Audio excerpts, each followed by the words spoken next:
We are the #1 Knights Academy in the magic resistance test. The Archmage puts his hand over the boy's head, tells him to get ready, and then activates the blazing inferno. The boy tries to resist, but after 57 seconds he drops to his knees. Then comes the girl that people said was a genius. She knew that this fire magic was an illusion, and she only had to resist the burning. Her clothes were beautifully set on fire. Everyone was shocked when the old man told her that she had proven herself after standing for 5 minutes. Other students went until it was time for a boy named Ray. The old man told him to get ready, but on the grandstand everyone was anxious, because red hair in this world is the sign of a curse. The moment Ray found himself in the mana space of the old man, he tried to get ready for the so-called Blaze Inferno, when all of a sudden a gigantic dragon appeared and bit straight into his body. Then suddenly the old Archmage was thrown far away. All the veteran knights were completely confused. They had never seen something like that happening. Trembling with fear, the mage said that this boy had the curse of him, the strongest creature this world has ever seen, and then he lost consciousness. Every Professor Mage in the grandstand could not believe what they had seen. How could a mere kid put an Archmage to sleep in 1 second? Sometime later at the dining room, every red-haired guy now is getting bullied by this duo, saying that these disgusting freaks should not be allowed to leave their homes. He leans on the red boy and tells him to avoid eating in the same place as them,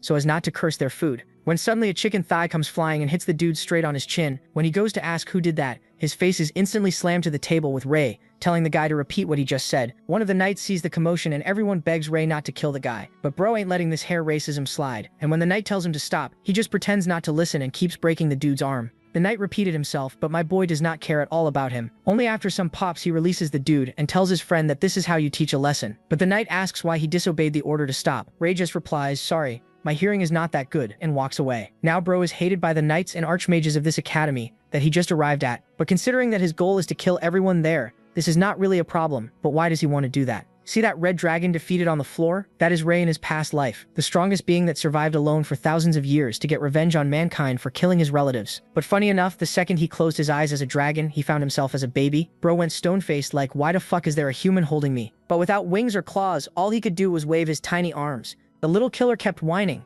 and decided to use his ultimate move, his dragon breath, the same attack that once burned enemies to ash. At least that's what he expected. Instead, he just blew some air and spat in his father's face. His legendary breath was gone, reduced to baby spit, and he had no idea where his magic went. Then he faced his real final boss, his strict mother. Even the red dragon feared her, but she simply calmed him down and reminded him his new name was Ray. To him, that pathetic name was an insult. Still, even as a helpless baby, Talon was glad he'd been reincarnated. Now he had another shot at revenge on the humans who wiped out his kind. In his heart, he swore to destroy humanity. While he laughs like a tiny maniac, his dad starts wondering what kind of baby they brought home. Even so, both parents adore him. Even when he babbles what are basically death threats, sleep suddenly takes over. He barely moved and he's already exhausted. Before passing out, Talon thinks humans have terrible stamina. Then time moves forward. Talon grows a little older and starts getting used to human life. Living with his family, he learns more about Scarlet and Jake. They raise him with real love and kindness. He also notices the villagers treat his family with respect,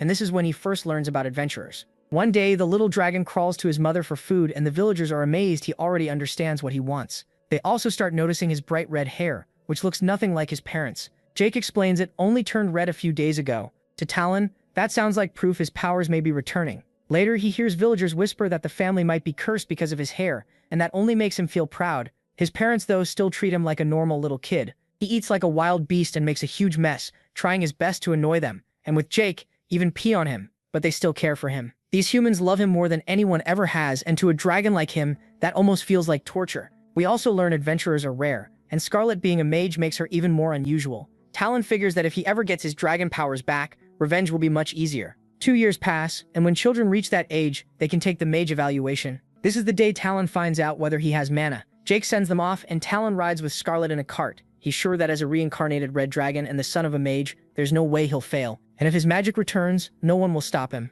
When they reach town, the red-haired boy wakes from a nap and thinks his only problem is this weak human body. As Scarlet carries him through the market, he notices adventurers selling valuable beast crystals. Then a beggar asks one of them for food, only to get kicked away and warned not to interfere. People just pity the beggar and move on. Talon notices that even among humans, the strong still mock the weak. It reminds him of his past life when he tried to protect the weak but failed in the end. Soon they reach Roland Academy for the magic test, where a long line is already waiting. While waiting his turn, Talon watches other kids cry after failing. One child throws a fit and says it isn't fair, but Talon thinks that's foolish. This world was never fair. Eventually his turn comes, and his name is called as Ray Talon. The mage tells Scarlet to place her son's hand on the crystal ball. If a child can use magic, the crystal glows and its color shows their element. Talon eagerly reaches out, already imagining everyone being shocked. As a dragon, he believes he should have mastery over every kind of magic. But instead of gasps of awe, Scarlet suddenly starts crying. Talon first thinks she's overwhelmed by his talent, or happy they share the same element. But then he realizes the crystal isn't glowing at all.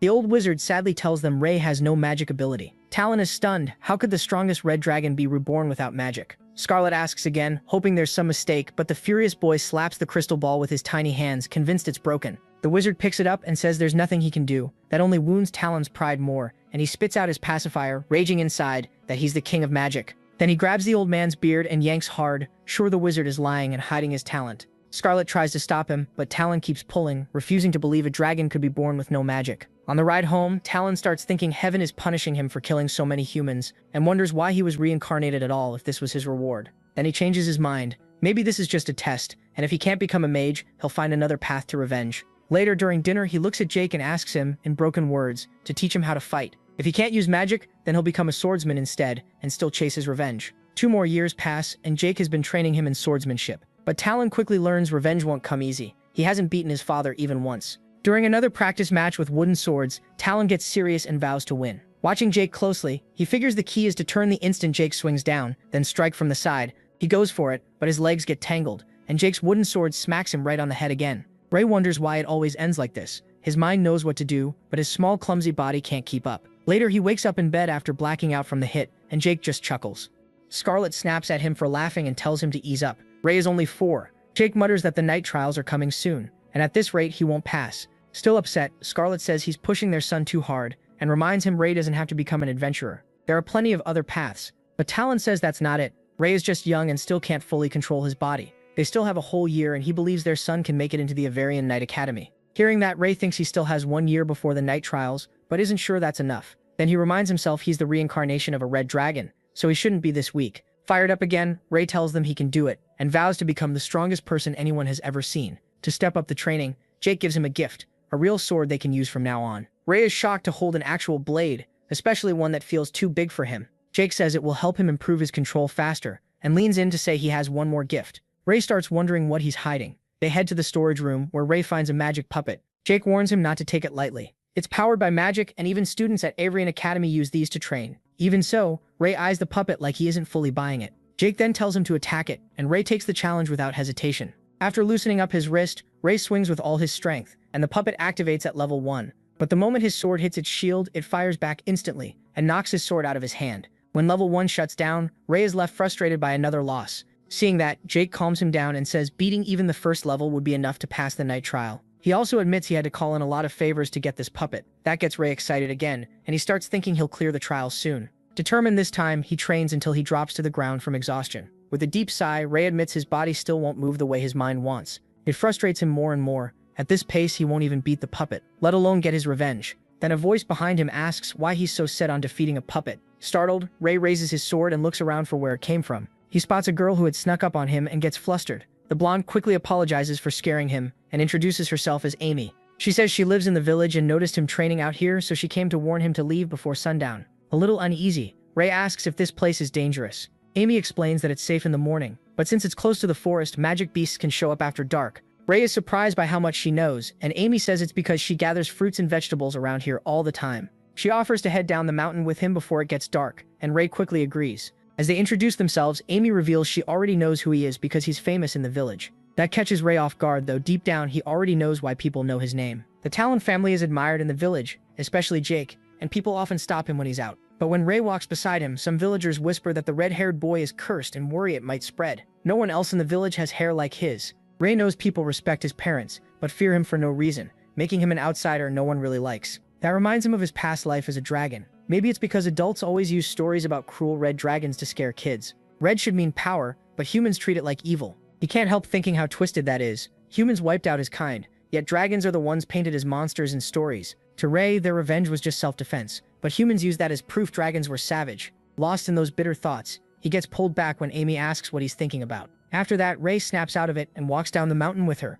Amy says she's seen him here a lot lately and asks if he's been training. When he says he wants to be a swordsman, Amy thinks that's awesome since his father is the village's only swordsman. She asks if he's aiming for the Knight Academy, and he nods. Then she shares that her brother is taking the exam too, and claims nobody in the village can beat him. Still, he's jealous of Ray for being taught by his dad, since normal people don't get that chance. When Ray asks about her brother, Amy lights up and asks if he'd like to be friends with him so they can train together. Right then they hear footsteps, and Gary shows up. He rudely tells Ray to stay away from his sister. Amy quickly steps in front of Ray and tells her brother he didn't do anything wrong. Gary ignores that and questions why she's with the red-haired boy, calling Ray cursed and saying it could spread. He even checks her hair to see if it turned red. Amy gets annoyed while the two boys with Gary move in and mock Ray for walking with her. They keep piling on, saying his parents must have it rough raising a cursed child. Then they tell Ray and his family to leave the village because ordinary people like them don't want anything to do with his curse. One of them adds that those proud adventurers would never care about common villagers. That makes Ray clench his fist. He suddenly punches one bully straight in the face.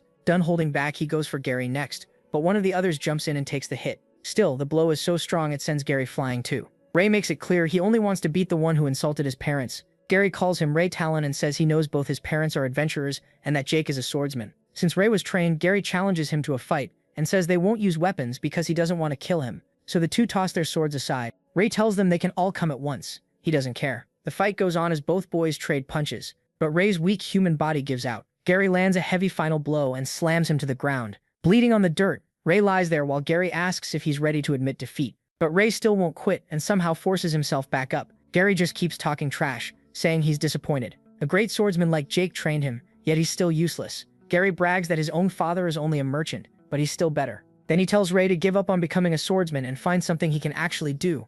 Those words hit hard, and Ray drops to the ground in despair. When they get home, Amy scolds Gary for going too far. Gary insists Ray had it coming and warns her to stay away from him, since so many people fear the cursed red-haired boy. He says Ray's parents are adventurers, but theirs are just ordinary people. That only makes Amy angrier. She yells at him to get his own food and says she hates him before storming off. Left alone, Gary notices something on his hand. He looks at the mark and realizes that without his arm guard, Ray's first punch would have broken his arm, and Ray would have won. Later, Ray comes home covered in mud, bruises, and cuts. Scarlet, who was making dinner, turns and immediately sees he was in a fight. Ray tries to brush it off, claiming he just got hurt while training, but Scarlet can tell he's lying and wonders if other kids beat him up. Ray denies it and keeps acting tough, saying he's a man now while she checks his wounds. Jake hears that and praises his son for training so hard. Even with dinner close, Ray wants to practice again. His parents try to stop him, but he says it won't take long and wins them over. In the storage room, Ray sets the puppet to level 1. He dodges its attacks with ease because he already knows its pattern. Waiting for the right moment, he lines up his sword and swings, but the blade jams into a wooden post, shocking him. When he yanks on it, the sword starts to crack. While he's distracted, the puppet slams him from behind, and he cries out in pain. The next day, Ray heads up the mountain. There, he spots Amy waiting in the distance. She looks awkward and quietly greets him. When he asks if she was waiting for him, Amy apologizes for what her brother did. Ray tells her it wasn't her fault and blames himself, saying he just wasn't strong enough. That only makes Amy tear up. Tired of how troublesome humans are, the red-haired boy awkwardly tries to comfort her and realizes he really needs to learn how to talk to people. Then he takes an apple from her basket to show he accepts the apology. Amy tells him not to worry, Gary won't bother him again. From that day on, the blonde girl starts coming to the same spot every day. Before long, Ray gets used to having Amy beside him. Later, soldiers and horses gather outside the Talon home. Jake and Scarlet speak with their leader, who reports that nearby villages were attacked by some unknown creature. Jake is furious at the news. There are no clear witnesses, and the victims who were infected are too out of it to explain what happened. So the leader came to ask the adventurers for help. Scarlet is worried and confused, since those things normally don't come near human areas. She says she'll go too, but Jake refuses. It's only a recon job, and someone has to stay with Ray before his test. She still doesn't like it, but Jake reassures her he'll be back soon. In the end, she tells him to be careful. He keeps training until he's out of breath, but he's still unhappy with his moves. He can't fully control his human body yet. Then he glances back and sees Amy reading a book, which makes his heart start racing. The moment he notices, he smacks himself to get a grip. Then he walks over and tells her they should stop for today, since it's almost time to head back. Amy is so lost in her book that she didn't notice how late it was. As they go down the mountain, Ray asks if people in the village bully her because of him, since everyone calls him cursed for his red hair. Amy tells him what her friends say, then shrugs it off. It's their problem. To her, red hair looks cool, not scary. She calls him special, says his hair doesn't change that, and tells him to just be himself. Those words hit him hard, and he remembers Gary mocking him, saying he should do something he's actually good at. The protagonist smiles, finally understanding. He thanks Amy excitedly and waves goodbye. As soon as he gets home, he rushes to the storage room and turns the puppet back to level 1.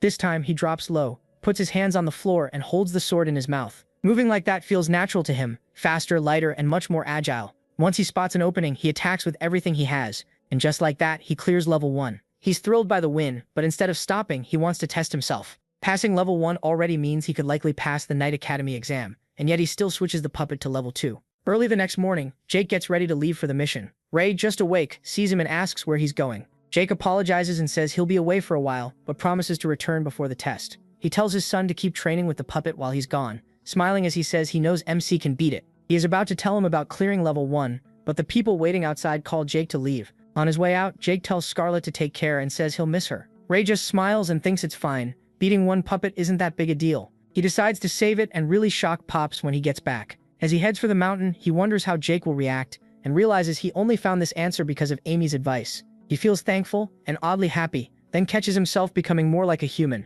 The protagonist reminds himself humans are awful, but his parents and Amy are different, so he won't take revenge on them. As he keeps climbing the mountain, he starts wondering why Amy hasn't come today. Then he realizes he's getting way too impatient waiting for her. He acts like he doesn't care and tells himself no one can interrupt training now. He's a mighty red dragon, he can't let human feelings eat away at him. Later, Ray has apparently fallen asleep and is snoring when he suddenly jolts awake. He realizes it's late and knows he'll get scolded if he doesn't hurry home. As he runs down the mountain, he remembers he still hasn't thanked Amy and decides he'll do it tomorrow. By the time he reaches the village, it's already dark, and he sees a crowd gathered, talking about searching to the west. It turns out Amy and Gary's father is questioning the blacksmith, who says the 4 kids came by that morning to buy weapons. He overheard the blonde boy say they were heading to the forest to hunt magic beasts. Amy and Gary's parents are terrified, scared they might lose their children. Then Bob and Kale's mother grabs the blacksmith and blames him for letting them go alone. Panicking, he says he didn't know they really meant to enter the forest. After that, the blonde kid's father orders him to call the guards so they can search together, since the forest at night is too dangerous.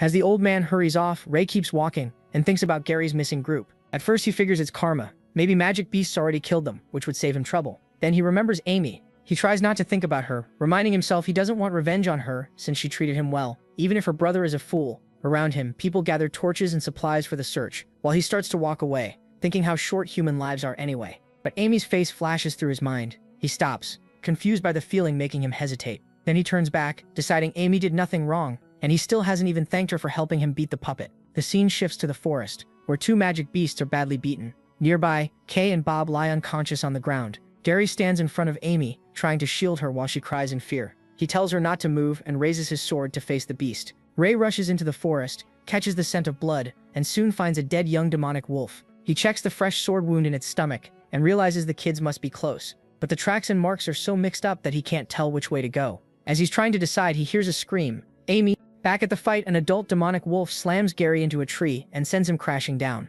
The wolf then moves in on Amy. She covers her head, shuts her eyes, and prays someone will save her. Then she hears metal strike and opens her eyes to see Ray battling the wolf, driving his sword into its mouth. He quickly checks if Amy is okay, but Gary and the others are in bad shape. Then Amy warns MC to watch out. Too late. The wolf claws his arm and she screams his name in terror, but he tells her he's fine and won't die that easily. Ray tries to draw the wolf away from Amy and leaps onto a tree branch, but the beast bites the branch and he drops right off. Worried, he realizes this body is too weak to keep up with an adult wolf. He struggles badly and sees his speed means nothing here. Back then, a demonic wolf was easy for him. Now he can't even hurt it properly. He snarls that these humans are his, and the wolf can't touch them. Knowing he can't last much longer, Ray prepares one final move and targets its weak spot. He grips the sword in his mouth and throws all his strength into a strike, injuring the wolf's eye. Even then, he's frustrated by how little damage he did. He remembers how, in the past, one blow would have ripped it apart, but now he needs a human sword just to survive. The wolf charges again, and this time he stays calm, waiting for an opening. Then he swings and cuts off one of its legs, sending it crashing down. The moment Ray looks toward Amy, the wolf attacks out of nowhere, but he barely avoids it. With the sword in his mouth again, he puts everything into one last strike and finally kills the wolf. After that, he drops to the ground. Right before he blacks out, a screen appears, saying he unlocked a new ability and got an intermediate-grade beast crystal. Covered in wounds, he wonders what this useless message even means and looks at the unconscious siblings nearby. He knows he has to move them before their blood draws more beasts, so he staggers over in pain. He lifts Gary onto his shoulder and carries Amy in his arms. Gary briefly sees the red-haired boy saving him, then passes out again. Ray figures saving 2 people is all he can manage, so he leaves Bob and Kale behind, thinking he's done all he can, then stumbles out of the forest. The villagers are already searching with torches and weapons when they see him emerge. They call the parents over, and someone recognizes him as the protagonist from Talon's family. Bleeding badly, he asks them to help Gary and Amy and says they may need healing before collapsing. Even then, the villagers start whispering, wondering why the kids entered a forest full of magic beasts at night. Then a mother rushes over and panics when she learns Bob and Kale are missing. She looks around wildly, then at Gary and Amy, and their father tells her only those 2 made it out. She tries to run into the forest, but the villagers stop her, saying she can't go in alone. Calling them cowards, she pushes forward anyway. But the moment she sees the glowing eyes of magic beasts in the dark, she turns and runs back. When the villagers point that out, the shaken woman insists she isn't scared. Furious, she grabs Ray by the collar and demands to know where Bob and Kale are. She blames him, claiming he tricked them into the forest even though they're good kids. Certain he lured them in, she slaps him and calls his red hair a bad omen, a sign of disaster. Hearing that, the others start whispering too, deciding MC must be guilty since he's the one who came back out. They all turn on him, demanding answers about where he took their children. The woman keeps hitting him, screaming about why he saved Gary and Amy, but not her kids. With barely any strength left, Ray says her children are still in the forest. Calling him heartless, she throws him down and cries that they're just children, so how could he leave them there to die? Then she begs the others to go with her, but they refuse with weak excuses about their own kids at home. Lying there in pain, he wonders if they forgot he's a child too, or if they never saw him as human because of his red hair. The woman snatches a torch from one of the villagers, walks toward Ray and says this red-haired monster should die. Watching them, the protagonist thinks these people are worse than any beast. They're the real monsters. As she raises the torch to kill him, his life flashes by. He gives a faint smile, thinking it's a pathetic way for a red dragon to die. Then she swings the torch at him, but someone jumps in front of Ray. It's Gary, blocking the attack with his gear. The villagers shout that Gary must be crazy, saying the monster even fooled him, and they scream for MC to be killed. Gary glares at them and says they're the crazy ones, trying to murder someone over guesses. He stands in front of him and warns them not to touch his savior. Later, the protagonist has a nightmare about the woman blaming him and hitting him, calling him a star of calamity. The dream shifts to his past, with mages rushing at him and demanding his life. Surrounded by humans who want him dead, he wakes in fear and sees his mother. She's holding his hand, crying in her sleep beside him. Ray thinks humans can be both beautiful and cruel. As soon as he sits up, Scarlet wakes and lights up with joy, almost like she can't believe it. She hugs him and says she thought he'd never wake again. But squeezing him makes MC cry out in pain, so Scarlet quickly lets go and scolds him for being reckless. Then he asks how long he was asleep. She says it's been a full week and tearfully admits she had no idea how to explain this to his father if he didn't wake up. Ray then asks about the people from the forest. Scarlet says the two he saved are only lightly hurt and doing fine, but Bob and Kale are still missing, and she thinks the beasts killed them. Then we see Scarlet's flashback. When she reached the forest, she found him beaten by villagers while Gary defended him, explaining that the kids entered the forest on their own, and he saved them. She sees her son lying there unconscious and explodes with rage, her magic flaring up. The villagers try to calm her, claiming Ray led the children into the forest and should take responsibility, saying a mother should understand that pain. As Scarlet lifts her badly injured son, she glares at them so fiercely that even the woman who beat the protagonist starts shaking in fear. Then that same woman breaks down, begging the villagers to save her children, and they murmur in pity about how she'll live without them. While holding MC, Scarlet hears people still gossiping, saying they should have stayed away from that curse. One man warns another to keep his voice down while talking about Talon's child, but the other smirks and pretends he meant the forest. Hearing that, Scarlet carries Ray away. Coming back to the present, Scarlet pats his head and tells him not to blame himself. It's over now. She says Gary told her everything and says he did great. Then she leaves to bring him something to eat. Once she's gone, he starts thinking about the strange screen that appeared in the forest. Wondering if everyone has one, he taps the skill called Blessing of the Dragon's Eye. The moment he does, the skill activates, and he freaks out when he sees his mother's energy status, realizing this is an ability he used to have. He remembers his time as the Red Dragon, when he had many kinds of magic. After failing the aptitude test, he never thought he'd use any of it again. Excited to have power again, Ray guesses he'll unlock his abilities one by one. He also checks the intermediate grade beast crystal, and figures he got it for killing the intermediate demonic wolf. Suddenly, smoke starts filling the room, making him cough. He opens the window and hears villagers yelling that the house is on fire. Then Scarlet rushes in, warns him the flames are spreading, and tells him to get out now. But as the fire keeps climbing, Scarlet shields Ray with magic and stops it. Clinging to his mother's arms, the protagonist uses Dragon Eye to find who set their house on fire. He scans the villagers with it and finds the culprit, Bob and Kale's mother, with fire still burning in her hand. Their whole house is nearly swallowed by flames, and the villagers panic when they realize it's Talon's home, blaming the cursed child again. Scarlet wipes out the fire with her magic, blasting the flames away like a strong gust. When it finally ends, the villagers whisper that the curse struck again, and that if the red-haired boy stays, the whole village will fall into chaos. Hearing that crushes Ray, but his mother cuts in and asks if the fire scared him. Pushing those thoughts aside, he takes her hand and says she looked amazing when she blew the flames away. As they head back, MC keeps thinking about those humans trying to burn their home and them with it. Once he decides they wanted his family dead, his anger turns into a vow for revenge. Later, he leaves to train and Scarlet warns him not to overdo it since his wounds still haven't healed. Then he reaches the forest and pulls out his sword. Using Dragon Eye, he spots beginner magic beasts and gets excited since he can beat them easily. One of them, a monkey-like beast up in a tree, picks an apple and starts eating. Ray locks onto it with Dragon Eye and sneaks up behind it, then brings his sword down on the beast. By the end, he has killed 20 beginner magic beasts. After the hunt, the dragon system appears and tells him he got a beast crystal. Looking at the screen, Ray says it's all luck. He killed 20 beasts and only got 2 crystals. Then he wonders what happens if he absorbs one. As he thinks about it, he notices a small wolf walking around its dead family. He reaches out to pet the pup and tells it to keep fighting from now on. Then a screen appears saying he has a chance to tame the black demonic wolf pup. Not knowing what that means, he clicks yes. He gets excited when it works and the black wolf pup is tamed. But he freaks out after learning the tamed beast goes inside his body. Stunned, he asks the dragon system if there are side effects and whether he can summon it. Annoyed, he warns the little dragon he'll kill it if this fails, and the creepy thing just nods.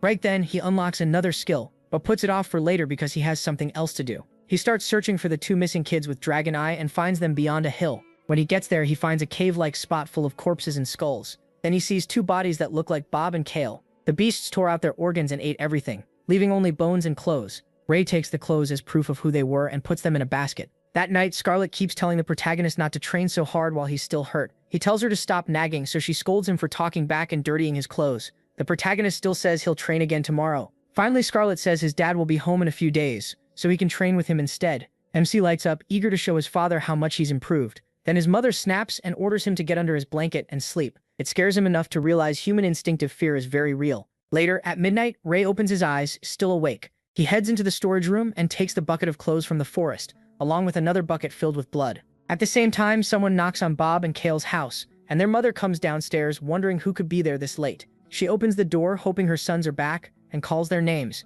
Instead, she spots something on the ground in front of the house, and she quickly realizes it's Kale's clothes. She picks them up and notices footprints leading away. Thinking they'll lead to her children, she follows them, shouting that she's coming. But the trail takes her deep into the forest. It gets too dark, so she raises her lantern and decides not to go farther. Then she sees Bob's clothes hanging from a tree and runs over, calling both boys' names. As she nears the tree where Ray is hiding, he releases the rope and a bucket of blood dumps all over her. Covered in blood, the woman screams and demands to know who did it. Then Ray jumps down from the tree and shows himself. She instantly says she knew it was the cursed red-haired monster. Furious, she demands her children back and calls him the source of their misfortune. All around them, dangerous magic beasts gather in the forest. He stands calm in the dark, then slowly steps back, leaving the woman trapped among the beasts. With a cold, serious look, he keeps backing away and watches the beasts tear her apart as blood sprays everywhere. The next day, the town is full of rumors that the curse is real, and people decide not to get on the Talon family's bad side. Then Ray appears with his training sword and glares at the gossiping villagers with killing intent. Terrified, they quickly act friendly, wishing him good morning and praising how hard he trains. After he leaves, they breathe again, while the protagonist guesses there are fresh rumors about him, and this time, he likes them. When he gets home, he sees a lot of horses outside the house and gets excited, thinking his father has returned. But the moment he steps inside, he sees his mother crying. Afraid something happened to his father, he rushes over and asks what's wrong. Through tears, Scarlet tells him Jake is sick, but he should recover. Seeing his father in terrible shape, Ray activates Dragon Eye and realizes he's never seen a living being with stats this high, not even back when he was a dragon. Then Jake weakly mutters that the shadows will kill everyone. The mages explain that Jake was hit by a plague of shadows while fighting a shadow beast to protect a villager on a mission. Hearing that, Ray feels like he's heard of something like this before. He wonders when these beasts appeared and what happened to the world after his death as the Red Dragon. As Scarlet thanks the mages for bringing Jake home, one of them apologizes for failing to protect him. MC checks the dragon system and thinks maybe a spell could help his father. He remembers a high-tier spell he once used that could remove curses and dark magic, but he has no idea how to unlock it again. If killing magic beasts gives skills as rewards, then this spell would probably need a high-rank beast. He knows he's still too weak to face something like that. Then Ray turns to his mother and asks if joining the Avrian Knight Academy will help him grow stronger. Still crying, Scarlet tells him that's where his father studied, so he can become a strong warrior just like him. That fires him up. He decides to pass the exam, enter Avrian Academy, and find a way to save Jake. With a heavy heart, Scarlet hugs him and says she believes he can do it. In the next scene, we move to a church-like place filled with hooded priests. There, the Master Elder tells them a prophecy has been revealed and a huge change is coming to the world. The others ask what kind of change it will be. The prophecy is about Ray, and the Master Elder wonders whether the boy will bring salvation or disaster. No one knows yet. Right after that, the Elder orders the knights to find the boy at once, so if he brings redemption, they can guide him. But if he brings calamity, they must kill him. Next comes the exam day at Avrian Knight Academy, with everyone lined up and excited to see the knights arrive. As they show up, the crowd cheers, especially when they spot the charming Knight Delbert. People whisper that he's exactly like the rumors said. The girls go wild over how handsome he is, since they only get to see the knights once a year on exam day. With the cheers still going, the knights reach the testing area, and Winford introduces himself as a knight of Avrian Academy, and welcomes the kids. He also introduces Sir Delbert and Sir Bernardo. Then Winford says they will be the exam proctors, and makes it clear that anyone wanting in must show their best. Once the sword puppet is set in place, Winford tells the candidates to come up one by one. The first boy steps forward, looks down on the wooden puppet, and charges in. Sure brute force is enough. His parents cheer him on, but the second he attacks, the puppet knocks him away, and he fails in less than a second. The parents who were cheering moments ago go completely silent, too shocked to react. As the next kid is called, Ray thinks about what Jake told him, how the puppet works, and that he only needs to beat the level 1 wooden puppet. He studies it for a second. It stands still, but its blocks and counterattacks are as fast as an adult's. His thoughts break when he hears Delbert and Winford talking nearby, and he realizes his hearing has gotten sharper, probably from absorbing more beast crystals. The knights complain that coming here is a waste of time, but they were ordered to. Delbert says knights should come from noble blood, and can't see why they bother with filthy commoners. Even Winford thinks that's too harsh. Delbert gets even more annoyed when nobody passes after several rounds. Then Gary steps up and clears the test with a grin. When Bernardo announces it, the villagers start saying the boy has talent. Ray feels secondhand embarrassment watching Gary show off, and then it's his turn to step forward. Winford and Delbert both focus on him. They know this is the child they've been discussing. The villagers start whispering that he's the cursed child, that Jake's condition is his fault, and that his blood-red hair makes him a monster who only brings bad luck. They laugh at the idea of him becoming a knight, but he ignores them, pulls back his hood, and walks up. Bernardo tells him to get ready. The test will begin in a minute. Then Delbert walks over and says he doesn't believe in prophecies. In his eyes, if they're real, the red-haired boy should pass no matter what. To test that, he switches the puppet to level 3, and Bernardo immediately objects. The puppet suddenly lunges at Ray with blinding speed.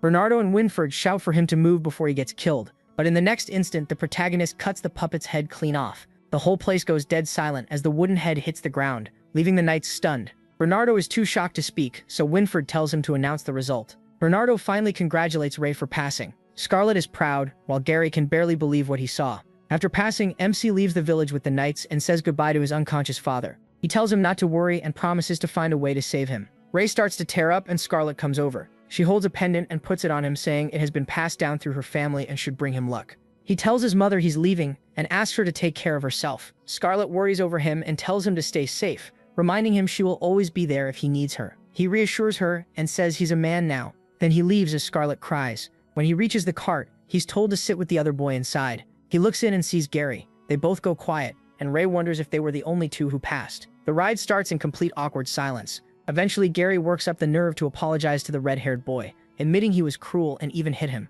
He bows and calls himself an idiot. Ray is surprised, but accepts it, thinking Gary is just a 5-year-old kid. He also points out that Gary saved him before, so they're even now. That only confuses Gary, who says he is the same age as him. He gets nervous and quickly changes the subject, asking about Amy and why she didn't come to the exam. Gary looks confused and says he thought his sister had already told him she was going to the academy. The protagonist is surprised. He didn't even know Amy had magic talent. As they keep traveling to the night academy, one of the knights suddenly yells to stop the cart, and it halts. The boys peek outside and see thick fog, with no idea what's happening. Winford calls out that they are knights from Avrian Academy and orders whoever is there to identify themselves at once. A badly hurt girl stumbles out of the fog begging for help. She says her name is Anne Woodwork, an adventurer from the Traceless Guild. When Bernardo asks what happened, she collapses into his arms and says her team was attacked by shadow beasts. Bernardo is shocked. They hadn't even seen a single magic beast on the way here. Delbert, still arrogant, says maybe the monsters came because they know how strong the knights are. Winford tells Anne they're heading to Rennie, so if it's on her route, they can take her. She gratefully agrees.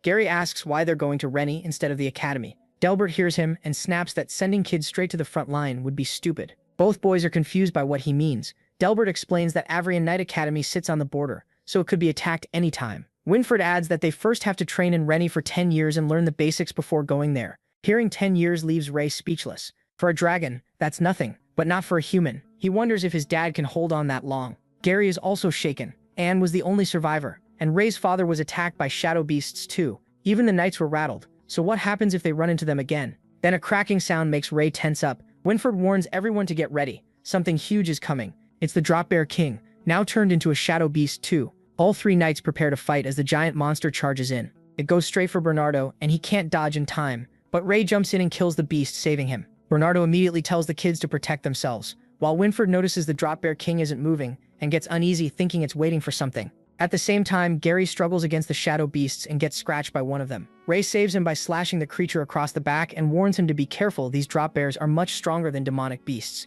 Then the Drop Bear King roars, the force blasts one knight away, and everyone else struggles to stay on their feet. Seeing that, Gary wonders what that thing even is, but Ray already knows it's far too strong for them to fight head-on. One knight points out that the Drop Bear King is staying in one spot instead of attacking. Then the giant beast points at Winford and speaks, saying they'll never defeat the shadows, and the shadows will take over the whole continent. While the other knights fight the smaller beasts, they're stunned to hear a monster talking. The shadow beast adds that he is doomed to fail, and everyone around him is destined to die. Ray is stunned, and so are the knights, who take it as a threat. Then the giant shadow beast growls and leaps away. Once it's gone, Winford says they should be thankful it chose not to fight, because none of them would have made it out whole. As Ray gets a crystal through his dragon system, he keeps thinking about the beast, feeling like it was talking to him. Winford then praises Ray and Gary for how they handled the attack, and says they'll make fine knights. Ray asks if beasts normally talk like that. Winford says shadow beasts have never shown up on the border before, and this is the first talking monster he's ever seen. Looking at the red-haired boy's calm face, Winford thinks no normal child his age would react like this. Meanwhile, Delbert keeps staring at Ray with clear disgust. Later, they reach Rennie Town on horseback and are met by a troop of guards. There are far more guards than usual, so Winford asks why security is so tight. As Anne thanks the knights for escorting her, a guard tells him the Allure Kingdom has issued an Amber Alert, and every town and city is under heavy watch. Winford realizes things must be serious if the kingdom declared an Amber Alert. The continent is close to crisis. Then he looks at Ray and wonders if he is the child of prophecy meant to save them all. Meanwhile, Ray is with Gary, thinking about his father and promising himself he'll become a knight. He tells himself this is only the start, and Pops just has to wait until he makes it. 10 years later, the story returns to Rennie Town. At the academy, a teacher asks what power knights use since most of them can't use magic. Gary raises his hand. He answers that knights use chi. With training, it boosts their bodies and senses, and some can even push past normal human limits for a short time. The teacher praises him, then asks why chi can only be trained after age 15, calling on Ray. But when Gary looks over, Ray's seat is empty. Since Ray skipped class again, Gary awkwardly says he went to the restroom. The teacher moves on and calls on Sylvia. Sylvia explains that cry puts huge stress on the body, since a person's organs finish developing after 15. Starting then lowers the damage. The teacher tells everyone to remember that while Sylvia keeps staring at Ray's empty seat. Then, we cut to the black demonic wolf. Ray tamed years ago. The wolf battles a magic boar and cuts it down. Ray gets a beast crystal from the kill. He absorbs the beginner rank crystal's power. Then he pats the black wolf for doing well. Figuring he's hunted enough for one day, Ray decides to head back before someone blows up at him for ditching class. Just as he's about to return, Winford rides up from behind. Winford says it is a surprise seeing him out here and praises the beast he killed, then wonders how Ray keeps getting past the tight guard. As they walk, Winford says Ray has gotten much taller. Ray jokes that Winford hasn't changed at all in 10 years, and asks his age, but Winford says that's a secret. Then he mentions hearing Ray slips out of class to hunt beasts. He adds that Ray seems to have caught quite a lot. Ray says that's thanks to the Amber Alert being lifted, which made sneaking out easier. Ray says he'd rather move around out here than sit in class. Winford warns him not to push his luck, because the outer guards would not go easy on him. Then Winford remembers something and says he stopped by Ray's house. He tells Ray that Jake's condition hasn't gotten worse because his mother is taking good care of him. Passing along her message, he says Ray shouldn't worry too much about his father. Ray quietly thanks him. Still, he thinks about how hard he trained over the last 10 years. Even after all that, he still hasn't unlocked any new abilities, and has no idea how to help his father. Seeing his mood drop, Winford pats his shoulder and pulls him in close, leaving Ray flustered. As they head back, Winford tells him to cheer up. They leave for Avrian Academy tomorrow, and he's excited to see the other kids there. Later, at Rennie Town's entrance, Alan is yelling at a guard for letting his student leave. The guard argues that after the Amber Alert ended, he had no reason to stop him. Then Winford and Ray arrive and see Alan grabbing the guard by the collar, saying the red-haired boy is special and they need to know where he is at all times. Winford calls out to him. Alan turns and spots Ray standing beside the knight. That is the last straw. Alan explodes, reminding Ray he was told not to leave his sight, and asking how many times he skipped out this month. Winford watches from behind, thinking Ray had this coming. After getting smacked on the head, Ray mutters that the alert ended a month ago, so he should be able to do what he wants and that Alan is way too stiff. Ray ducks behind Winford while Alan keeps after him. Ray says he's leaving soon anyway, so Alan will be free. Alan snaps back that as long as Ray is his student, he doesn't get to skip class, while Winford tries to calm them down. After that, everyone is called to Rennie Town Square for an emergency meeting. When Ray shows up with a bump on his head, Gary asks if he got caught again. Ray says he just got unlucky. Sylvia sneaks a look at him and starts blushing. Once all the students gather, a squire named Lancey tells them he'll escort them to the Avrian Knight Academy, and the trip will take about 7 days. With a serious look, Lancey warns them that if they want to stay out of trouble, they must follow his orders. Later, a guard asks Winford if the route has been chosen. Winford says they'll go through the swamp. The guard immediately panics, saying it's too harsh for children. Winford looks at the students and says future knights are supposed to face hardship and they aren't the only ones being tested. The next morning, the students leave Rennie Town in carriages and start their trip to the Avrian Knight Academy. While Ray snores away, Kyle wonders why they didn't just use teleporters, since that would get them there right away. Another boy agrees it would have saved them the trouble. Dan calls Kyle an idiot and says the academy doesn't have a teleporter. Kyle asks if Avrian is like Roland Academy and just can't afford one. Then a voice cuts in saying someone clearly wasn't paying attention in class. It's Sylvia. She explains that Avrian Academy sits right on the border, so it has to defend against both invaders and shadow beasts. If a teleporter were there and the defenses fell, enemies could use it to go wherever they wanted. The others are surprised by that. Sylvia starts turning red as she looks at Ray, but when Gary notices, she quickly looks away while Ray keeps sleeping on his shoulder. Later, they reach some castle ruins by the swamp and are told to set up camp since it's already getting late. As they work, Gary tells Ray the silver-haired girl has been staring at him. Ray doesn't get why, so Gary tells him to look behind if he doesn't believe it. The two of them turn and sneak a glance. Sylvia is already peeking at her crush, but she gets caught and panics, fumbling with her camp. Since Gary was right, Ray guesses it's because of his red hair. Gary points out there are plenty of redheads here, like Kyle, Ian, and the twins Sloth and Badger. Then Gary grins and asks if Ray is really going to ignore a girl that pretty. Ray doesn't seem interested at all. Meanwhile, Dan sneaks behind the castle ruins to meet his friend Monk. The two are hit by a horrible smell and quickly figure out where it's coming from. Staring at the swamp, Dan says he can't even see the end of it. As they look around, Lancey suddenly appears behind them and dryly tells them it's a swamp. The boys jump, and Lancey warns that if they don't want sharp worms in that swamp biting their legs off, they better set up their tents and go to sleep. Night falls. Ray slips out of the ruins without the guards noticing. Since he already scoped the area out during dinner, he figures he can leave without trouble. But just as he starts to go, someone grabs his hand. It's Sylvia, asking where he's going this late. Ray plainly says he's off to hunt magical beasts. Sylvia's shocked and warns him this isn't near Rennie anymore. He could run into an intermediate rank beast and the knights might not reach him in time. Ray pulls his hand free and says he'll be fine. An intermediate rank beast isn't a problem for him. Sylvia looks hurt as he walks off to hunt. The next morning, the knights yank the curtains open and wake everyone up, warning that the last person up will be punished. Gary jolts awake and nearly jumps out of his skin when he sees Ray lying there with his red eyes wide open. He asks if Ray stayed up all night. Ray, who had only just laid down after hunting all night, calmly says he slept fine, he's not stupid. Gary quickly figures out the truth and rushes outside so he won't get punished.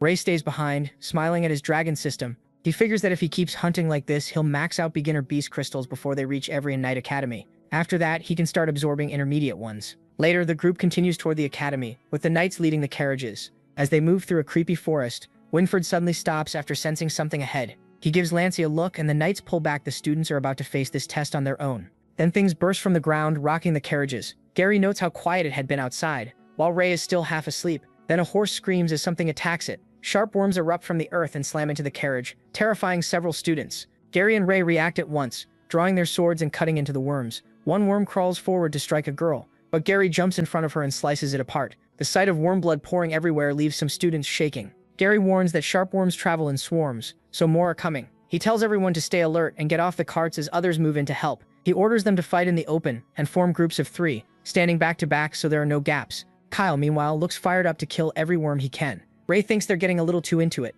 and activates his dragon eye. After checking the field, he sees the sharp worms are only beginner rank beasts, so he has nothing to worry about. Then he spots the 6 knights on top of a cliff, watching from above. As Ray starts drifting back toward the carriage to nap, Dan catches him and tells him not to break formation. With a huge yawn, Ray says these are just beginner rank monsters, so they don't need him. And with him out, the numbers work out better anyway. From the cliff, the knights assume Ray is scared and say he'll probably end up with a red belt. Another points out that Gary is doing very well. They note that he attacks without hesitation, kills in one swing, and controls his body well without wasting movement. They expect Gary to earn a white belt. Winford then points to Sylvia, saying she doesn't attack first but notices everything. Another knight praises her perfect stance. Sylvia neatly dodges a sharp worm and cuts it down with her sword. Winford says she's steady, and once she sees an opening, the fight is over. Lancey is impressed that she even kept her clothes spotless. Then the ground suddenly explodes and a giant sharp bug rises out. The students panic, thinking the worms merged into one huge monster. Shaking with fear, one kid stumbles to the ground as the giant worm leans in. Just before it can strike, Ian jumps in front of him and tears off the worm's tentacles with brute strength. Fueled by anger, Ian keeps ripping into it, shouting that no one gets to hurt his comrades.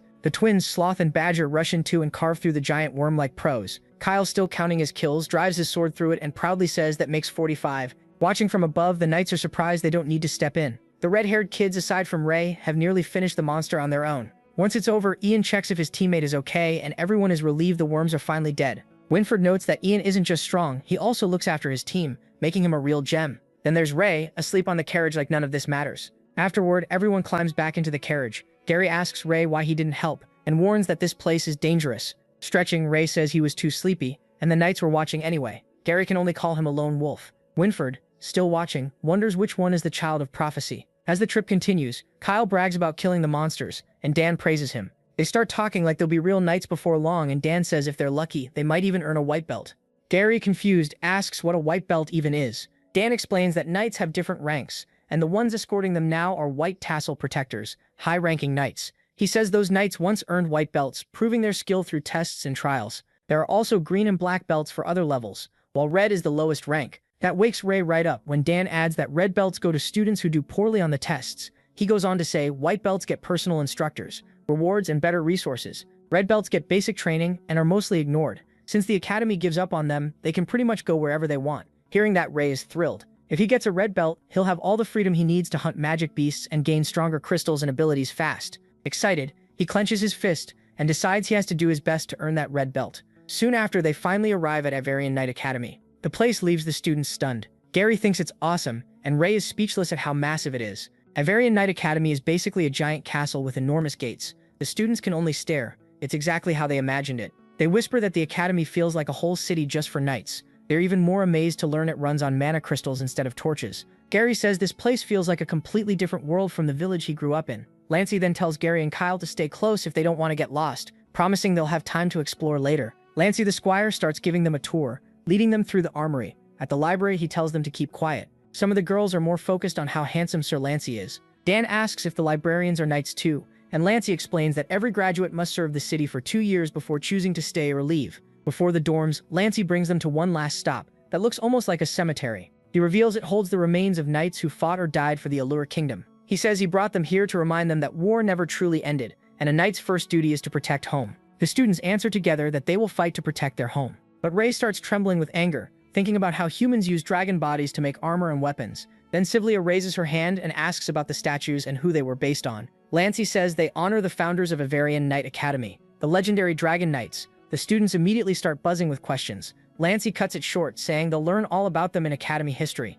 As they head for the dorms, Ray is still upset enough for Gary to notice. Using his dragon eye, Ray senses a tomb beneath the graveyard and something down there is alive. On the way to the dorms, Gary wonders who their roommates will be and hopes they're easygoing. Ray barely hears him, too busy thinking about that strange presence in the tomb. It didn't feel like a magical beast at all. Gary finally asks if he heard a word he said. Ray replies that he was talking about roommates, and just then they reach their dorm. They find out they're assigned to the same room and start wondering who else will join them. Then Sivol walks up, and to their surprise, she's apparently sharing the dorm with them. Gary is thrown off and Sivol turns pink the moment she sees Ray. She looks clearly uncomfortable. Gary tells her it's probably normal, since the academy treats everyone the same, no matter their gender. He adds that she should look on the bright side. They're nice guys. But Sivlia is so nervous, she slaps Gary. He drops to the floor, then stomps off, making it clear she refuses to share a room with boys. As Gary lays there in pain, 2 others watch the whole thing. Ray brushes it off as a spoiled girl throwing a tantrum. Those 2 are their other roommates, Monk and Ian, and Gary quickly introduces himself and Ray.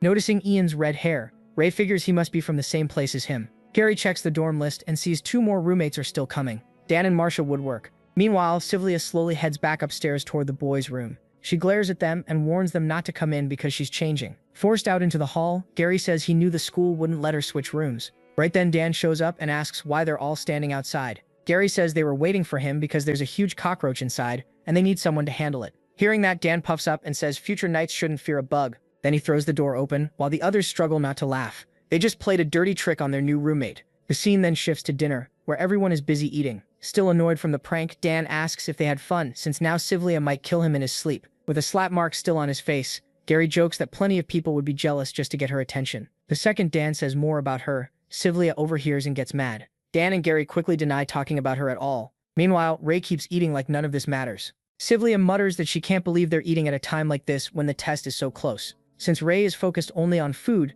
Gary guesses she means the belt test, and asks what that has to do with eating. Ray just says it's free food, and Sivlia looks completely done with them. Nearby, some older students sneer at MC and Gary, mocking them as country kids stuffing their faces like they've never had a decent meal. With their mouths still full, the 2 turn and stare at the seniors while the mocking continues. Then the seniors move to Ian and start picking on him too, mocking his size and saying his chair might break. They call him a country brute, and Ian looks close to tears. Then they go further, saying they hate seeing redheads from Rennie. Hearing that, Kyle stops eating, while Sloth calmly drinks his tea and grips his twin brother's hand before he can pull a knife. The seniors keep ranting about red hair, like it's some curse, and tell them to stay away. Monk finally stands up and tells them they've gone too far. Ian tries to stop him, but the seniors tell Monk to mind his own business. They mock him too, saying he'll be lucky to get a red belt, and threaten to beat him if he keeps talking. Then they turn back to Ian, praise him for knowing his place, and tell him to take the long way around whenever he sees them. The moment he says that, someone throws food at him. The senior snaps and demands that whoever did it show himself. Ray steps up. He slams the guy's face onto the table, twists his arm, and pins him there. Then he asks who he was threatening, and the idiot still spits out that it was the disgusting red-haired freak. The fight at the table draws the knight's attention, and students start shouting that someone's gone crazy. He keeps pounding the loudmouth until Ian stops him and says they weren't hurt. Gary urges him to calm down before the knights step in, and Sylvia warns him the coming test could ruin his first impression. But he doesn't let go and twists the senior's arm even harder. Other students call for a knight and accuse the red-haired boy of attacking another student. Then Sir Lancey arrives and orders Ray to let him go. The senior cries for help, but the protagonist only squeezes harder. Lancey repeats the order, telling MC to stop. Instead, he tells Ian this is how he was raised. When someone tries to use you or treat you like dirt, you make sure they pay for it. The crack follows. Ray has broken the guy's arm and the room goes silent. Only then does he let go, pointing at the senior and telling Ian that people learn only after they're taught a lesson. Lancey glares and demands to know why he ignored a direct order. With a smug smile, he apologizes and says he figured his teacher of all people would understand what it's like to hear only what he wants. Without even blinking, the protagonist grabs Gary's hand and tells him to keep eating. They shouldn't let trash ruin their appetite. Lancey is furious, but whispers spread through the hall. People point out the seniors started it and say they had it coming after bullying others for so long. After that, the three commanders arrive and the students assume the test is about to begin. Winford orders everyone to be silent and welcomes the heads of the academy, the 6 elders. The 6 elders enter in cloaks and masks. Seeing them, the students get nervous, since it's rare for all 6 to watch a test. As Ray watches the elders approach, he wonders if they're as strong as the humans who once slaughtered him and the other dragons. He snaps out of it as Winford explains that the 6 elders will witness the test for the new knight recruits, and the results will decide what color belt each student gets. He adds that a poor result means a red belt, basically a failure. Still, Winford smiles and tells them not to lose heart. Even a red belt doesn't decide their whole future, and every one of them showed talent when they were chosen at age 5. He encourages them to keep going, because training will sharpen the gifts they already have. Ray looks at Winford and thinks he's as kind and hopeful as ever. That only makes him more uneasy, wondering how Winford will react if he gets a red belt. When Winford finishes speaking, he hands things over to Lancey. Lancey says he'll handle the rest, then shoots Ray a deadly glare. Lancey announces that the trial has 5 stages, each testing a different part of a knight's skill: Stone of Power, Blazing Inferno, Undetected Passage, Ion Precision, and Will of Truth. The first stage is the Stone of Power. Lancey explains that they simply have to push a huge stone to the goal line to clear the stage. Each student gets 2 tries. If they fail once, they can use magic gloves on the second attempt to boost their strength, but that will lower their evaluation. Gary whispers that this looks easy, and Ray agrees it should be no problem for him. But Ray mutters that someone clearly doesn't want him to pass, leaving Gary confused. Right before the test starts, Lancey announces that as proctor, he is rejecting Ray Talon's participation. Ray stays calm and folds his arms. Gary and Sylvia protest right away, asking how this could be fair. Lancey says it's a lesson for all future knights. They must obey their superiors. If anyone disagrees, they can report him, and if his superiors overrule him, he'll accept it. Then he calls the first student forward. Gary whispers that Ray really got on Lancey's bad side, and Sylvia tells him to report this, because Lancey has no right to treat him that way. But Ray shrugs it off and says this actually makes things easier. He tells them to take the test first, and he'll join them in the next stage. To him, that means he's basically guaranteed a red belt. Soon, both Gary and Sylvia pass. Then Ian grabs the rock and lifts it instead of pushing it, leaving everyone stunned. Gary comes back drenched in sweat, but happy he made it. MC congratulates him and warns that the second stage may be rough, so he should get ready. The blonde boy looks confused, but Ray points out the second stage proctor, who seems to be from Roland Academy. Seeing that, Gary panics and asks how they're supposed to handle this when they've never learned magic. He says the battlefield won't care what they haven't learned, so they'll probably just have to endure it somehow. He adds that people with strong bodies often have weaker magic resistance, so these 5 tests are likely meant to measure both strengths and weak points, then help shape their training. Gary says that makes sense, and jokes that maybe he's an all-around genius, but the protagonist clearly doesn't buy it. Then the second stage, Blazing Inferno, begins. The mage tests Gary with magic on his forehead, and he lasts 57 seconds. Ray says that's pretty good though. Gary thinks he did badly. Dan cheers him up, explaining that in the mage's illusion, an hour inside is only a minute outside, so he actually did well. Next is Sylvia, and when the mage starts her test, she stays calm, telling herself it's only an illusion, so there's nothing to fear. When the illusion of fire appears, she holds on for 5 whole minutes, and the others start talking about how amazing she is. While everyone is calling Sylvia goddess, the proctor tells her she's proven herself. After that, Ray is called up and Sylvia wishes him luck. He figures lasting 20 seconds would be enough, or maybe he should just give up right away. Then gets ready, but as the proctor casts the illusion, a red dragon suddenly appears before him and breathes fire. Ray is thrown off, wondering what's happening, and the red dragon looks like his past self. Then the proctor is suddenly lifted into the air by some force, shocking everyone. The mage panics and cries out that the boy is cursed by the red dragon. Right away, whispers spread through the crowd that the red-haired boy is bad news, that he's cursed. Seeing this, Winford rushes over to the old mage, who looks unconscious. MC stands nearby and asks if he's okay, but Winford says he's just exhausted and tells him to rest. Winford finds it strange that the old mage's mana is completely drained. It doesn't add up. In the next scene, the elders look into the incident. Winford says it was just mana disorder from overusing mana, and the mage should recover with rest. The elders aren't convinced. They question how a mage from the famous Roland Magic Academy could be drained by a test like this, while others wonder if he simply used too much mana on the students.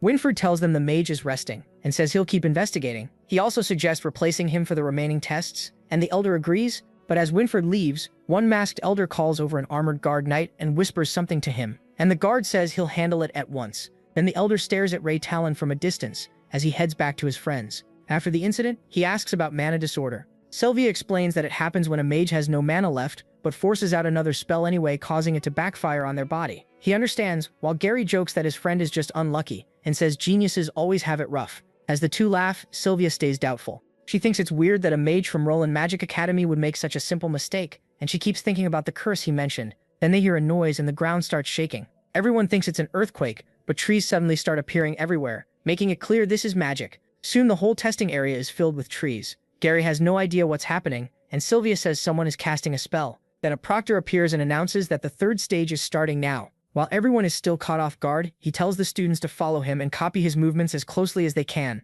Just like that, the third stage begins. Gary can't believe the test is already underway. The proctor takes off at impressive speed, and the students chase after him. Poor Dan, still in disbelief, yells about how fast everyone is. Gary tells Ray he won't lose today, and Sylvia runs after them, leaving Dan behind because nobody is waiting for him. The instructor starts thinking he may be pushing the kids too hard and should slow down, but when he looks back, he's shocked to see them catching up. He's impressed. Gary even calls out to Monk that they're about to catch him, since he'd been in front the whole time. Now the proctor realizes he underestimated them. There's no reason to go easy, so he challenges them to catch him if they can. As they keep chasing him, Ray admits he's bad at this because he used to move on all four limbs. Then he spots arrows flying toward them and warns everyone. Another proctor is the one shooting. The female proctor says the third stage proctor didn't need to hold back so much, since there are so many kids, but he says they're better than she thinks. She then tells the students to keep following or they'll lose him, and reminds them to grab a bow. Everyone wonders about the bow, then realizes the fourth stage has started too. Gary guesses it's an accuracy test. Sylvia agrees, and they keep moving. The fourth stage proctor announces that targets are set up deeper in the forest. She says they'll pass by hitting 3 targets while dealing with her interference. With that, the fourth stage, Ion Precision, begins. Ray thinks he's fine getting a red belt, but he still doesn't want to finish last, so he decides to show a little off and activates his Dragon Eye. The moment he does, a magic arrow shoots toward Gary, and the protagonist instantly shoves his friend out of the way. He realizes he can't dodge it in time, but another arrow smashes into the incoming one. Ray feels the danger right away, and thinks that shot was far too strong for a normal test. It nearly hit them. Then their classmate Marsh saves them and asks if they're okay. Gary thanks her and says she's amazing. Marsh says she's just glad she was nearby, because otherwise she doesn't know if she could have stopped it. Right after that, MC senses more arrows and warns everyone to be careful. They all dodge. Ray quickly understands something is wrong. Those arrows were wrapped in cheat and completely different from the proctor's shots. Someone is trying to kill them, or maybe just him. Another arrow suddenly flies at the students, but he tracks it and fires his own to stop it. At the same time, the fourth stage proctor also senses the danger. Just as the protagonist is about to release his arrow, his bow shatters, stunning the others. Realizing something is seriously off, the proctor goes after the imposter and fires a full attack, but she's shocked by the speed. The imposter dodges everything without leaving a trace. She wonders who would target the students and knocks the arrow out of the tree. Then she tells the students her arrow simply went off course and orders them to continue the test. Ray knows she didn't fire that shot, she's just trying to calm them down. As the others keep testing, he wonders if someone dangerous slipped into the venue. When they finish, they find Monk waiting with the third stage proctor. Gary and MC tell Sylvia what happened, and she's shocked to hear it. She says they should report it to the Knights, but Ray thinks they shouldn't. Gary agrees. The proctor clearly lied earlier. Maybe she was trying to calm everyone, but maybe she was hiding something too. He adds that if someone really is after them, it has to be someone who can get inside the venue, which means the attacker could be a proctor or even a knight. That leaves Sylvia deeply worried. When she asks what they'll do now, he says they'll wait and watch, though he's very curious about the bastard who tried to kill them. Meanwhile, the intruder tries to run after tossing away his bow, but a female proctor catches him and orders him to stop. He freezes. She points an arrow at him and demands to know why he attacked the new students, warning him not to move because she can kill him at any second. The intruder reaches for his sword, but the proctor warns him not to move or she'll shoot. He glares back at her and they clash right away. Then the story moves to the fifth and last test, Will of Truth, which checks the students' willpower and chi control. Holding up the sword, Delbert says it was made from a Firebird Ultra Beast crystal and bursts into flames when someone grabs it. Even if the students haven't learned chi yet, he says they can still try to guide it with pure focus. He starts calling students up, and the first is Ion, the red-haired boy. Ion steps up nervously and grabs the sword. A huge flame erupts and blasts soot onto his face. Lancey flinches at the sight, then calls the next student. The scene cuts to Elder Gibby talking to the intruder. He's annoyed the man failed and even got caught by a proctor. As the man apologizes, Gibby says he never expected this problem to be solved so quickly anyway. Then he puts on a mask that can change the user's appearance and mutters that at least they've sent a message. The Pureblood Guild is still around. Back at the test, Gary steps up and controls the flames perfectly as he holds the sword. Then our boy goes up next, and Sylvia asks Gary if Ray is really strong.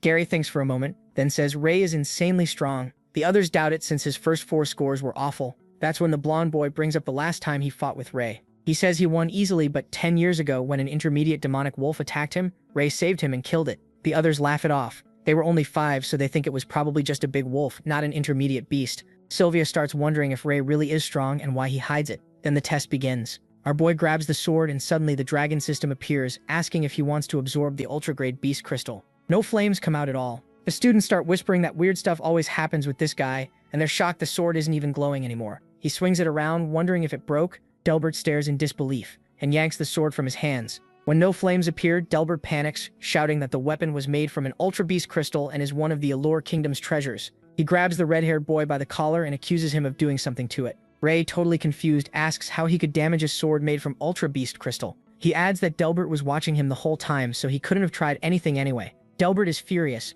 but before he can go on, an armored knight cuts in and says there's an urgent report. He whispers in Delbert's ear, and Delbert is stunned by what he hears. Right after that, he announces the tests are over and orders everyone back to their dorms. The students relax, and they're told to come back at dinner to receive their belts. Everyone starts guessing what color they'll get, while Ray hopes for red, but something else catches his attention. He overhears the knights saying the 4th stage proctor has been found dead. At the crime scene, armored knights tell Winfred that she was already dead when they found her. What shocks them more is that her body is still warm, meaning she was killed not long ago, and Winfred can't believe someone pulled this off. A knight orders the elders to be informed at once. The next scene moves to the elders' meeting room, where the armored knights report the death. They say the proctor was killed in a single strike, so the killer had to be highly skilled. They also mention something strange. None of the intruder alarms went off. One elder says that makes it sound like an inside job, especially with all the rumors about hidden groups. The elder wonders if it was the Pureblood Guild or the Dark Guild, while another says this is outrageous. A captain of the Green-Belted Knights was killed during an exam, so they need answers. They wait to hear what the head elder thinks, and the head warns them not to let a word of this leave the room. He orders the knight captains to keep investigating and find the killer. By dinner, all the students gather to receive their belts, and everyone is tense. Meanwhile, Gary and Sylvia are talking with a girl named Marcia Woodwork. Sylvia is happy to finally have a female roommate. Hearing her last name, Gary asks if she knows Anne Woodwork, and learns Marcia is her daughter. On the other side, Ray is stuck thinking about the murdered proctor. He's sure this wasn't done by an ordinary person, but by someone high up, maybe even a commander or elder. Gary snaps him out of it and asks if he remembers the adventurer they met on the way to Rennie years ago. He says that woman turned out to be Martha's mother and talks about what a crazy coincidence it is. But the protagonist barely listens, which annoys Gary. He points out that the protagonist has been spacing out a lot lately. Sylvia figures he's still worried about the one who fired the arrow. Gary pinches his cheeks hard, and MC finally says he was thinking about why the sword in the 5th test didn't react to him. He keeps quiet about the proctor's death, knowing that would only make things worse. As Gary keeps pinching him, Sylvia says Ray really has the worst luck. She's about to bring up what happened in the 2nd test when the knight commanders arrive. Winfred says it's time to hand out the knight belts and tells the students to come up when called. The first name is Gary Blueblood, and as he walks forward, the students whisper that he was the top performer and should get a white belt. Some argue their goddess Sylvia did just as well, and others say both of them will get white. The guesses keep going, but after the final decision, Winfred announces that Gary will receive a black belt. Gary looks disappointed as the whispers spread through the hall. After that, Ian and Sylvia receive white belts, and some students lose it when they see the red-haired guy get a white belt. When Ray Talon is called, everyone is sure he's about to get a red belt. Instead, our boy is given a black belt, leaving everyone stunned, especially him. Dan starts crying because he's the only one who got a red belt. His friend Monk got black, and even the guy who did the worst got black too. Another student tells him whining won't change the results. Meanwhile, our boy can't understand how he got a black belt with such low scores, and he starts wondering if there's some conspiracy behind it. Finally, the knight commander explains that from now on, students will train under different knights based on belt color. As Gary wonders what black belts even do, a man who seems to be their instructor is smoking a cigarette while holding the list of his students' names. He looks over the 2 redheads in his group, hopes they don't cause trouble, and calls them the future Dragon Knights. The next day at the training grounds, the students have already returned from their dorms. The black belt group waits for their instructor while Ray naps and Kyle keeps complaining, hoping their teacher is at least normal. As the red-haired guy tries to stay hopeful, their instructor suddenly appears behind them and asks if they were talking about him. Kyle nearly jumps out of his skin. The instructor, a laid-back guy with a cigarette, tells them to follow him. He, Kyle, Gary, and Monk trail behind in awkward silence. Kyle asks if the instructor ever said his name. Since he didn't, Gary tells him to just ask directly. so Kyle does, bluntly asking what they should call him, and our boy is a little shocked by how bold he is. Without turning around, the instructor waves a hand and says they can call him K. Ray thinks the name is weird, and Kyle figures it can't be his real one. As they keep walking, they run into Delbert, who greets him as Sir K, still bitter toward the red-haired boy. Delbert says he feels sorry for the black belt instructor for ending up with 2 redheads. He also mocks the protagonist Talon, saying he must be thrilled to have gotten a black belt.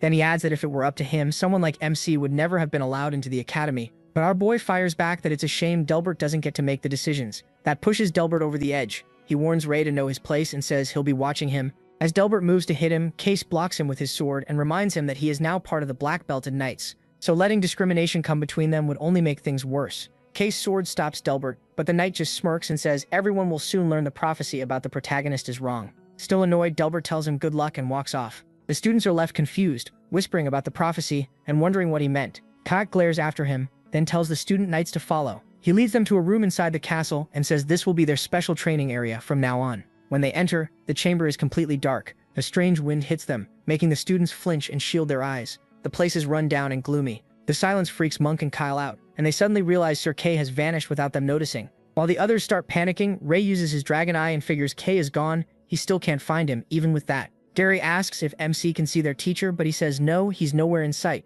Then K suddenly appears behind them and grabs both boys, scaring them half to death. With a candle in hand, K explains they'll train in total darkness to sharpen their senses. They'll stay here until they can move with the dark and use it like a weapon. That makes Gary uneasy. He says he heard black belts get sent on assassination missions and asks if that's true. Ray can tell that's what's bothering him. K takes a drag and says their skills make them better suited for those jobs than the others. Like it or not, Gary has to accept that. Gary, clearly upset, asks why they can't just fight head-on like everyone else. K steps closer and tells him they were picked because they have abilities the others don't. He pats Gary on the shoulder and says if he wants a straight fight, he can still have one, so he doesn't need to worry. Then K tosses them their black belts and tells them that from today on they can fight however they want. The next day, Ray checks his watch and sees his rank is 300. He figures the watch shows the current rankings. Lying on his bed, he recalls K saying the list updates every day after practice. Students in the same grade can challenge each other anytime. If a lower-ranked student wins, they take that spot, and the higher your rank, the more resources you get. Ray then asks Gary how many students are in their grade, and Gary says there are over 300.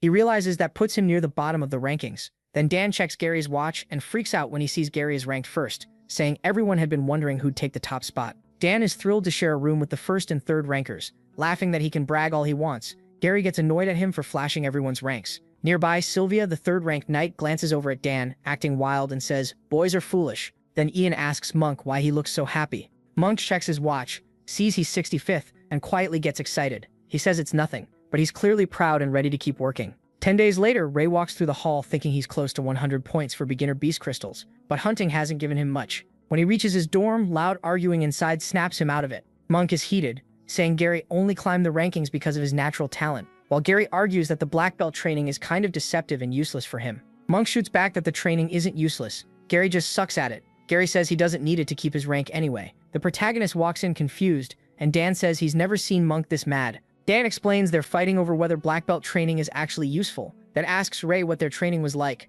MC thinks the answer is obvious. Gary isn't built for stealth, assassination, or hiding his presence, but Monk is naturally good at it. Still, Gary isn't wrong either. He's better than Monk in the basics, and even if Monk is improving fast, Gary is still stronger overall. Monk yells that Gary can't just dismiss all his hard work. Gary snaps back that he only gave his opinion. Worried, Sylvia jumps between them and asks him to help. The protagonist brushes it off and tells her to handle it herself. Dan loves that idea, and Sylvia quickly tells him to stop making things worse. Then Monk says they should settle it with a rank battle. Gary agrees right away and says they'll see if those special skills really help in a fight. Soon they're at the training grounds, where everyone is buzzing that someone is challenging the #1 ranker. Some students wonder if it's the blonde guy, since they heard the challenger is another high-ranked black belt. Hearing that, Sebastian Delbert's youngest son gets interested, but a silver-haired boy says it's nothing special, just a fight between country kids from Rennie. Meanwhile, Kyle loudly calls for bets, using a wooden box as everyone chooses between top-ranked Gary and Dark Horse Monk. Dan jumps in first, putting 10 silver on Gary. Sylvia immediately yells at him for betting on his own roommates.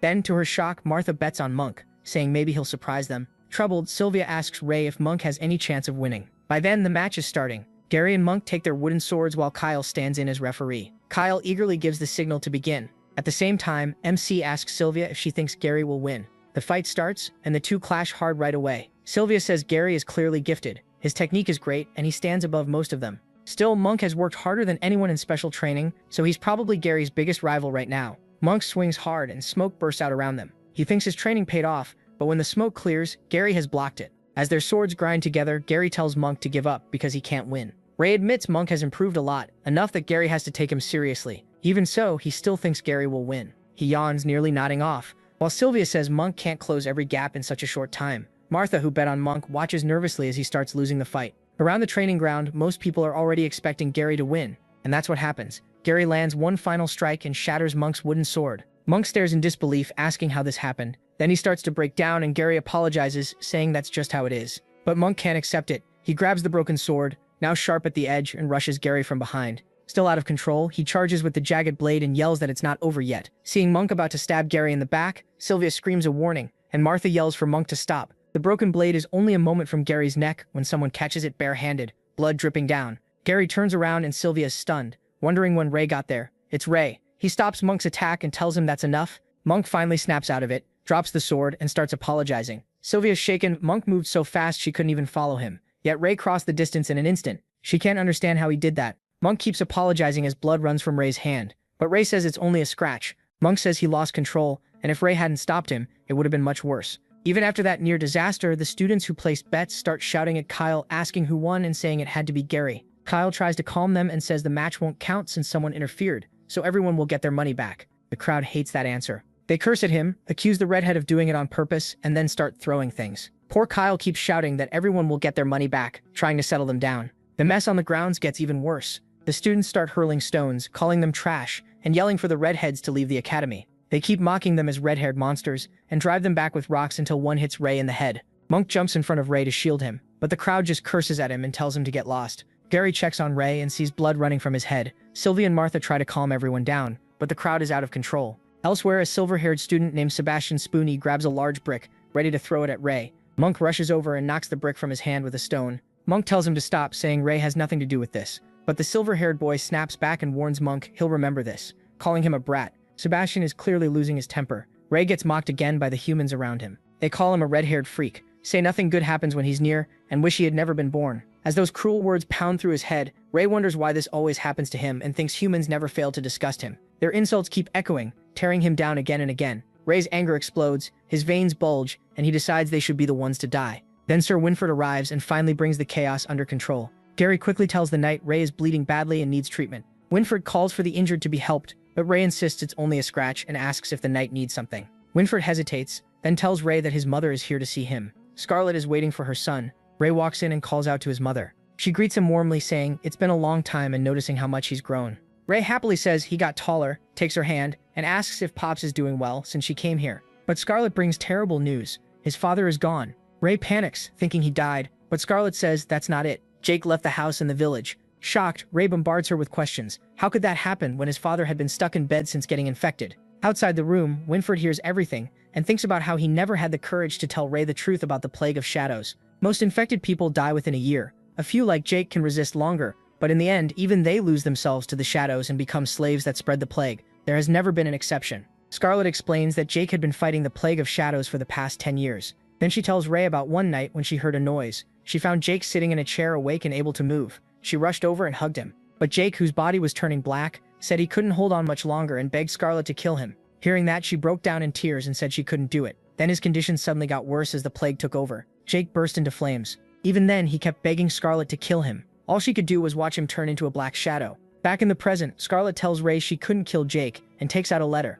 She says his father left it for him. Ray opens the letter. Jake apologizes for not being there while he grew up and says he's proud that Ray made it into the academy. He thanks Ray for being his son and ends the letter by saying he loves him. After reading it, Ray starts crying. It feels like his father's final words, and he vows to find a way to save him. Later, Ray lies on his bed, crushed, replaying what his mother told him. She said she would find his father no matter what. When he tried to go with her, Scarlet refused and told him to follow his own path, saying Jake would want that too. She hugged him, happy to see him again, and told him not to worry about them. He should focus on what he needs to do. Now alone on his bed, Ray thinks about the last 10 years and how he's found nothing. He feels useless. He couldn't avenge his dragonkin, and he couldn't protect the people he cares about. To him, everything feels awful. Gary comes in and asks if he met his mother and what she said about his father's condition. But even though he's falling apart inside, he says his father is fine and walks out. Gary can tell something is wrong. As the protagonist leaves, he drops a paper behind, and Gary notices it. He picks it up, wondering what it is, when Dan suddenly sneaks up behind him. Dan snatches the paper, joking that it must be a love letter from a fangirl, since Gary was staring so hard. Gary panics and tries to grab it back. With a weird grin, Dan tells him not to be shy and asks to see the heartfelt confession. While they mess around, the other roommates walk in, confused. Gary finally blurts out that it's a letter for Ray, and that's how they all learn his father was infected by the plague of shadows. Dan says the poor guy had a rough life, so they should treat him better. Monk feels bad for MC after hearing all that. Later, in the crowded cafeteria, he walks by himself. Then Martha and Sylvia join him, pretending it just happened, and ask him to eat with them. Back in the dorm, he notices his bed is neatly cleaned and fixed up and wonders who did it. Dan and Ian awkwardly say Sylvia made his bed because she's so nice, though their bad acting gives them away. Ray immediately senses something is up. The next day, he notices fresh flowers in a pot. Gary says he picked some lilies to cheer him up. The protagonist takes it the wrong way and makes a face, asking if Gary fell in love with him. Gary instantly freaks out and says it's not like that at all. MC then says he's been meaning to ask what his roommates have been up to, and Gary decides to come clean. He accidentally saw the letter. He says he never meant to invade Ray's privacy and shouldn't have read it, but things got out of hand and everyone ended up seeing it. Panicking, Gary admits it's his fault they learned about his father. He just smiles and says they're the best, leaving Gary relieved that he's not mad. Their moment gets cut off by someone shouting for them to move. It's Monk, badly hurt and covered in blood, being carried in by Dan and Ian. Seeing him like that, Gary asks what happened. Dan says Sebastian beat him badly and even provoked him into a rank battle.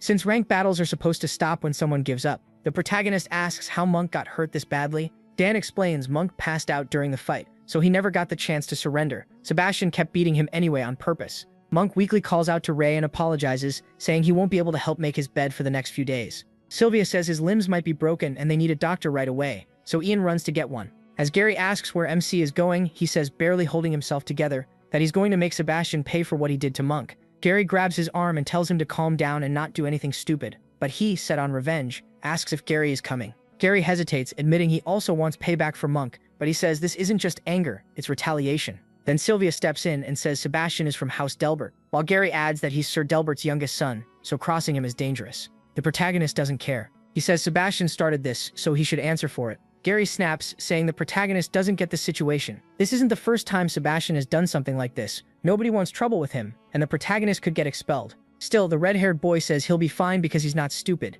If he challenges Sebastian in an official rank battle, he can get his revenge without breaking the rules. Later, House Delbert is out on the training grounds. Ray walks up and cuts into their training, asking for Sebastian right away. The night students say he doesn't belong there, and joke that Sebastian never mentioned a red-haired friend. MC tells them to move, and a silver-haired guy asks what the noise is about. The others tell him this redhead is trying to push in and wants Sebastian. Stepping up, Eric says Sebastian doesn't know some red-haired freak, and gets mad that he interrupted training. He even asks if the protagonist's parents never taught him manners. MC shoots back that if Eric isn't Sebastian, then he has no business with him. Eric clenches his teeth, and then Sebastian steps out and asks if Ray is looking for him. Sebastian guesses he's here because of his friend, probably another black belt. He skips the talk and challenges him on the spot. He sends the rank battle request through his watch, and Sebastian notes how blunt he is. But Sebastian turns it down after seeing the protagonist is only ranked 280. He mocks him, saying a fight that uneven would be boring. Laughing, he says he thought the other black belt was the strong one, but MC looks way too weak. Then he claims he didn't mean to hurt Monk, that the gap between nobles and peasants, like the black belts, is just natural. Saying he doesn't want a repeat of that, Sebastian shuts Ray down. When he steps forward, Eric blocks him and says Sebastian won't lower himself to fight someone like him. Eric boasts that he's rank 9, so if the protagonist can face him, maybe others will start taking him seriously too. Sebastian agrees and lets Eric take the fight. Ray then asks Sebastian if he'll accept after Eric loses. Though Eric is clearly offended, Sebastian says they'll talk once the match is over. The Delbert students get excited for another real match, happy they're on a strong team. People challenge every day. MC tells Eric to make the first move. Eric grips his wooden sword, thinks MC is acting cocky, and warns him not to cry for revenge later, while the others notice MC still hasn't even drawn his sword. Eric sees it as the perfect time to show what Sebastian taught him. Sebastian smugly says Eric is picking on little kids again, and the fight starts. He stays still and unarmed while Eric lunges first, swinging his sword. Eric thrusts hard, trying to wound him, but the protagonist slips past it with ease. Eric is stunned that Ray dodged such a fast, strong strike. Still, he says it's not over and attacks again. The match keeps going and MC keeps slipping past every blow, moving so lightly it barely looks real. Eric starts to panic. He's swinging as fast as he can, yet nothing lands. Then Ray suddenly throws a heavy punch at Eric, sending him crashing to the ground. He follows up with a brutal hit that leaves Eric shaking in pain. Once Eric passes out and gets carried to the infirmary, he turns to Sebastian and asks if he qualifies now. Sebastian asks what he'd gain by agreeing. The protagonist answers by tossing out 2 intermediate beast crystals, offering both if Sebastian wins. Shocked, Sebastian asks where he got them and makes sure they aren't stolen. Ray says his adventurer parents left them to him. MC adds that Sebastian can still win them before he uses them for gear. Tempted, Sebastian accepts, but with one condition. He wants the ranked battle held in public, so no one says he forced the crystals out of him. He agrees right away, saying that's what he wanted too. Soon they're at the training ground, where students are already cheering for Sebastian to crush the redhead. As they walk, Kyle asks if Ray is really about to fight Sebastian since he's ranked 2nd, and that's a terrible idea. Kyle warns that even if the protagonist wants easy betting money, Sebastian won't hold back. The protagonist tells him not to worry and to go place the bets. Since he can't stop him, Kyle just asks MC to make that bastard bleed. MC agrees with a fist bump. While Kyle starts taking bets on black belt Mim versus white belt Sebastian, Dan asks how long he can last, and Ian hopes he doesn't get hurt. Sylvia says this won't be a simple fight. Dan teases that love is making her blind, but Sylvia snaps back that she doesn't like the protagonist like that, and insists she's right. Annoyed, she tells Dan he's the blind one, if he can't see how strong MC is. Gary, though, isn't worried about who wins. He's worried what Sir Delbert will do after this. On the stage, Sebastian starts grandstanding, saying knights' children become knights, farmers' children stay farmers, and class lines can't be crossed. Sword in hand, he says Ray may have gotten bold after beating Eric, but this fight will show the real gap between them. When a knight student tells them to take position, he says Sebastian should save the negging for his lackeys. Right before the match starts, the protagonist wraps a black cloth over his face, leaving only his eyes exposed. The fight begins, and Sebastian strikes first with a hard swing. Ray dodges cleanly. Sebastian says he's lucky, since not many people avoid his opening attack. MC immediately proves his luck is bad by cutting Sebastian's face. Sebastian wipes the blood away, thinking the cut is shallow, and tells himself he can't beat him like this. In the middle of the fight, the protagonist asks why he talks so much, like all his wins came from running his mouth. Flustered, Sebastian bursts forward at top speed and says MC's luck ends now. He slips past the attack and uses a camouflage strike, cutting Sebastian across the face and shoulder. Everyone is shocked. Dan can't believe Sebastian got hurt first, and Ian is just as stunned. Gary wonders when Ray learned this technique and realizes the way he dodged Sebastian looked just like Sir Kay's style. After that, Sebastian finally gets serious, channels magic into his sword, and asks if the protagonist can dodge this. The crowd erupts as chi gathers on the blade, all of them cheering him on. Sebastian attacks with the chi-covered sword, and Ray still evades it. But this time Sebastian says he saw that move coming. Knowing MC will keep dodging, Sebastian unleashes a wild chain of strikes, trying to leave him no room to escape. The students go crazy, hyping up their white belt hero and telling him to put the red-haired brat in his place. Watching closely, Dan figures he can't keep dodging forever, and says Sebastian is going too far. Sylvia tells him to calm down and look closer. Ray is fine. She points out that Sebastian is actually the one losing, and they finally notice he's the one getting cut again and again, soaked in blood. Dan is speechless, thinking the protagonist had only been dodging. Gary, just as shocked, says the protagonist has been attacking the whole time. Sylvia explains that every dodge came with at least one counter, and MC has been draining Sebastian's stamina little by little. Covered in cuts, Sebastian screams that not even his father ever beat him like this. Threatening to kill Ray, he charges again. He slices him once more with his sword. Dan can hardly believe it's really the protagonist. Sylvia says he could have ended this much earlier and wonders why he keeps dragging it out. Gary realizes MC is doing it on purpose, breaking Sebastian down slowly like a predator playing with prey. By now, Sebastian's face is a mess of cuts and bruises, and he cries out, calling him a dirty peasant. But Ray, finally paying Sebastian back for what he did to Monk, goes for one last move. The protagonist lands one more hit on Sebastian's nose. Shaking, Sebastian threatens that his father will make the protagonist pay and that he's dead. MC lifts his sword again, thinking, talking to a guy like this is a total waste. Sebastian, finally breaking, says he'll forfeit. But before he can finish, he smacks him again with the sword. He keeps hitting him the same way Sebastian hurt Monk. Blinded by revenge, Ray won't let him surrender that easily. Sylvia and Gary realize this is getting bad. If it keeps going, Sebastian could die. Then someone suddenly yells for the protagonist to stop. It's Monk. He tries to calm him down, and MC wonders why he's here. Meanwhile, the battered Sebastian gives up, and the match ends with him as the winner. Right after that, the students rush over and carry Sebastian to the infirmary. Gary runs to Ray. Even beaten up, the white belt brat throws a fit and tells everyone to move. He keeps shouting that in the end, he'll be the one laughing. The story then moves to the top floor of Ivarian Knight Academy's central building. There, Delbert is making a huge scene over what happened to his son. Kay tries to calm him and says that by Knight rules, Ray Talon did nothing wrong.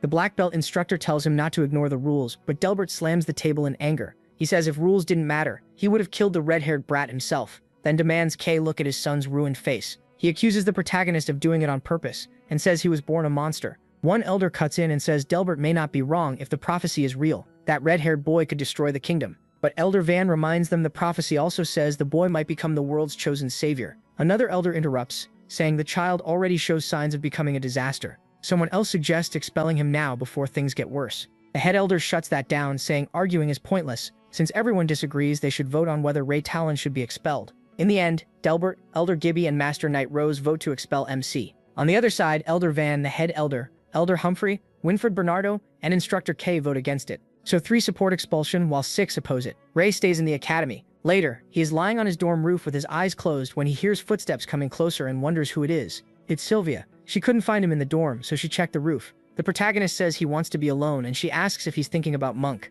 That catches him off guard, like she read his mind. She admits he's different from most people, and not very good at talking or understanding feelings. Ray cuts her off, saying he doesn't care. Flustered, Sylvia quickly says that's not what she meant. She explains she knows he isn't a bad person. Whenever she sees him angry or confused, she wishes she could help, and hopes he'll trust them more since they're friends. When she says that, MC suddenly pushes her against the wall, leaving her stunned. Then he activates his dragon eye. Looking up at her, he asks if she's afraid of him. She answers honestly, sometimes she is, but she still doesn't think he's a bad person. Then Sylvia smiles and says his dragon eye actually suits him, telling him not to see himself as a monster. As soon as he hears that, Ray's eye returns to normal. He turns away, thinking that whenever he believes he's finally seen what humans are really like, something changes again. It makes him realize he still has a long way to go before he truly understands people. Elsewhere, Delbert storms out of the building and swears he'll kill the red-haired monster someday, prophecy or not. Then Elder Gibby walks up to him. He says he knows Delbert believes knights should come only from noble blood, and admits that idea caught his interest. Meanwhile, Sylvia heads downstairs when a blonde white belt student stops her and asks where he is. She tells him he is on the roof. He thanks her and heads up, while Sylvia wonders if she's ever seen him before. The protagonist is still on the roof when he hears someone coming again and assumes Sylvia came back. But it's someone else, the blonde guy. He says MC must have mistaken him for another person. Then he introduces himself as Harry Delbert, a second-year student. Ray immediately looks annoyed when he hears he's from the Delbert family. Harry says he beat his little brother, so MC assumes he's here for revenge. Harry denies it and says the protagonist got the wrong idea. He's not here over something that petty. He actually wants to thank him. The protagonist is shocked, but Harry says he knows how arrogant Sebastian is and that his brother never trained seriously. It was only a matter of time before someone beat sense into him. After hearing that, MC turns to leave, but Harry stops him. They can't have an official rank match since they're in different years, so he asks him to spar with him instead. He offers a wooden sword, and Ray takes it. The protagonist says after all that talk, Harry really did come for revenge. Harry says no, he just wants to see how strong the guy who beat his brother really is. Then he tells the red-haired boy to show him what he can do. MC gets ready and feels right away that Harry is different from the others. Because of that, he changes his style and attacks, but Harry blocks it perfectly. The force makes Ray lean back and Harry praises him for choosing the right move. He is stunned. He senses something strange. Normally that strike should have shattered the other sword already. He realizes that if Harry keeps attacking like this, his own sword will break first. Harry then figures out the protagonist doesn't know how to use chi yet. Once he sees brute strength won't work, MC switches to the black belt techniques he learned. They keep trading blows, but Harry dodges with ease and asks if that's all Ray has. He starts getting worked up and breaks into a sweat. Then Harry brings down one final heavy strike with his wooden sword, sending the protagonist stumbling to the ground. Blood starts to run, and at that moment, Harry ends the fight. As he's about to leave, Ray in rough shape somehow gets back up. He asks Harry if he's the top-ranked second-year knight apprentice. Harry replies that he's only ranked 50th. MC can barely believe someone this strong is only number 50. Harry waves goodbye and says they should fight again, once Ray learns chi properly. That leaves him wondering if learning chi could really make him that much stronger. The next scene shifts to the Elder's office, where Winfred worries about the border, since more knights have gone missing. He says the threat isn't just outside. The Dark Guild may have already slipped into the academy. The head elder confirms it's no longer just a rumor, and when Winfred says the students should at least be warned, the head elder agrees, then adds something else matters too. He tells Winfred to bring the 5 red-haired kids so they can be told about their calling. After that, the protagonist sits on the roof trying to gather his aura. He's been trying to pull it into his body, but it never works. With the rain pouring down, he decides to stop for the day, but then he spots some suspicious figures sneaking through the academy. He quickly realizes they're setting up an ambush after spotting their target. The masked group moves in quietly toward that target, who turns out to be one of the elders. Ray activates his dragon eye and sees they're a plague of shadows. Troubled, he removes his black belt and wonders if they have anything to do with his father. Meanwhile, the masked attackers block the elder's path and tell him this is where his road ends. The elder mutters that the rumors about the Dark Guild inside the academy were true. One of them says he realized it too late, and soon the Dark Guild will control the whole academy with no one able to stop them. As the old man starts fighting all 4 at once, someone suddenly jumps in. It's Ray. Hiding his face, he steps beside the elder with sword in hand and says the fight is now 2 against 4. The elder recognizes him as one of the students and apologizes for dragging him into this. The guild member is shocked to see where the kid came from, but another says it doesn't matter. They're both going to die anyway. The elder gets ready, uses magic, and tells Ray to keep 2 of them busy.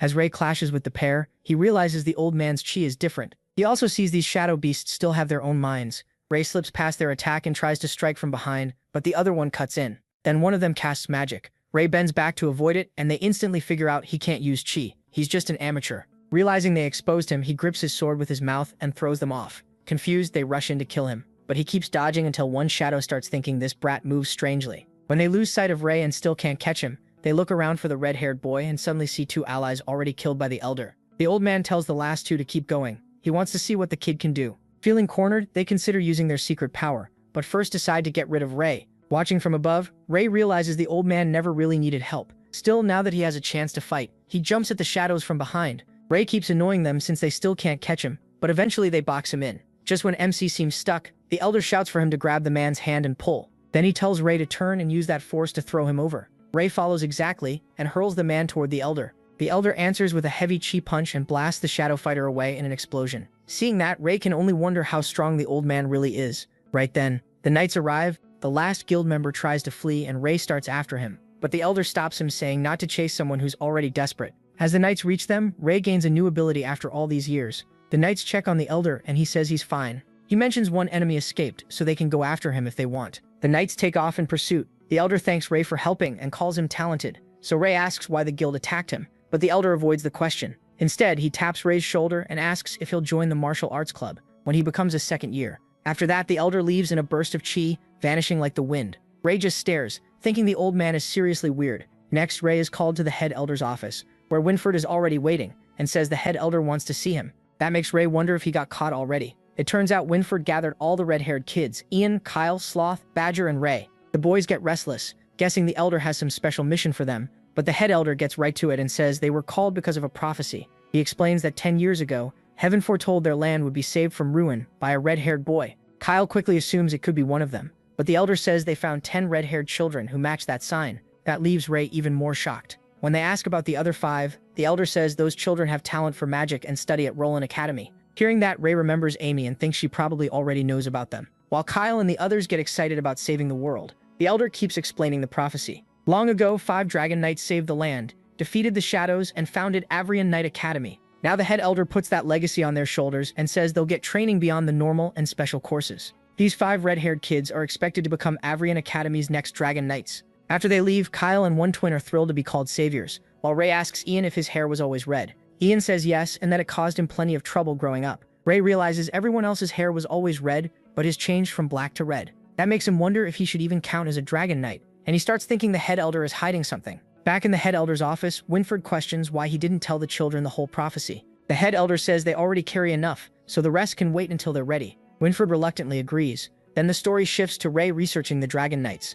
He notes that some people still see dragons as evil, while others think they never existed. A small number still believe dragons once protected this land, back before shadows spread everywhere. As he keeps reading, one book stands out, because it mentions guidance from God. Books about God are forbidden to humans, so Ray finds nothing useful, and goes to a priest for answers. At the same time, besides special training with Sir Kay, they also train under Winford to prepare as dragon knights. During all this, Ray thinks that without knight training, he would have gone straight to ask God why he was turned into a human. He says a full year passes with training, plus time he still makes for hunting, and tomorrow starts their second year. Back in the present, while Ray is asleep, he hears something and sees Gary shaking from a nightmare. Gary opens his eyes and jumps when he sees Ray right in front of him. He tells Ray to get some sleep since they have a ceremony in the morning. Ray says he's fine, but stays curious and wonders what nightmare scared Gary that badly. The next morning, Gary still looks like he barely slept, and Ray worries about him. Then Sylvia greets them and asks if they've picked a club. Since Ray has no clue what she means, Sylvia gets annoyed and explains every second year has to join a club for training.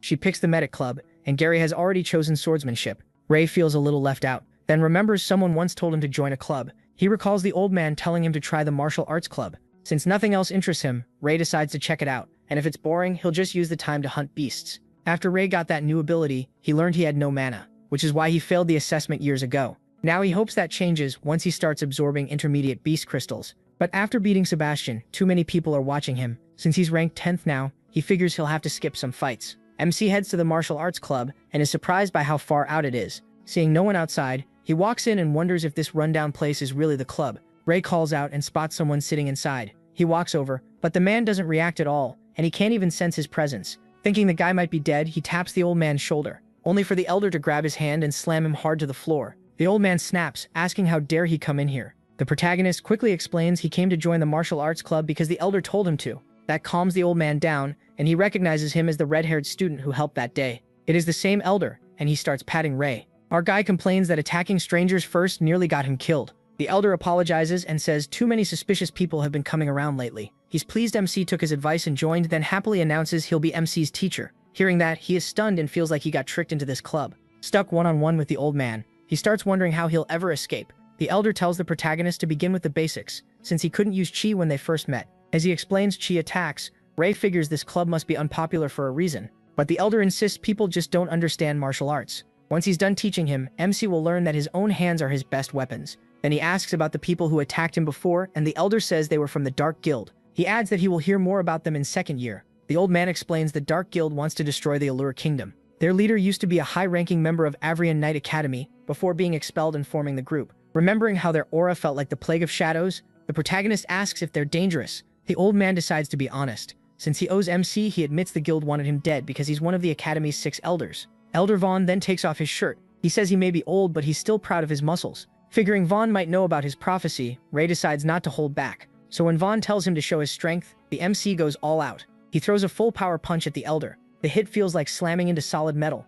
His hand is nearly crushed, and Vaughn asks if he used chi. Ray blows on his hand and says no. The old man gets excited, saying he's strong as a bull and will soar once he learns chi. Hearing that, the protagonist starts doubting how reliable this guy is. Vaughn proudly pats his shoulder and says it's time to start. MC protests that he never agreed to join, but he already feels trapped. Training begins, and Vaughn explains that chi can be made through breathing. Then he transfers some into his body. He tells the protagonist to feel that energy moving through him. It feels warm, and MC is amazed to sense chi flowing like that. Then Vaughn suddenly passes out. Ray panics when he realizes his mana activated. Thinking the old man might be dead, he tries to wake him up. But after checking his heartbeat, he lets out a breath and figures Vaughn only fainted. He quickly pieces it together. His skill activated because the system absorbed mana from Vaughn while he was transferring chi. And now his mana bar is almost full. Since Vaughn still won't wake up, Ray smacks him and decides the old man isn't that tough after all. After waiting 10 minutes, the dragon gives up on him dying and decides to use the time to train instead. The protagonist activates Dragon Eye and watches the chi moving inside his body.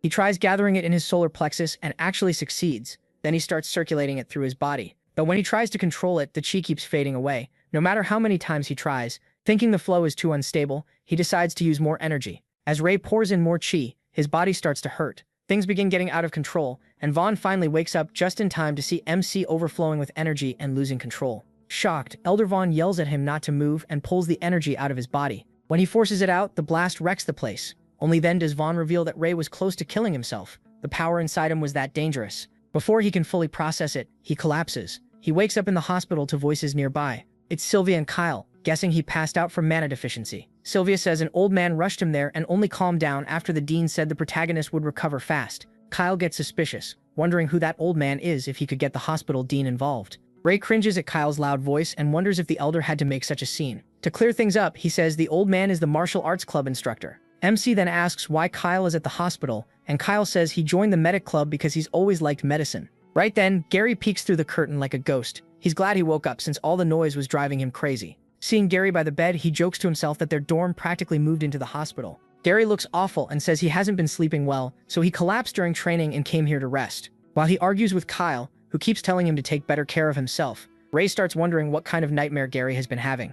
After being discharged, he heads back to the martial arts club. Elder Vaughn immediately yells at him for returning and calls him an idiot. The protagonist jumps, and Vaughn snaps that if he hadn't stepped in, the protagonist could have died or lost the ability to use chi for good. Then he reluctantly praises him, saying gathering that much shine on day one is impressive. MC starts thinking maybe he really is talented, but the elder shuts that down fast and says not to get cocky. First, he needs to control only a fist-sized amount of chi. As Ray learns control, he explains that he spent the next 5 days practicing the basics through different parts of his body. For several days, he trained to send chi exactly where he needed it, as fast as possible. It was hard, but he learned a lot. The scene then shifts to the south gate of Avrian City, where Lancey says this is their first hunt as second years. He tells them to listen carefully. There are 3 safe hunting zones for beast crystals, and if they want to survive, they need to stay on the path. He adds that the 3 teams will each go to a different area, so they can learn about different magical beasts. As they head out, Martha's team moves toward the insect forest, which Kyle clearly hates already. Ray notices Gary still doesn't look right. When the first bug appears, Sylvia tells everyone to stay alert, and Dan says they're just regular bugs, so no one should panic.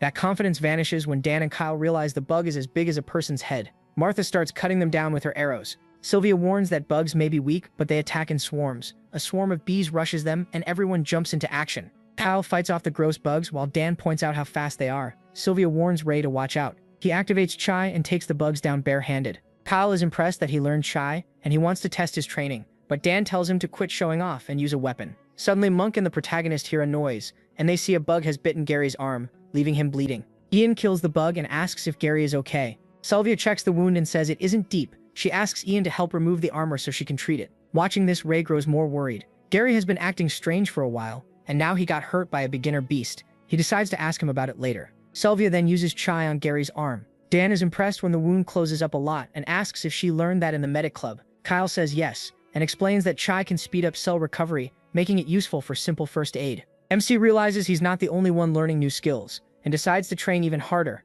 Later, Dan picks up a beginner beast crystal, and says they probably won't reach the tax limit today. When he asks what tax he means, Dan explains that by Academy rules, if they collect more than 10 crystals, they have to hand over 1/10 when leaving the hunting grounds. He says that's just how the Academy works. Ray immediately thinks he needs a way around Lancey, and it seems he already collected more than 10 crystals. Then he checks his dragon system. At the hunting ground entrance, Lancey starts collecting beast crystals. The protagonist only hands over 5, and Lancey blows up, sure he's being tricked. He orders the protagonist to remove his equipment. MC calmly takes everything off. When Lancey still can't find any crystals, he gets furious and says it's impossible. Then he accuses Ray of hiding them somewhere on the mountain, but he pushes his luck and smugly says Lancey won't find anything. As they leave, Monk asks how he pulled that off, when he clearly got more than 5 crystals. The protagonist just says it's a secret. Monk has figured out that when he stores beast crystals in the system, the real ones turn into useless rocks. The system gives him the crystals directly after he defeats magical beasts, while everyone else has to dig them out of the corpses. To avoid suspicion, he tells the system not to auto-extract them anymore. Besides, once he stores them, he can't take them back out. That leaves him with only 5 crystals to show, so he doesn't have to pay anything.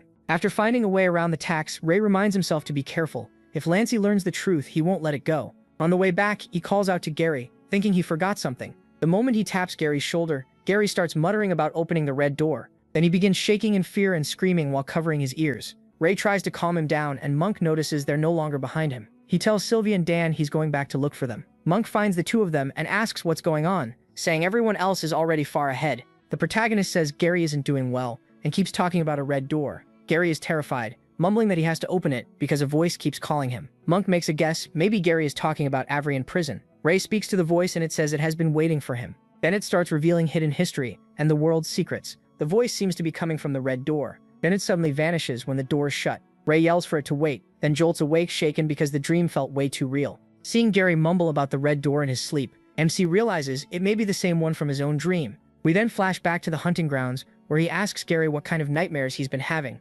Panicking, Gary says he only passed Avrian prison once, and happened to look at its red gates. Ever since then he's had nightmares every night, but when he wakes up he can't remember them. Still, Gary says he feels endless fear, and something behind those red doors keeps calling him. He wants to go there, but Monk panics and says the place is totally forbidden, they could even be expelled. Gary says he has no choice. If he doesn't face it, the voices in his head will torture him to death. Ray agrees to go with him, and asks Monk to come too, but Monk hesitates, warning that they could die in there. The protagonist stays firm, saying their skills will work better at night, so it's worth trying. When Monk refuses, Gary feels guilty and tells the protagonist not to pressure him. He's already grateful the protagonist is coming, but MC insists, saying Monk is better at stealth than either of them and would be a huge help. With no way out, Monk finally agrees to come. He tells Ray he's paying him back for what happened at the duel. Later that night, he wonders if Avrian prison's red gates are causing Gary's nightmares, since he saw them in a dream too. He starts thinking the Academy prison may be hiding this world's secrets. The scene shifts to Avrian prison, where knights stand guard by the doors. Late that night, the three sneak into the area and hide. Monk nervously asks if they really won't get caught. Gary says they should be fine. He's been watching the place and learned that every Tuesday the black armored knights switch shifts with white belted ones. When asked why it happens at the same time each week, Gary guesses it's some kind of weekly meeting. Meanwhile, Ray activates his dragon eye to inspect the prison. Something feels wrong. Everything is completely dark. Since the prison is underground, that seems suspicious. Soon, the guards start switching shifts and head off to the meeting. The black armored guard leaves with the others. The protagonist decides it's time to move. But suddenly, someone grabs Gary's hand and asks what they're doing. It's Molly, a third-year black belt student. She says she was training nearby and spotted them sneaking around. When Molly figures out they're trying to break into the prison, Gary blurts out that they were planning to, before realizing she caught them at the worst time. Then barrels suddenly go crashing around, pulling the guards' attention away. Ray immediately realizes Monk has started the plan, so he tells Gary they need to move now. The moment Molly hears Monk is involved, She freaks out and says they're breaking the rules. She keeps calling them crazy, and Gary asks MC what to do with her.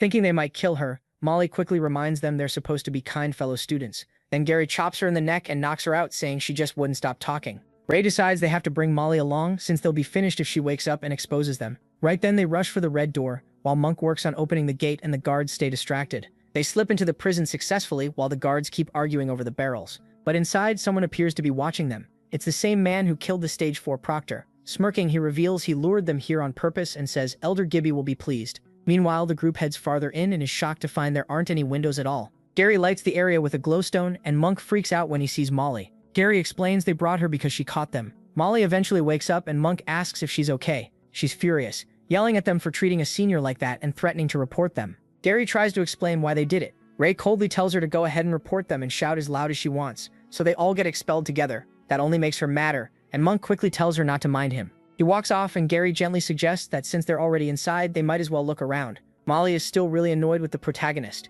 She says she won't take responsibility if this goes wrong, grabs the glowstone from Gary, and takes the lead since she's the senior. As they go deeper, Monk realizes there are actually inmates in the prison. Gary is just as confused, saying the place was always forbidden and he never heard of criminals being brought here. Molly then says there's a rumor the Academy uses this prison to hide what it really wants to keep secret. She adds that if those things ever came out, it would cause a huge uproar. Hearing that, Ray figures she doesn't know what they're hiding either. Molly snaps that they're only rumors and calls him a brat. Still, she says no one besides 3 knights and 6 elders has ever been down here. Then a strong wind starts blowing. A terrible smell spreads through the area. Ray hears something nearby. Monk tells them they should turn back, and even Molly, now scared, agrees. But Gary refuses. He's determined to learn what's been haunting his dreams. So the 4 of them keep going, and finally reach the bottom. To their surprise, there's another door. Staring at the huge gate, Molly wonders what it's made of, because it looks ancient. Gary only cares about getting through, so he starts trying to open it with his chi. The giant door doesn't budge at all, and Gary asks Monk to help. Ray uses his dragon eye too, but still can't see past it. He guesses it's protected by a high-level spell or some special seal. Molly mocks Gary, saying he made all that noise like he could handle it alone. Monk thinks the door is locked, and warns that something far stronger than them is behind it, so they should leave. But Gary refuses to turn back, and asks MC to help him. The moment he places a hand on the gate, the dragon system pops up, and asks if he wants to open the door. Confused, Ray agrees. In an instant, the door opens. Monk is stunned and asks how he did it, and the protagonist says he only touched it. The gears rumble deep below, but the magic crystal lights only a small space ahead. As they move on, a heavy fear settles over all of them. Then a harsh sound echoes when Gary steps on something. Monk trembles and asks what it was, while Molly, terrified too, grabs onto MC. Flustered, he tells her to get off. Gary lowers the glowstone and sees he stepped on bones. He guesses they belong to a beast, or maybe a dragon. He says dragons don't die that easily, while Molly thinks the knights must have dragged the creature out. As they go deeper, Ray sees they're nearing the end, and Molly says they can finally get out of there. When they reach it, Gary says there's a large space underneath. Molly says the area looks like prison cells, and Monk notices there are a lot of them. Then Monk realizes the cells are empty, and fears the monsters kept there may have escaped. He says they've seen enough and should leave, and Molly agrees. If monsters really were locked down here, they'd have to be incredibly strong, and if they're gone, everyone here is in real danger. Ray tells Gary they've already come this far, so if they head back now, they can still get out before the guards switch again. But Gary starts acting strange, and says that if they just go a little farther, they'll find the truth. As he keeps walking, the protagonist warns him not to go any farther, but Gary seems like he's losing himself. He keeps moving deeper into the cell, following the voices calling him forward. MC tries to stop him, but a powerful wind suddenly tears through the place. Gary falls into some kind of pit. In that instant, Ray realizes whatever is here is truly dangerous. Drawing his sword, he takes position and sees a giant horned beast burst out from the prison. Molly freezes in fear as it charges at them. It's a monarch-rank magical beast, the Minotaurus. Then the Minotaurus unleashes a massive roar. The force slams everyone to the ground. Molly twists her ankle and can't run. The beast grabs her in its claw. Monk rushes in and slashes its arm, making it drop Molly to the ground. After landing the hit, Monk runs to her and asks if she can stand. As he yanks her up, the Minotaurus gets ready to attack again. This time it's a magical strike, and Monk panics, yelling that if Molly can't move, they'll all die here. A second later, the beast fires the attack, and Monk turns back in terror. Gary crashes down into a pit. He worries about Monk and the others, wondering if that really was a monster. At the same time, Ray blocks the beast's attack with his sword, while his wolf protects Monk and Molly. Monk is stunned and asks why a magical beast is helping them. Busy holding the monster back, he says there's no time to explain, just trust that the wolf is with them. Then he orders Noir to get Molly somewhere safe, leaving Monk shocked that the wolf obeys. As Noir carries Molly off, the protagonist tells Monk to hide his presence and kill the Minotaurus in one strike. Once he pins it down, Monk warns that's too risky since the beast is far too strong. Still, Ray tells him to trust him. and starts gathering chi. Monk hides, and MC draws the beast toward himself. Somehow, the monster knocks his sword away. Unarmed, he grabs one of its horns and tries to force it down, but the beast is too strong and drags him into the wall. Even so, he refuses to let go and yells for Monk to attack. Monk rushes in from behind with 2 swords. He stabs with all his strength but is shocked when the blades barely go in. The Minotaurus's hide is like metal. Just then, Gary arrives and shouts for Monk to move. He swings his sword at the beast, but the blade shatters. Gary is thrown back by the monster's magic attack while Ray uses chi to keep it pinned. Refusing to let it break free, the protagonist activates his new mana skill and finally releases the horn. After absorbing its mana, he gathers all his chi and strikes with everything he has. Using his bare hands, he slashes across the Minotaurus's back. Ray is thrilled that the old man's training actually worked. Then Gary warns him to watch out, but it's too late, and the beast knocks MC away, sending him crashing to the ground. Coughing, he realizes he absorbed too much mana. His body can't handle it yet, and he's still too weak. As the beast closes in, Ray scrambles for a way to stop it, but then he sees someone. It's their instructor, Sir K, calmly smoking as usual. He says they really angered something huge, and tells the brats to move aside. Monk lights up with relief. Sure, they're saved. Sir K says they can praise him later and charges the beast, aiming for its horn. In one blow, he snaps off one of the Minotaurus's horns.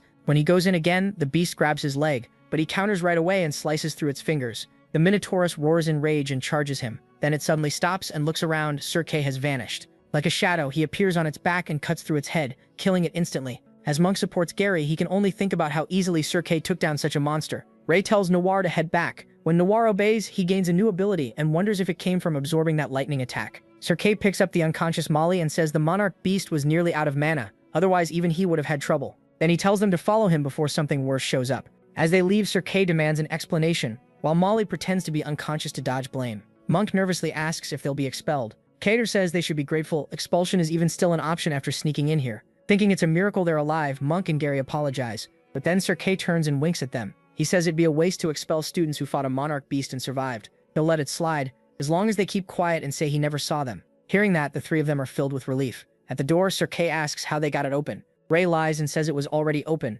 and Gary backs him up. Sir K finds that suspicious. Then the protagonist hears a voice say it will wait for him there, and that he should come back when he's stronger. He panics, recognizing it as the same voice from his dreams, and then the door shuts. Later that night, at the Academy Hospital, Sir K is getting treated. The dean is shocked he was hurt this badly and assumes training 4 students at once is too much, while the dean scolds him. The others are there too, and Ray thinks Sir K is even scarier when he acts playful. MC sits up and asks Gary why he kept going deeper when they told him to stop. Gary says he felt a strong urge to go on and couldn't control his body or thoughts. Hearing that, Monk says that after reading the book, he learned the Minotaurus doesn't just control lightning, it also has a power called the Labyrinth of the Heart. According to legend, the monster was born from a queen and a white bull meant for sacrifice. When the king found out, he was furious and ordered a giant maze built at the edge of the world, placing it under heavy guard. The monster was locked inside, but it had godlike strength. As it grew, its desire to escape became the power to twist people's hearts. Anyone affected by it loses control and gets ruled by intense emotions. Ray thinks the story sounds ridiculous. A human and a bull having a child. Gary asks how it ends, but the book doesn't say. Monk guesses the beast escaped, or they wouldn't have found it in that prison. Gary, finally linking it to his nightmares, thinks it makes sense. The beast must have left offspring behind. He instead keeps thinking about the voice from the prison, and wonders if the monster really caused Gary's nightmares. Then Sir K walks in and tells them to stay put and rest for a few days. Thinking he's about to get scolded again, Ray calls out to him, and Sir K assumes they're worried about his injuries, so he says it's nothing. Just a couple broken ribs. But the protagonist only wanted to ask if he got a monarch beast crystal, and whether they'd get a share. That makes Sir K snap. He says they get nothing, those are his payment, and he didn't get hurt just to split the reward. MC looks completely done with the rant. Before leaving, Sir K says they'll do a full checkup in the morning. Still curious, he asks one more thing. He wants to know how Sir K knew they were in the prison. Gary points out that only they should have known, since Molly wanted to report them but never got the chance. Calling them brats, Sir K says they asked too many questions, and reveals that the lurkers told him. Hearing that, Ray realizes they were being watched the whole time. Monk brings up the rumor that certain people in the academy secretly protect students, while Gary adds that they also leak information. Sir K says he won't reveal who it was and tells them to focus on the things they really should be worrying about. After he leaves, the protagonist thinks the more he learns, the more the academy feels far less simple than it first seemed. When he goes back to bed, he thinks about his new ability. It can absorb a target's magic and boost spells of the same element. To him, it doesn't seem very useful. He looks over at Gary, remembers making them keep Noir a secret, and figures Sir K didn't notice either. He also realizes Gary doesn't seem to be having nightmares anymore, and wonders if the beast really was the cause. The next scene moves to a martial arts club at the market. Ray is training with Elder Vaughn. Vaughn praises his fighting style, especially how he can battle with a sword in his mouth. MC says his sword feels more defensive now, and his bare-handed attacks still aren't strong enough. Vaughn agrees. Then the old man excitedly says he has something for him. He digs through a closet, and Ray wonders what could even be hidden in a place like this. At last, Vaughn pulls it out, and it turns out to be Dragon Turtle Gauntlets. The name catches his attention. He puts on the heavy arm guards, and Vaughn reveals they can even resize to fit the user. As the gauntlets shrink to match the protagonist's arms, he asks if they're made from beast crystals. Vaughn says yes, just from an intermediate Dragon Turtle crystal. If it were advanced, they'd be much stronger. Vaughn adds that he'd like to give Ray even better gear, but that wouldn't be fair to the other contestants. Confused by that, he asks MC if he hasn't been going to class. Vaughn explains that every student from second year up joins the Academy's yearly tournament, and one-on-one matches decide the 5 strongest. He says those 5 will represent the Academy in the World Combat Tournament against top fighters from across the world. Vaughn gives him the gauntlets and tells him to at least place 10th. If he ranks well using them, he can keep them. Fired up, he accepts and thanks him. Now that he has a weapon, Vaughn tells him to get defensive gear too, something like armor or a shield, since it helps a lot on missions. The protagonist heads to the weapon shop for armor and is stunned by the prices. The vendor says the price is firm. Making defensive gear from an intermediate beast crystal costs 10 beginner crystals, or $1,000. Then he asks for 10 more beast crystals as hush money, saying he doesn't care where MC got them. He gets annoyed, but figures that if he hands them over, the Academy won't have proof he hid any crystals. If they're watching him now, hunting alone may be over. So he gives in and tosses over the pouch of crystals. Smiling, the vendor promises quality work and takes the pouch. Ray glares at him, thinking people are sneaky no matter their job. Just then, Sylvia walks up, happy to see him. He asks if she's here for equipment too, and she says yes, there are no classes today. The protagonist leans in and quietly tells her the vendor scammed him for extra crystals. Hearing that, Sylvia storms over and says she wants to place a commission. The vendor clearly knows her and warmly greets the young lady from the Hart family. Sylvia then asks the price of the defensive gear for her friend. Hearing that title, Ray starts wondering if Sylvia comes from an important family. A little later, she gives back the extra crystals the vendor took. MC thanks her, but he can't ignore how differently people get treated. He remembers Sebastian Delbert saying knights' kids become knights, and farmers' kids stay farmers. He starts to think that ugly idea may really be how the world works. Shaking that off, he decides to repay her. He pulls out a Wallabear intermediate crystal, but Sylvia refuses, saying it's worth way more than 10 beginner crystals. Ray insists, telling her he doesn't need it much now that he has a weapon and armor. As he leaves and waves goodbye, Sylvia blushes and holds the crystal close. Later, when the protagonist keeps buying gear from the same shop, the vendor apologizes, saying he didn't know the protagonist was close to the young lady of the Hart family. MC is in a good mood too. His chi training is improving, and with armor plus Vaughn's gauntlets, he's excited to hunt stronger monsters. The scene shifts to Elder Gibby, who's irritated that the kids escaped the prison alive. The man from before reports that the lurkers told Sir Kay and Kay saved the students. Gibby didn't expect Kay to be useful. The man adds that with the 3 knights and Kay involved, attacking the students now would be hard. He suggests testing Knight Delbert, but Gibby says not to rush. Delbert is a promising candidate. He still wants to test his loyalty first, since he's one of the knights, and tells the man to leave him alone for now. Instead, he names someone else and says to offer him a new position in the Pure Guild if he succeeds. At the Mountain Forest hunting grounds, everyone is pumped, and Gary says they need to earn more money for equipment. Monk thanks him, and Ian does too, saying he'll repay him with something even better. He just looks confused, asking what they mean. When Dan grabs him and says he knows the protagonist is shy, but they're all really grateful. MC asks Sylvia if this has to do with her, and Martha quickly leaves them alone. Sylvia explains that she traded the Woolly Bear intermediate crystal he gave her for gold, then shared it with the team in his name. Since she already had a good shield, she says it wasn't useful to her anyway, then apologizes for not asking first. Thinking he's upset, Ray just pats her shoulder and says she'd make a great leader. The sudden praise makes her blush hard, and she shoves him away. Nearby, Monk, Dan, and Martha secretly watch the whole thing. Later, Gary asks the protagonist if something happened between him and Sylvia, but the clueless MC has no idea what he means. Gary sighs and tells MC not to treat Amy like that. Later, at the hunting grounds, a swarm of bugs glides toward them, and the group gets ready to fight. Ray activates his dragon eye and sees they're all beginner-rank monsters, so they should be okay. Dan cuts through the bugs easily and starts wishing for a tougher fight. Gary says he's just gotten a lot better. Monk also slices through the bugs with ease. Then Ray suddenly warns him to watch out and reveals a Hercules beetle is coming. Monk jumps aside and is shocked when the intermediate-rank monster attacks him. Thinking it's still just a bug, Dan confidently attacks the huge beetle, but quickly learns its defense is insanely tough. He warns them more beetles are coming, and soon they're surrounded. Gary slashes at one with his sword, but he's shocked too by how hard its shell is. Everyone starts struggling. Martha's arrows can't pierce them, and even Sylvia's shield barely stops one before she's knocked back.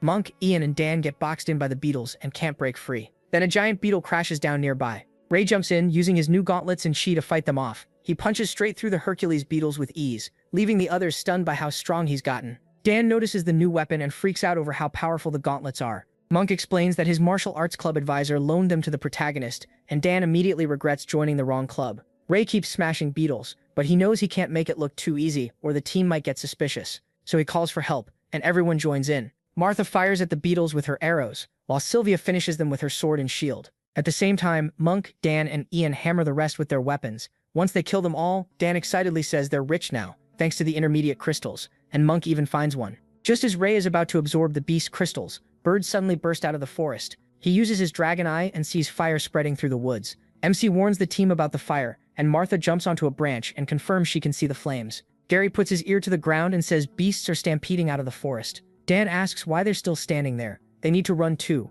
Ray realizes they won't get away in time, and fear starts spreading through the group. Panicking, Martha tells Sylvia to use the rescue crystal, but Sylvia says it isn't working. She already tried earlier. Dan can't believe it. When he notices someone coming toward them, he yells out, asking who they are, and sees 3 masked figures that look like assassins. Monk thinks they might be rescuers, but Ray says no way, and Gary shouts asking if they started the fire. One of the masked men signals, and the other 2 attack the kids. 2 of them go after Monk and Gary, while the man in red armor targets the protagonist. MC blocks and dodges with his gauntlets, confused about who these people are. He demands to know why they're attacking. Using his eye, Ray checks the masked man's sword and realizes it isn't an ordinary weapon. Elsewhere, Dan catches Monk after the assassins strike, and Ian moves to help him and Gary. But the surrounding fire cuts him off and Ian calls out to them. Looking around, the protagonist quickly figures out the masked men set this up to split them apart, and starts wondering if they're after him and Gary. With Gary already busy, Ray assumes he may have to face 2 enemies at once. He tells Ian to leave and bring the knights. Ian protests, but Dan carries Monk away while Sylvia and Martha go with him to get help.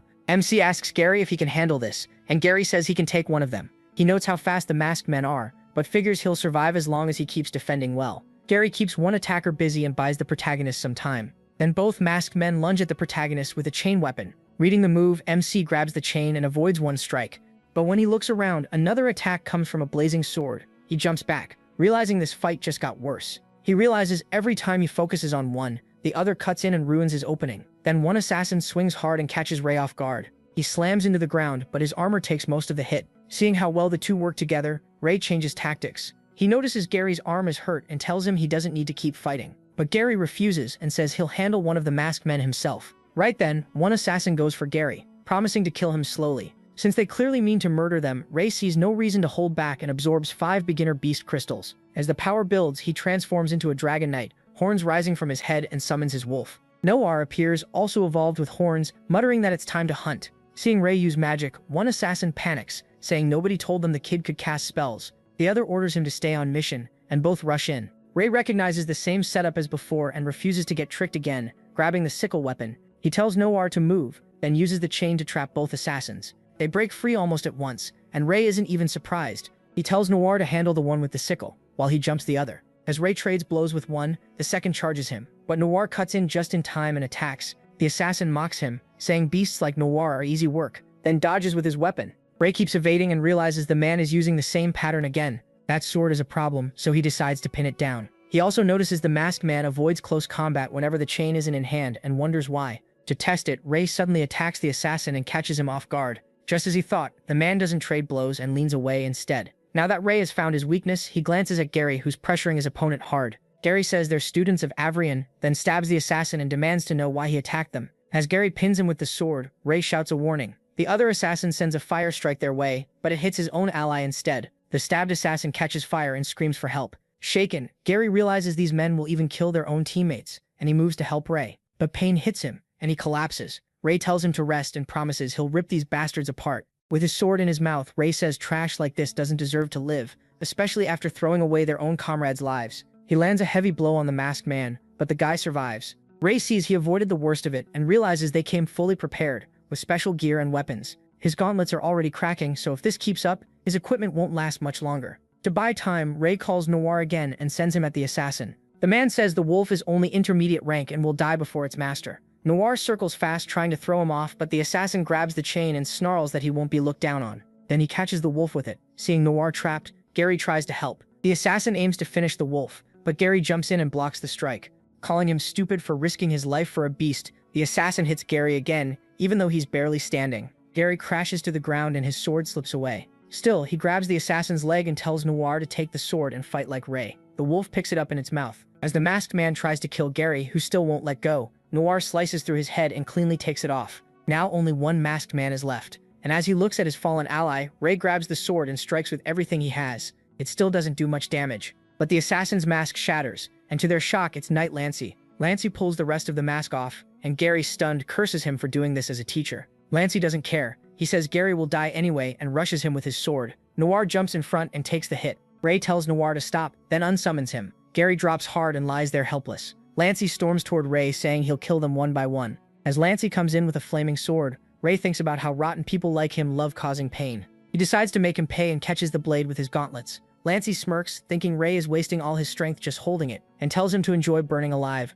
Ray answers that Lancey is the one who's going to die, and Lancey mocks him, waiting to see how long he lasts. What Lancey doesn't know is that Ray is draining the fire element from the sword, and he notices when the flames start fading. Annoyed, Lancey calls him clingy trash and kicks him in the stomach, yelling at him to die. Ray finally lets go of the sword, sending both of them flying backward in opposite directions. With a few ribs broken, Ray decides it's time to use the fire element he stole, the only magic he can use right now. He mixes chi with fire to forge his own attack and gathers all his power. When Lancey sees Ray in Dragon Knight form shaping flames with chi, he's speechless, then says Ray really is a demon and should have been killed long ago. Ray just looks at him, thinking how pathetic humans can be. Lancey charges with his sword, but in a flash, Ray cuts off the arm holding it. Lancey stares in shock, wondering why the flame sword didn't react. Blood pours from the stump as he screams in pain. Then Ray grabs his face and presses his burning gauntlets onto it, burning him to death and saying he got what he deserved. Right then, Sir Kay and the other knights arrive. They identify the masked men as members of the Pureblood Guild and say Winford must be told. Kay tells Ray to hold on,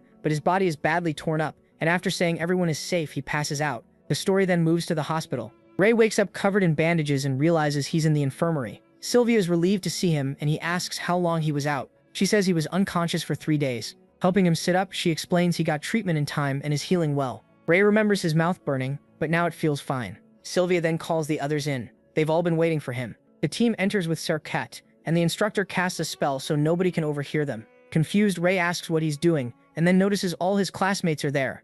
Sir Kay says 2 students, Ray and Gary, were attacked and nearly killed. After speaking with Winford, he's decided to tell them the truth. But first, he asks Ray what he knows about the attackers. Ray says they were masked assailants. He couldn't identify 2 of them, but one was Master Knight Lancey. The whole room is stunned. Kyle says he always knew Lancey was shady, and Sylvia asks if this was the Dark Guild. Sir Kay says no, and that it would be simpler if it were. He reveals the attackers belong to the Pure Guild. Unlike the Dark Guild, they have support inside the academy, and rumors say one of the elders backs them. Hearing an elder may be involved, the students panic. They can't believe an elder would allow something this close to straight-up murder. But Kay calms them and says the situation isn't that simple. Ray asks what the guild wants. Since Ray probably already suspects it, Sir Kay says he gathered the red-haired students and the victims for a reason. Ray sums it up. They want to eliminate them. The twins stay oddly calm, but Ian freaks out. Kyle panics too, saying it makes no sense, since one of them is supposed to become the world's savior. Kay then explains there's another part to the prophecy. He says that 11 years ago, the prophecy claimed the red-haired child could become the world's savior, or the one who destroys it.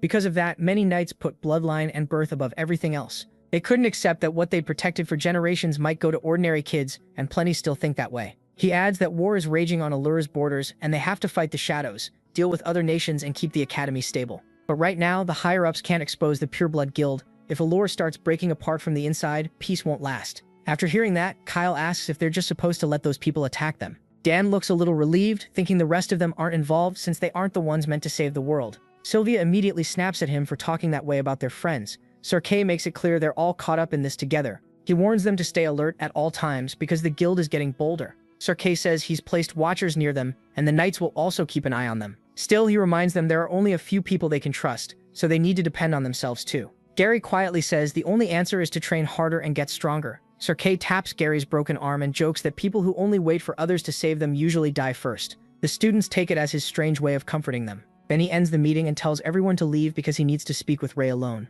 A week later, the protagonist finally leaves the infirmary, glad to be out after nearly losing his mind in there. He thinks back on everything that's happened, including the gauntlets the old man gave him. They were damaged badly, so he needs to fix them. He also remembers Noir was hurt, and after using some intermediate beast crystals to heal him, MC knows he needs to go hunting again. But then he remembers what Sir Kay told him, and he can't relax at all. We flash back to the hospital, where he panics after learning he may be the one from the prophecy. Sir Kay explains that he stands out from the others. He points out that the protagonist's body recovered fast, even when he was close to death. Since MC is clearly hiding something, the teacher guesses he's also managed to use magic. He gets flustered and wonders how he could ever explain it. He even thinks about telling him the truth, that he had a past life as a dragon and once had black hair because some dragon traits were still left in him. At the same time, he's stuck thinking about that strange dragon system, Sir Kay explains that the Pureblood Guild believes Ray can use magic and warns him to be careful since he's likely their main target. Coming out of the memory, the protagonist thinks about how tough Lancey was and figures the next enemy will be even stronger. The scene then shifts to Elder Gibby. Furious that the mission failed,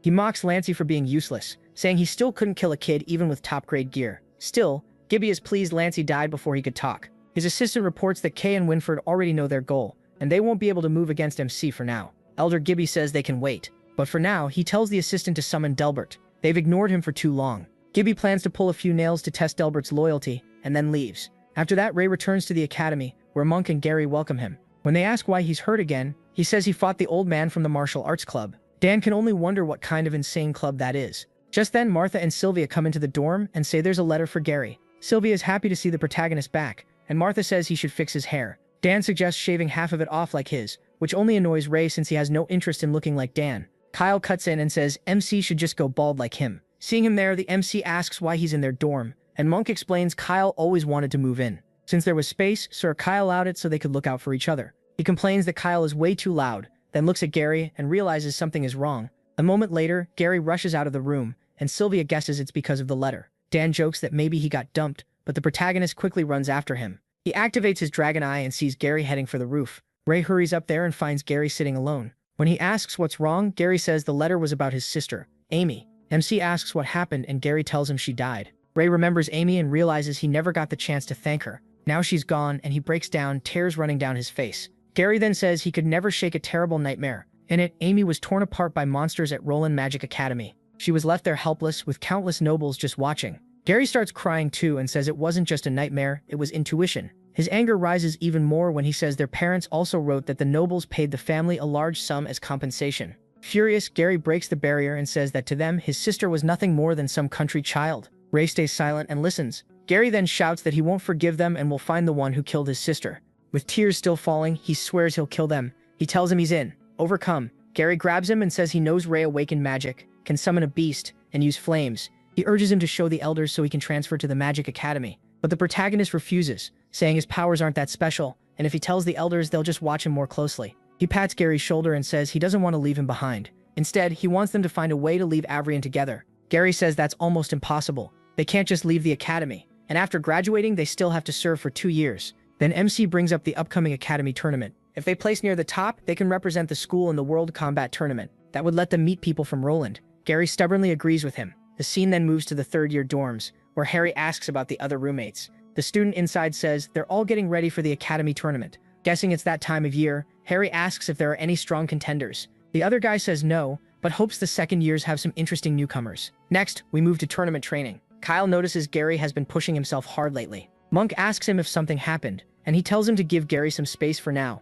Meanwhile, Gary keeps thinking he's too weak and slams his sword into the ground. Then Sir Kay appears behind them and tells them to follow him because he has something good for them. He brings them to the repaired equipment and tells each of them to choose one item. The students are amazed to see the gear recovered from the hunting grounds and start picking weapons. Monk gets especially excited over a breastplate. Kyle asks if he can choose two, saying he couldn't help during the attack. Sir Kay allows it and says the tournament is a good chance since all second years can enter. He explains that many wealthy families attend the event, and if the students perform well, they may get noticed. After graduation, they could even become guards for those families, which is a pretty good deal. Hearing that, Gary realizes doing well could let him serve a noble house. He smirks. Ray picks up Lancey's sword, but Cedric Case says it wasn't badly damaged. It just lost the power to channel flame magic, so now it's only a beginner weapon. He suggests picking something else. The protagonist then remembers he absorbed all the fire element from it and realizes that absorbing elements is even more useful than he thought. Later, he heads into a hunting forest and finds an area covered in ice. He enters the frozen zone, where monsters guard the place.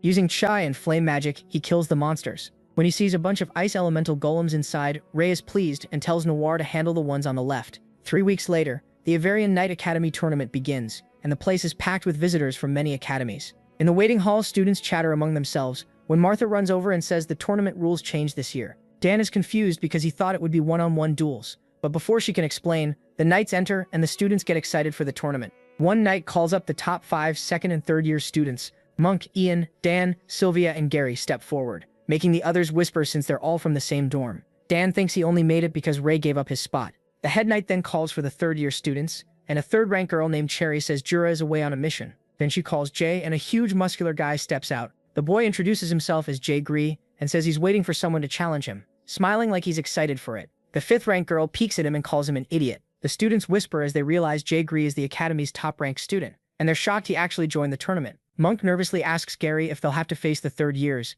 and Dan already thinks they have no chance. Once the top 5 from the 2nd and 3rd years gather, the head knight announces that these 10 students will skip the first preliminary round. The students are stunned by that news. Kyle, who had been worried his friends might face 3rd years right away, learns they'll actually be fighting alongside their roommates. The head knight goes on to explain that the first round will be a battle royale between 2nd and 3rd years, and 5 students from each match will advance. Then the knight calls Ian forward, points a wooden arrow at him, and explains that everyone will use the wooden weapons provided in the arena and start with 100 health points. She fires the wooden arrow at Ian to show that getting hit lowers those points. She adds that using Chai to defend will reduce the damage. Once a student's health reaches 0, they're disqualified and teleported out. After that, she orders the 2nd years to get ready and choose weapons from the storage room. Later, Sebastian quietly tells Eric not to give Ray any opening once the match starts. Meanwhile, MC chooses a wooden sword since it fits him best, while Kyle picks a metal chain. Then the first event of the Avrian Academy tournament begins, and the participants are called out. The stadium is packed with people, and Kyle and Martha are completely overwhelmed as the knights and elders take their seats.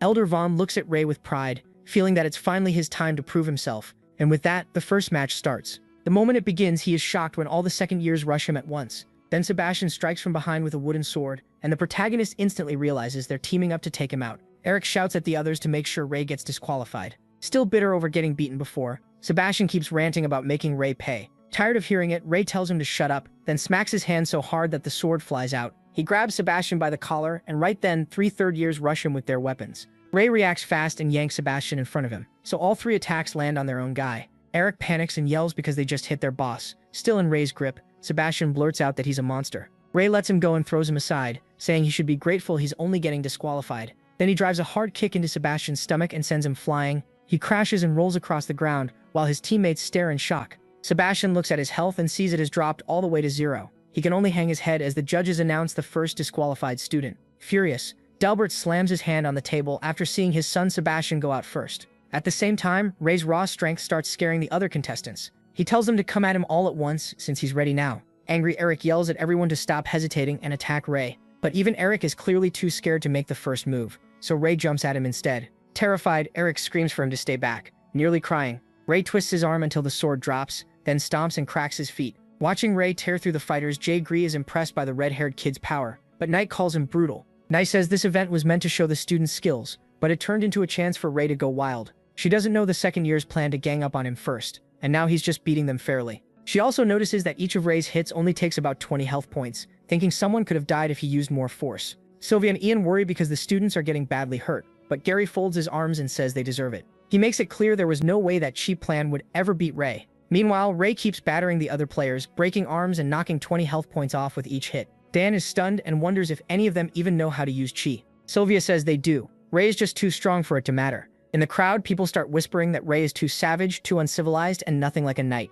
One even says someone like him should never have been allowed to enter. The second they start trashing him, Ray turns and fixes them with a deadly glare. The people freeze under that stare, feeling killing intent so strong they can hardly believe he heard them at all. One elder says they should stop the red-haired boy, but Elder Vaughn cuts in. No one stopped the others when they all jumped him first. The elder still worries Ray might kill someone. Vaughn stays calm and says Ray is being smart by making sure they can't gang up on him again. He also reveals Ray is his student and says he'll take responsibility if anything happens. That leaves the other elders speechless. Even so, Vaughn is secretly worried Ray might lose control. In the 3rd year section, the 3rd-ranked knight Cherry says the top 5 are probably already decided. She mocks Harry Delbury, saying it's a shame his brother was the first one out. Harry laughs it off and says it's fine. His father spoils the younger one too much anyway. Meanwhile, the 2nd-year roommate group, Martha, Kyle, the twins, and Ray, starts taking over the match. They keep knocking weapons out of the other students' hands. As players cry out in pain, Eric curses Ray as a dirty mongrel and swears he'll kill him and his parents if he gets the chance. The moment he brings up Ray's parents, he realizes he just made a huge mistake.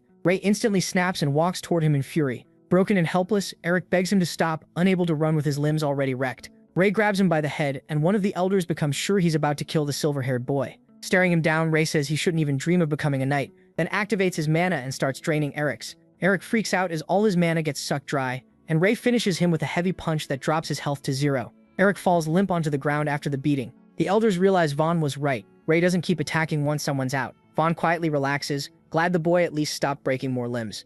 A sudden arrow flies at Ray, but he dodges it without even flinching, and a girl knight tells him to let the boy go. Ray smacks the boy down and throws him aside, while the girl keeps firing arrows at him. Ray avoids everyone with ease. That starts to rattle her, because she can't believe he's dodging everything. Soon she runs out of arrows and Ray moves in, grabbing her by the neck. Then he starts draining her mana too. Someone in the crowd suddenly screams for him to stop, calling him a monster. The man yells for him to get his hands off his daughter, while others try to calm him down by saying she'll just be disqualified if he steps in. Realizing the man is her father, Ray starts thinking about his own dad. His father gave everything to the country and saved countless people, but met a terrible end. Painful memories flood back. His father's final wish was for Ray's mother to kill him after the Plague of Shadows took over. Ray grits his teeth and tightens his grip even more when someone suddenly stops him with a chain. It turns out Kyle wrapped his metal chain around Ray's arm to hold him back. With a dark look, Ray asks Kyle and Martha why they're stopping him. As their own health ticks down, Kyle tells him the girl is innocent, so he doesn't need to go that far, and Martha adds that she hasn't hurt anyone. Meanwhile, the twins Sloth and Badger step in to save the girl and tell Ray he's gone too far. The people who jumped him were already punished.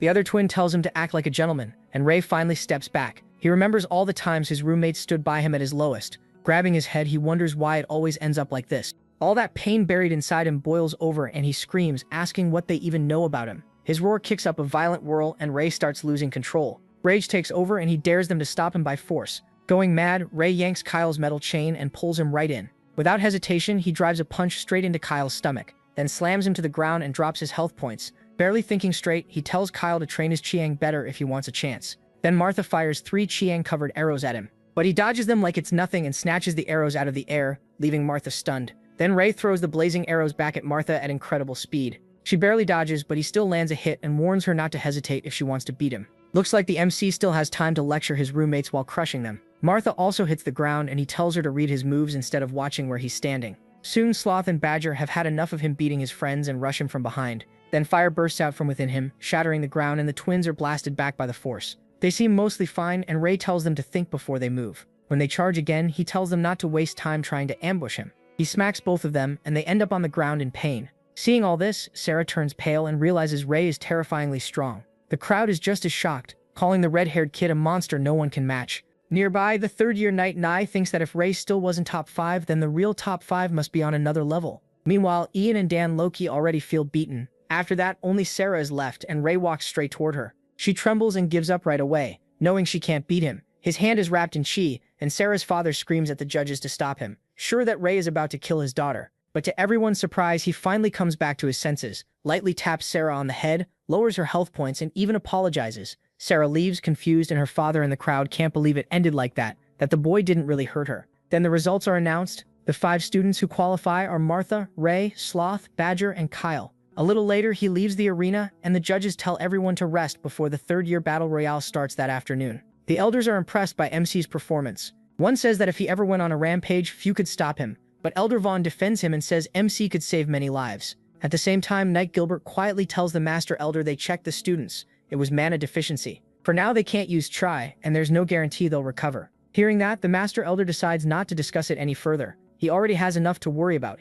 Inside the training room, swords clash while students talk about how hard the second years trained that afternoon. Gary is going all out against the puppet, and after many strikes, he gets past level 12 and beats it. Catching his breath, Gary still isn't happy. He wants to reach a level where he can stand beside Ray. Then he remembers Sir Kay saying rich families come to watch the tournament, and strong knight students can get picked as personal guards after graduation. A very good deal. Thinking of that, Gary decides this still isn't enough. He has to aim higher. Watching the blonde boy fight so fiercely, Cherry recognizes Gary as the top second year and asks Harry what he thinks. Harry says he likes the other one better, the puppet. Cherry keeps fussing over Gary, saying the boy has a nice face and kind of reminds her of Harry. She agrees he could be doing better, and Harry walks up to the puppet. With a bright smile, he starts level 12. He barely moves, fighting the puppet from one spot, then flicks his sword once. That single motion makes his strike far stronger, and Harry clears level 12 with ease. Gary realizes Harry copied all of his moves. Afterward, Harry says it didn't seem that hard, and Gary immediately knows he's picking a fight. Cherry gets excited for the show, while the students are shocked to see a cross-grade clash about to happen. Just then, Sylvia rushes in to find Gary and grabs his hand, telling him to get a good spot because the competition is starting. As she drags him off, Gary tells her to stop, and Harry just laughs. Once outside, Gary asks why she stopped him, and Sylvia calls him stupid and knocks some sense into him, saying he could have lost his right to compete if he fought outside the ring. Gary realizes she's right. Sylvia says she knows he can win, but he needs to stay calm for now. As the afternoon round is about to start, Sylvia asks if he's seen Ray. Gary says no, he vanished right after the first round. Then they hear someone talking and go check it out. To their surprise, it's Ray speaking with Sir Winford. Gary wonders what those two are doing together. Then Ray admits he doesn't want to compete anymore, leaving his friends stunned. Winford asks if he's serious about quitting, and Ray says yes. When asked why, he can't explain it. With a sigh, Winford says they'll talk later since he has to oversee the tournament, and tells Ray he'll respect his choice no matter what, which catches him off guard. As Ray walks down the stairs, he runs into Sylvia and Gary, and they quickly say they didn't mean to listen in. He asks if they heard everything. Sylvia says only a little, but Gary blurts out that they heard all of it. They admit it, and Ray says it's nothing important. As he starts to leave, Gary stops him, asking if he's going to break their promise and let his sister's death get buried like it meant nothing. That makes Sylvia realize why Gary has been so stressed lately. Ray says he could never forget her. She was human, and she was his first friend. He adds that he truly does want revenge for her. Sylvia says she knows he's scared and hurting. His heart is full of rage toward the people who attacked him, and he probably feels awful for hurting his friends and innocent people too. Trying to comfort him, she says none of this is his fault. She wants him to know no one is mad at him. Then she remembers how Kyle, Martha, and the others all look up to him, and were already talking about beating him next time. Gary agrees and tells him that even if he was treated badly before, now he isn't alone. He has them, and they'll always be his family. Gary promises he won't leave his friend to deal with this alone. After that, they head to the grounds, where Martha says the competitors are almost here and they took long enough. Seeing Ray and Sylvia arrive together, Dan jokes that they'd rather be with each other than watch the competition. Then he notices Gary trailing behind like a third wheel, and Gary doesn't look happy either. Sylvia asks Martha if there's anyone important to watch, and Martha says all the third years are strong in different ways.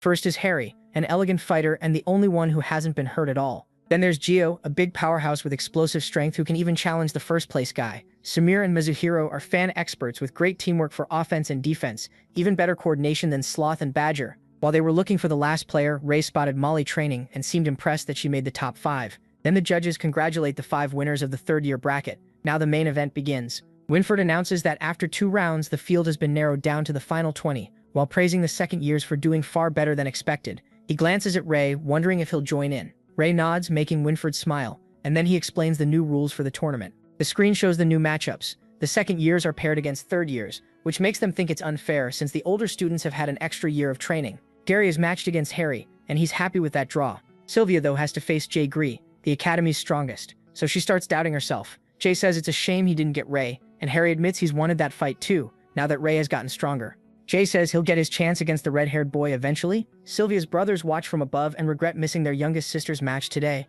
One says they rarely come to Avrion, so they should let her show them around, but Marsh wants to go later because he has to meet an elder first. Then Winford announces the finals will be the next day, and everyone should be ready since weapon and gear limits are being removed. The second years realize they'll have to match the third years in equipment too. Dan grumbles that the older students have the advantage, while Ian says they should treat it like special training. Monk is especially stressed. He has to face Molly, a black belt senior, just to improve. Ray is set to fight Jura, who still hasn't shown up. He doesn't mind, figuring it'll be easier to relax against someone who isn't a second year. As sunset nears, the protagonist asks Gary and the others if they aren't heading back. Gary says they're staying to train more, and MC watches him go at it hard. He knows this is one fight Gary can't afford to lose. Harry is that strong, so he quietly hopes his friend wins. Then we cut to a flashback. Winford is glad he changed his mind and says it's a relief. He brushes it off, saying his friends kept pushing him. When the protagonist asks if there's anything else he should know, Winford says he can't say much, but the top 10 will earn the right to represent Avrion in the World Combat Tournament. That shocks the red-haired boy, because he remembers there are only supposed to be 5 winners. Winford admits it involves the Pureblood Guild,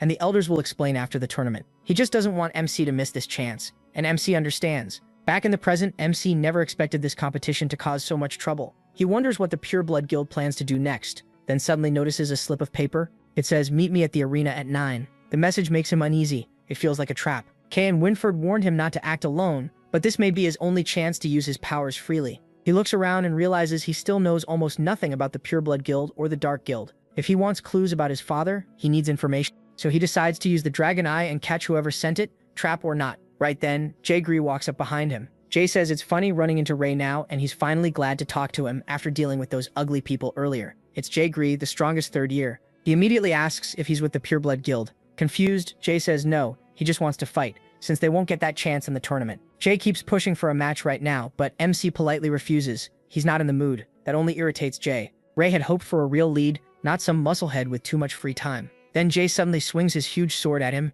To Jay's surprise, the protagonist catches the blow with his dragon turtle gauntlets. Shaken by the ambush, he asks if Jay is crazy, and repeats that he doesn't want to fight. That confirms Jay's suspicion. MC's strength is no joke. Jay gets excited, saying nobody has ever stopped that attack so easily, but he couldn't care less. Jay swings again, and this time the force sends Ray flying back. The protagonist digs into the ground with his gauntlets and is stunned by the power, thinking Jay is as strong as Taurus. It becomes clear he may have to fight. Jay won't let him leave unless he's beaten. Then Ray spots someone behind Jay, even as Jay charges again. He instantly knows the masked figure is from the Pureblood Guild. The moment he realizes it, rage flashes through him. He uses Cha and shoves Jay aside before throwing a punch at the masked man. Then MC rushes him and unleashes a blazing attack. But the flames vanish the instant they hit the man's lance. Seeing his attack erase like that, Ray guesses there's something special about the lance. A second later, they get interrupted by the big guy again. Jay, annoyed, demands to know where the masked man came from and snaps that nobody should butt into his spar. Proving he's a pain, Jay immediately challenges the masked man too. The leader simply waves his hand and more masked fighters appear, surrounding Ray.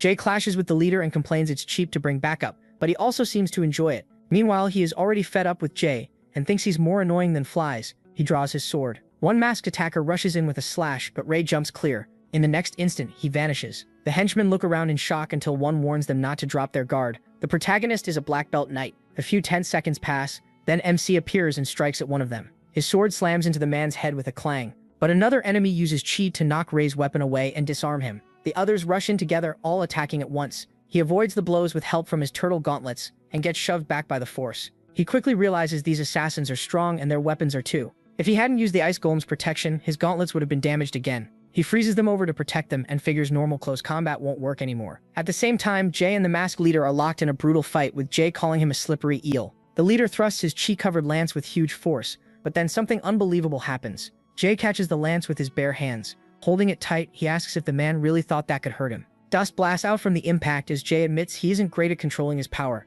but in a real fight, he doesn't need to be. He boasts that he has far more chi than most people. To others, it might be poison, but to him, it's fine wine. With a vicious grin, Jay charges, sword blazing and chi wrapped around it. He goes wild, smashing down with insane force while the masked man barely blocks with chi. Then Jay finally grabs the man's mask and lands another heavy blow, sending him flying through the air. The impact triggers a huge explosion, so massive, even Ray is stunned, wondering if humans can really be that powerful. Jay looks at the mask in his hand and says, the guy's weapon must be pretty good if it survived that hit. He tosses the mask aside and mocks him for being too weak, but the man still gets back up. To everyone's surprise, it's Gira. Jay just laughs, barely shocked to see his classmate Jira, another third year. He taunts Jira for hiding so much all this time, and now that he's exposed, Jira looks furious.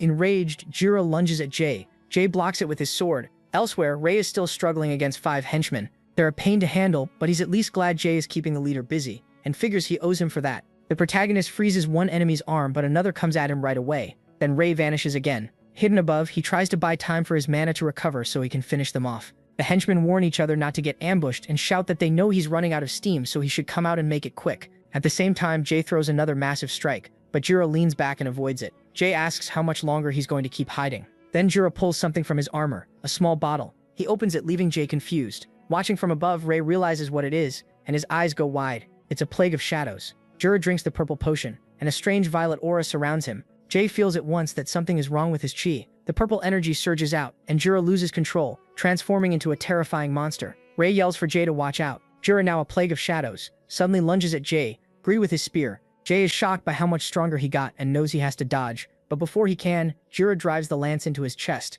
Stunned and bleeding, Jay realizes Jiro's speed and power are at least 10 times higher than before. He knows if the next hit lands, things will get ugly fast. Ray feels the danger below and knows he has to finish the henchman now, before the fight turns. Right then, one of them spots the red-haired kid and rushes in to kill him, but Ray makes it clear he's done wasting time. He smashes the guy with his blazing gauntlets and drops him hard. At the same time, Jiro keeps pressing Jay and taunts him, saying he's not as strong as people claim. Jay gets slammed back, then digs his sword into the ground to stop himself from flying away. Shaking, he admits he's not used to being pushed onto defense, but he's not done yet. Jiro says this is where Jay's story ends. He tells him to die, then charges again with the spear. Jay's body locks up. He can't dodge and he can't even move. It looks like the end as Jiro brings the lance down with crushing force. But Ray appears just in time and catches the spear with his frozen gauntlets, stopping it cold. Jiro stares in disbelief and looks over at his henchmen, only to see all 5 knocked out. That shocks him even more. The red-haired kid beat 5 elites alone. Ray takes the opening and uses flash freeze on the spear. Jiro lets go and jumps back.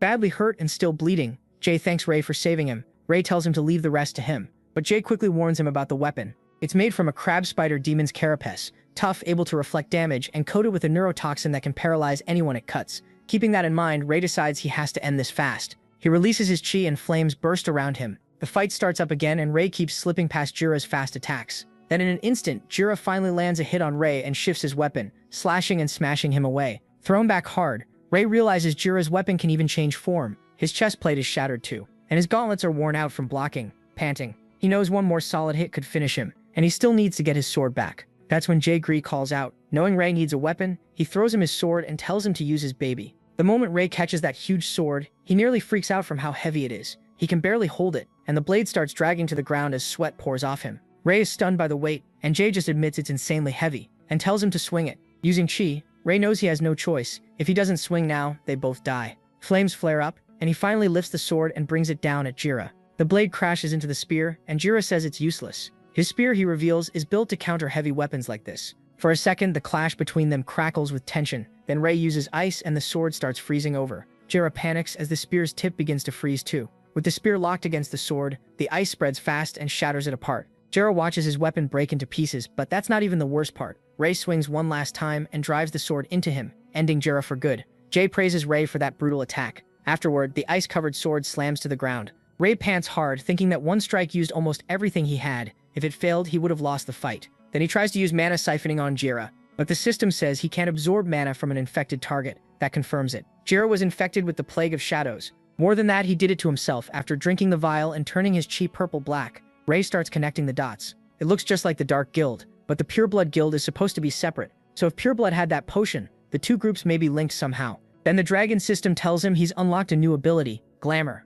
Ray notices he always seems to gain new skills in life or death fights. Still, he puts that aside for now and checks the bodies, searching Jira for anything suspicious. He finds the purple potion bottle, and that turns his guess into fact. This wasn't some random find. Someone is making these on purpose. Holding the bottle, Ray feels danger all through the academy. He can trust Winford and Serkei, but he still has to stay careful. For all he knows, this potion was made inside the academy itself. The shadows have already gotten in, and the students have no idea their lives are at risk. As Ray burns Jira's body to erase the evidence, he starts thinking the higher-ups may be hiding this on purpose. Maybe the head knights or even the 6 elders. After that, Ray goes to Jae and thanks him for throwing the sword, asking if he's okay. Jae says he's fine, then jokes that his baby suits Ray and asks if he's really a mage. Ray admits he knows some magic, and Jae says that's awesome. He's never seen a mage fight like this. Ray says he wants to keep his strength quiet for now, and promises to explain later. Jae agrees. Ray did save his life. Dead serious, the big guy says he owes Ray everything and tells the red-haired kid to call anytime he needs help, even if he has to jump into hell. Ray tells him that won't be needed and says he should focus on his injuries before the competition. Then he summons his wolf and says Noir will carry Jae to the infirmary. Seeing that, Gree is left stunned. Ray can even summon beasts, and now Jae feels dumb for ever thinking he could beat him. While riding Noir, Jae asks if Ray needs healing too, but Ray casually says his body is a little special, so he'll be fine by tomorrow. Before they leave, he tells Noir to take a hidden route so no one sees them, leaving Jae speechless that the beast follows every order. The next day, Ray goes to the weapon shop to get his armor repaired, and they tell him it'll be done by sundown. As he walks through town, people start whispering when they recognize him, the same red-haired kid from the competition. Still, they keep their distance, remembering how ruthless he was. Ray ignores them and thinks these humans are clueless. After that, he enters a room and stands before a mirror. There, Ray decides to test his new glamour skill. To his surprise, he turns into someone else entirely, with black hair and gray eyes. Nearby, some girls head toward the tournament grounds, talking about whether they should watch the matches, since they still haven't finished their hunting mission. They know the second years are strong this time, so the finals should be crazy, and they want to see what kind of knights nobles like most so they can aim for that too. While they talk, a black-haired guy walks past and they instantly admire him, totally charmed by how handsome he is. It's Ray, and he figures glamour costs 5 mana every hour. With his current mana, he can keep it up for 8 hours as long as he doesn't fight. People keep passing by, staring at him while he thinks working alone should be easy now. Then he remembers how someone offered him a cheaper healing potion just because he looked like an adventurer, and someone else tried to sell him an inn room with a great tournament view for a fair price. Being this handsome, Ray realizes this won't be as simple as he thought. People treat him completely differently just because his face changed. To him, that says a lot about how pathetic this world's mindset is. Just then, he spots Sylvia and calls out to her through the crowd. She gives him a confused look, and that's when Ray remembers. He doesn't look like the red-haired boy anymore. So he quickly covers by saying he knows she's one of the competitors who passed the prelims, that she's from the Hart family, and that he's happy to meet her here. He adds that he's looking forward to her match tomorrow. Trying not to be rude, Sylvia asks his name since he seems to know her family. That makes Ray drift back to his old life as a red dragon, when people used to fear him and hide whenever he appeared. Back then he was called Sen. He only snaps out of it when Sylvia waves a hand in front of him, and he apologizes before introducing himself as Ness. He asks where she's going, and Sylvia says she needs a blacksmith to adjust her one-handed sword's weight. Since he was heading there too, Ray figures walking with her won't draw attention. He asks to come along, saying he wants a new breastplate. He asks if her sword was made with a high-grade beast crystal. Sylvia says it came from a fin tiger crystal her family sent last night for the tournament.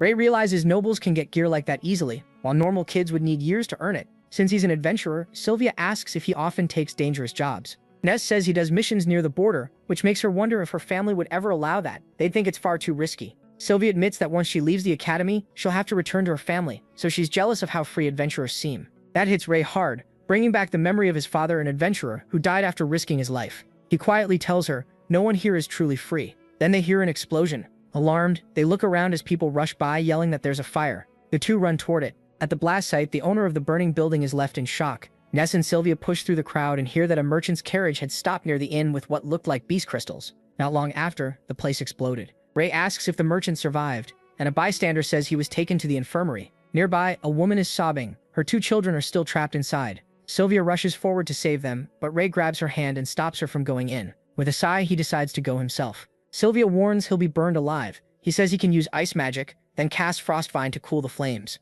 Sylvia is stunned to learn he's a mage, but the fire suddenly flares up even worse. Ray heads inside anyway, covering himself in ice for protection. He knows he has to move fast. If he keeps burning through mana like this, his disguise will fail and his real identity will show. He activates Dragon Eye, finds the children on the top floor, and hopes they stay put. Outside, the fire spreads fast, and falling rocks start threatening the people nearby. Just as one is about to crush a man, someone uses a water snake spell to beat back the flames. Sylvia turns and realizes it's her oldest brother in a soldier's uniform, and she's thrilled to see him. Using water magic, he says it's been a while. With the fire under control, Ray reaches the children and brings them safely outside. Their mother runs straight to them. Sylvia asks if he's okay, calling him Nez. Ray had already made sure no one else was still inside. Then Sylvia's older brother calls out to the others, asking if they plan to just stand there. 3 more brothers show up. One tells him to stop complaining. They aren't as fast as he is. Then they greet their little sister. To Sylvia's surprise, all 3 also use water magic and cast different skills to put out the rest of the blaze. When a knight arrives, he thanks Sylvia's brother for helping stop the fire before more people got hurt. The brother says the real credit goes to the mage who risked his life to save the children. But Ray has suddenly vanished. He asks Sylvia where he went, since he was just there a second ago. Ray had to flee right away because his mana was almost gone, and his disguise had already dropped back to his real face. Panting, he thinks that was close, but he escaped just in time. Still, he confirms something important when the system gives him 2 new skills. He gains abilities by risking his life. The first, Endless Void, lets him create storage space to keep and pull out items. He plans to use it in his real form to hide all the gear tied to Nez. The second skill is Mana Sharing. That reminds him of his days as a dragon, when he could save many dying allies with ease because his mana was endless. He admits the spell won't help much right now, but later it could be priceless. As he walks, Ray thinks that whatever the prophecy brings, he'll need an army to change this world. Mana Sharing could help his followers grow stronger, as long as he has enough mana to support them. After saving those 2 children, he realizes the system doesn't reward him for beating strong enemies. It rewards him for saving lives. What confuses him is getting 2 skills this time. Was it because he saved 2 people? Back in the Minotaurus fight, several lives were at risk, yet he only got 1. He starts wondering what really decides the number of spells he unlocks. By the time he reaches the Academy Hall, he's still thinking it over. Maybe it only counts when someone is truly on the edge of death. He decides to test that idea later. Seeing the hall packed, Ray wonders what's going on. Then he realizes the families have come to visit their kids. Ian watches everyone reunite with their relatives. Kyle nudges him and jokes that they're family too, trying to cheer him up. They laugh it off, while Gary stands alone in a corner, clearly not expecting any visitors. Elsewhere, Sylvia meets her brothers and complains that they didn't warn her ahead of time, especially since even Max has grown so much. The oldest says they wanted it to be a surprise. Max shyly adds that after 2 years apart, a simple hello would have been boring. Then Sylvia suddenly blushes, staring at someone. Her oldest brother asks if she spotted a friend. She calls out to Ray, looking at the red-haired boy. Her brother recognizes him as the reckless kid from round 1. Max is excited and asks if this is the guy Sylvia talks about all the time, casually exposing her crush and making her panic. Friendly as ever, Max walks over, thanks MC for looking after his little sister, and says they should get to know each other. MC doesn't look too happy about it.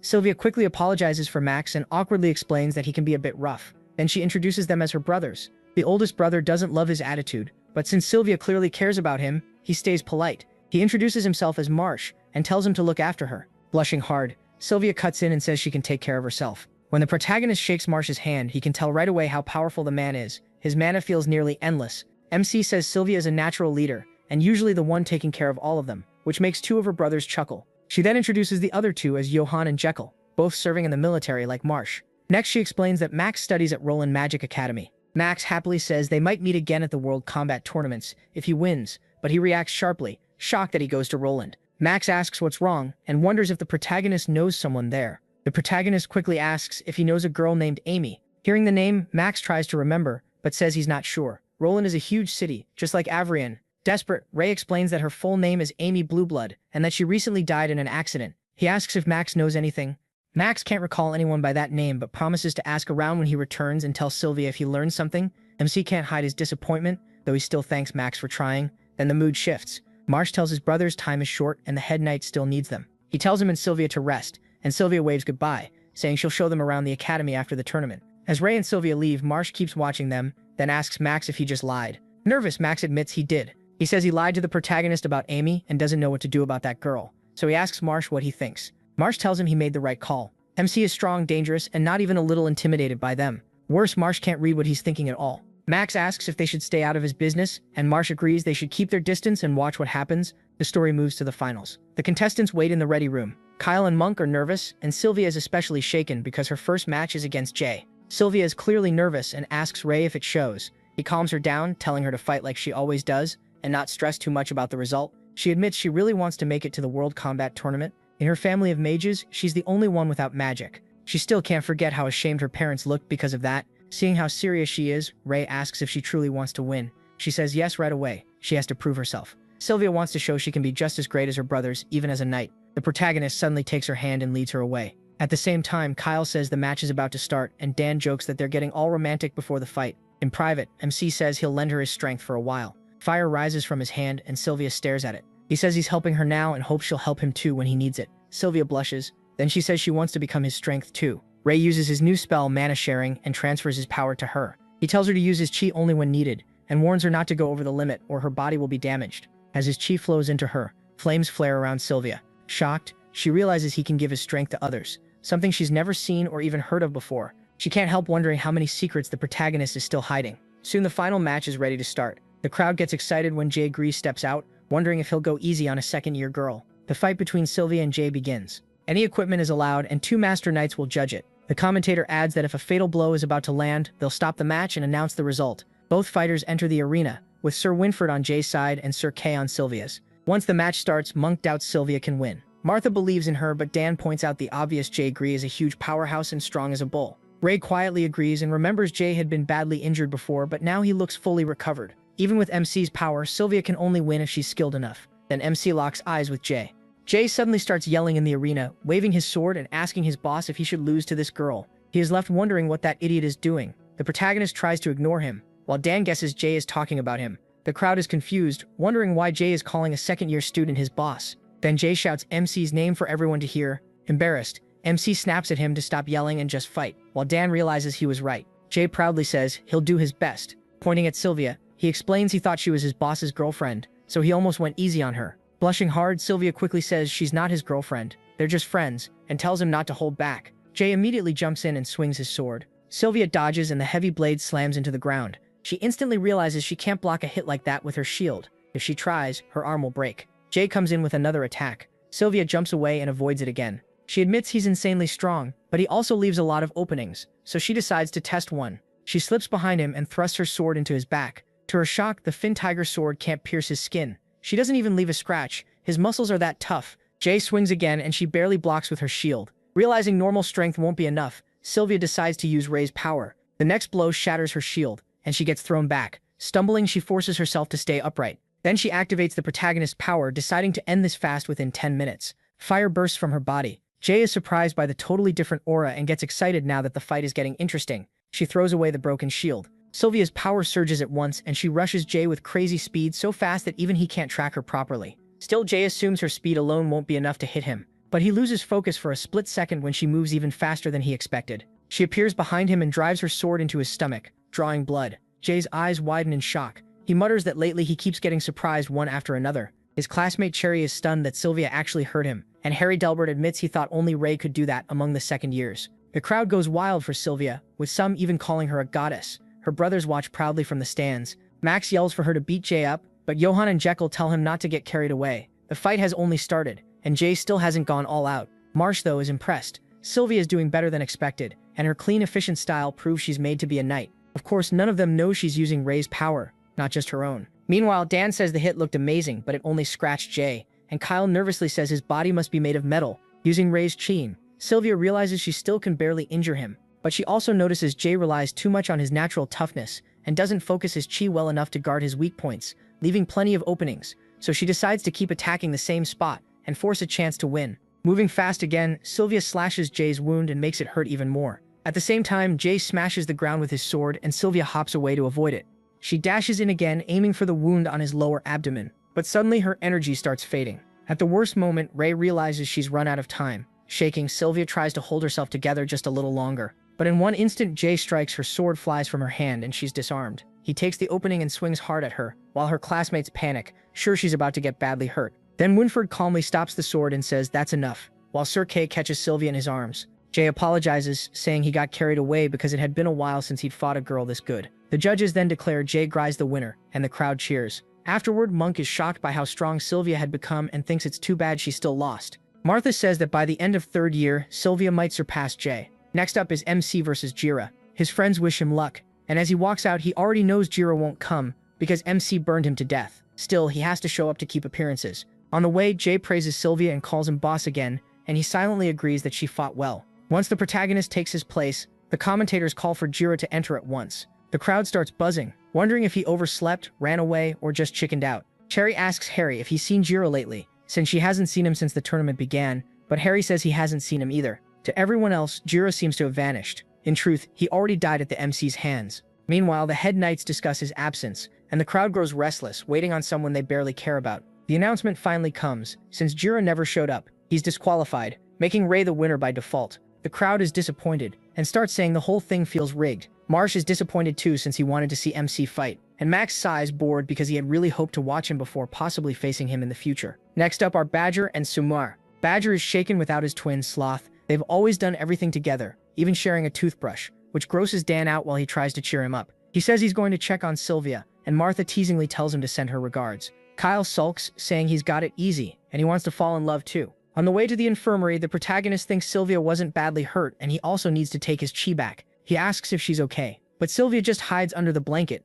Then she apologizes for losing even with his power. Ray tells her she still did her best, but Sylvia calls herself useless and starts crying. MC tries to cheer her up, saying Jay is basically a monster built out of muscle. She knows he's trying to help, but says that doesn't excuse losing. If a strong beast attacks out in the wild, failing to protect everyone means everything. Those words hit him hard. He remembers his old life as a dragon, and how he failed to protect his own kind. Pulling himself out of that painful memory, he thinks no matter how strong they get, they still can't save everyone. Through tears, Sylvia says she wants to protect the team and Ray too. That makes him realize something. She doesn't even have half his strength, yet she still wants to protect everyone. He'd been keeping some distance, thinking they didn't need him, but maybe it was the opposite. Then he takes his power back, drawing his chi out of Sylvia. One thought stays with him. He already failed once as a dragon, and he refuses to fail again. He tells Sylvia to rest and says Martha and the others are worried about her. As he turns to go, Ray firmly tells her she doesn't need to protect everyone. That's his job. Then he leaves and Sylvia blushes, flustered. Back at the arena, people are buzzing. After hearing a second year just beat an upperclassman, the first real upset so far. The protagonist wonders who it was. Then he sees Kyle won against Nye, the third-year knight. As Winford names Kyle the winner, he grins and reminds Nye about their date. Wrapped up in his metal chain, she shyly agrees and asks him to let her go. Ray is in shock that Kyle won, but he is stunned that the red-haired baldy actually scored a date. After that, the next match is Gary versus Harry. As Gary enters the arena, people expect an easy win for the first-ranked fighter. Then someone points out Harry is Knightmaster Delbert's son, shocking the crowd since they thought Delbert's only son was the snobby Sebastian. MC meets back up with the group and tells Martha that Sylvia is okay, just upset. When he asks about the matches, Monk says Sloth and Badger lost like everyone expected. They can barely function apart. Still, Kyle pulled off a win and even got a date out of it. Dan loses it, wondering how even that baldy managed to charm a girl. Is that the power of love? Monk says Ray came back at the perfect time because Gary's match is starting and everyone wants to see it. He asks if Gary will win, but he can't say. Deep down, the protagonist remembers he hasn't fought Harry since losing to him in first year. Back then, Harry claimed he was only ranked 50th, but the protagonist knows he was holding back, so now he quietly hopes Gary beats him. Meanwhile, Gary steps in fully determined to win. The fight starts, and both rush in at insane speed. Their swords crash together, and Harry starts laughing. He mocks Gary, saying he can't even feel any strength behind his attacks. Angry but controlled, Gary says he hasn't been holding back. Then he goes all in, launching a non-stop assault that actually gives Harry some trouble. Dan is impressed, thinking Gary has the third year cornered, but Monk isn't buying it. Ray watches and says, Harry still hasn't really started. He's right. Harry suddenly smacks Gary's sword away with one sharp blow, Gary freezes in shock and Harry yawns that this fight is boring. Is that really all Gary has? Gary starts to panic, confused because his strikes were landing on the sword, yet something feels off. He rushes in again with a fast attack, but Harry easily parries the thrust. As he dodges, Harry taunts him, "If this is the strongest in his year, then that silver-haired girl is stronger." Gary doesn't even get time to snap back because Harry instantly follows with a brutal thrust. The hit sends Gary flying, though he barely keeps hold of his sword. Harry tells him that if he can't even sense sword chi, he's wasting his time. Gary is left wondering what the hell sword chi even is. That triggers a memory of Sir Kay teaching them about sword chi. He said it's not really something you see, it's more like a feeling. To explain it, Kay tests how they read attacks. He swings at several candles and asks them which one he was aiming for. Ray figures out the point. It's about reading the enemy's attack before it happens. Kay agrees. If they keep training, sharpen their senses, and have some talent, they may start to feel it. Kyle asks if that means some people never will. Kay admits that's possible. Since no one can truly prove sword chi, many think it's made up. Everyone experiences the sword chi differently, so even the explanations never match. Kyle is pretty sure it's just superstition. Gary asks when people usually first sense sword chi. Kay says it varies, but often happens when they're close to death. Gary snaps back to the present, just in time to get smashed in the face, blood spilling from his mouth. Now it looks like he's testing Kay's theory. He keeps taking Harry's blows, pushing himself closer and closer to death without fighting back. Elder Humphrey grows worried, saying this looks less like a knight match and more like barbarism. Another elder tells him not to worry. The elder knights will stop it before it becomes a hospital problem. Dan is freaking out, convinced Harry is trying to force Gary to surrender. Ray calmly says Gary will never forfeit. And right then, Gary lifts his eyes with a sharp, dangerous look like he's been waiting for this. Harry admits Gary can take a beating. Then he asks if Gary still won't give up. Gary refuses. So Harry charges in to finish it. As he closes the gap, Gary stays perfectly still and shuts his eyes, focusing everything on sensing sword chi. The crowd panics, thinking he's about to get himself killed and lose by default. Everyone is locked in, waiting to see what happens, as Harry's blade comes within inches. At the last second, Gary moves and blocks the strike cleanly. Sir Kay lets out a breath. It was close, but now there's no need to stop the match. Gary can finally feel the flow of Harry's moves and even shape his own attacks around it, realizing this is sword chi. From there, he starts dodging with ease, and a moment later, he points his sword right at Harry's neck. Harry, a little rattled now, says he's starting to like him. Gary answers that he still hates him. Then the judges announce Gary Blueblood as the winner. His friends cheer, and Ray looks seriously proud. After the match, Gary asks Harry if he fought that way on purpose so Gary could awaken sword chi. Harry plays dumb, but admits he likes fighting strong people. The more of them, the better. Gary can only think what a weird guy he is before blacking out and collapsing. Monk panics and runs to him, but Ray says not to worry. Gary probably burned too much chi at once by spreading it over a wide area to read Harry's attacks. He adds that if Gary's final strike had failed, he would have lost. Then MC says they've got something else to focus on and points to the next match. It's Martha versus Cherry. Trying not to show her nerves, Martha tells herself she can do this, while Cherry, surprised she's facing an archer, asks for a bow and arrows. She doesn't want people saying she bullied a junior. Monk warns Martha that the third year looks really strong, but she tells him not to worry. Seeing Monk act like that, Dan teases him, saying he can smell love in the air. Monk quickly denies it and starts panicking. In the arena, Cherry says she's heard about Martha Knight Rose called her special. Martha is surprised to see a white belt using a bow, but she doesn't take it as praise. She says she's nothing special. Tired of talking, they finally start the match. Martha makes the first move and fires a quick test shot. Cherry isn't impressed. She sees through it at once and fires back with huge force. Her arrow tears through Martha's in midair. Martha expected that much. Cherry is one of the top 5 third years. The crowd is stunned that Cherry hit an arrow in flight. Some say fighters at her level can do that, but others doubt it since she isn't an archer or even a green belt, so they assume she got lucky. Martha answers by firing 2 arrows at once. Cherry catches both with her bare hands and says Martha really isn't special. Night Rose got her hopes up for nothing. Annoyed, Martha fires a heavier arrow to test her again. Cherry takes it as a challenge, lights her arrow with thrust ablaze, and destroys Martha's shot again. Martha freezes in shock. Her arrow was shot straight through. Still stunned, she doesn't notice Cherry's arrow racing at her until the knight yells for her to dodge. That snaps Martha out of it, and she jumps away just in time. The arrow slams into the wall and cracks it. Martha realizes she was inches from getting hit. Dan freaks out, saying that thing looked more like a cannon shot than an arrow. It was so fast he could barely follow it, and he knows a direct hit would kill them. Worried, Monk asks him if even a master knight could block something like that. He can't say for sure, and thinks Martha should give up before she gets badly hurt. Monk knows that's not going to happen. Martha won't quit until the very end. In the arena, Martha forces herself to calm down. She clears her head, focuses, and comes up with one last plan. Martha starts running in circles while firing non-stop, all while dodging Cherry's return shots. Cherry admits Martha is pretty quick. Then Martha finds a blind spot and shoots from behind, but Cherry had already read it. Smirking, she says this is what she was waiting for, lights her arrow, and decides to end it. Cherry fires one final arrow at terrifying speed. Ray knows Martha can't stop it, so he yells at Monk to save her, and Monk rushes into the arena. Sir Kay and Winford sprint in too. The arrow flies almost like a flash of light. Martha goes rigid with fear. It's too fast to dodge. For a moment, she thinks she's about to die. Then Monk appears in front of her and blocks the arrow with his sword. Dan is left speechless at how fast Monk got there. Sir Kay calls for emergency treatment right away. Crying, Martha grabs Monk and asks why he threw himself in front of her. The arrow seems to have pierced his chest, and blood runs from his mouth as he wonders if he's dying. Sir Kay tells Martha not to panic. Monk was lucky and avoided any vital spots. Winford declares Cherry the winner. She just finds it boring. While the crowd is horrified by how dangerous she is, Monk is taken to the infirmary with Martha by his side. Winford then announces that because of Monk's injuries, he can't fight next match, so Molly wins by default. Next up is Ian versus Gio. Dan tells Ian to be careful because his safety matters most, and Kyle wishes him luck. As Ian heads out, Kyle notices Gio also fights with double axes. He figures the matchups were made on purpose, swordsmen against swordsmen, archers against archers.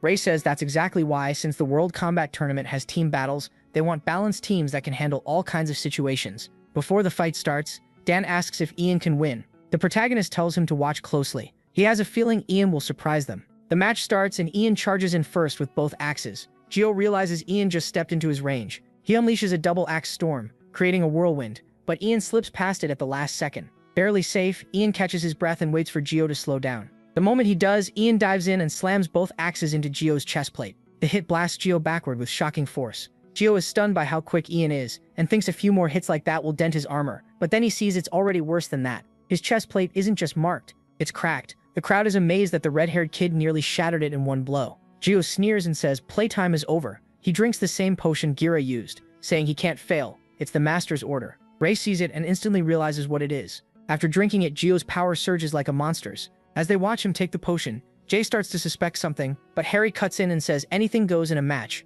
It may be dirty, but it's not against the rules. Even so, Jay can tell it's dangerous and feels a lot like what he ran into before. Looking at Ray and the others, he wonders what the boss will do. Ray is worried too. If he steps in now, he'll expose what he can really do. So he tries waiting for Winford or the others to notice. Then he realizes they still haven't stopped it, which means they don't know how dangerous it is. Grinning darkly, Gio powers up fast and goes wild, swinging both axes at Ian. Ian barely keeps dodging. Ray decides he can't wait and jumps into the arena. Dan yells, asking where he's going, and Kyle tries to stop him, worried Ian will be disqualified. But Sir Kay blocks him and says he can't interfere. Ray says there's no time to explain, and tells him to move. Then he drives a punch into his teacher's stomach. Kay coughs up a little blood, shocked that this brat hits that hard. Winford demands to know what's happening, and orders Ray to go back to his seat with Sir Kay handling him. Instead, Ray calls out to Jay and orders him to stop Gio. Jay moves instantly and rushes into the arena with sword in hand. As Gio lunges for another attack, Jay leaps in and brings his sword down on his head. The crowd is stunned to see Jay jump in too.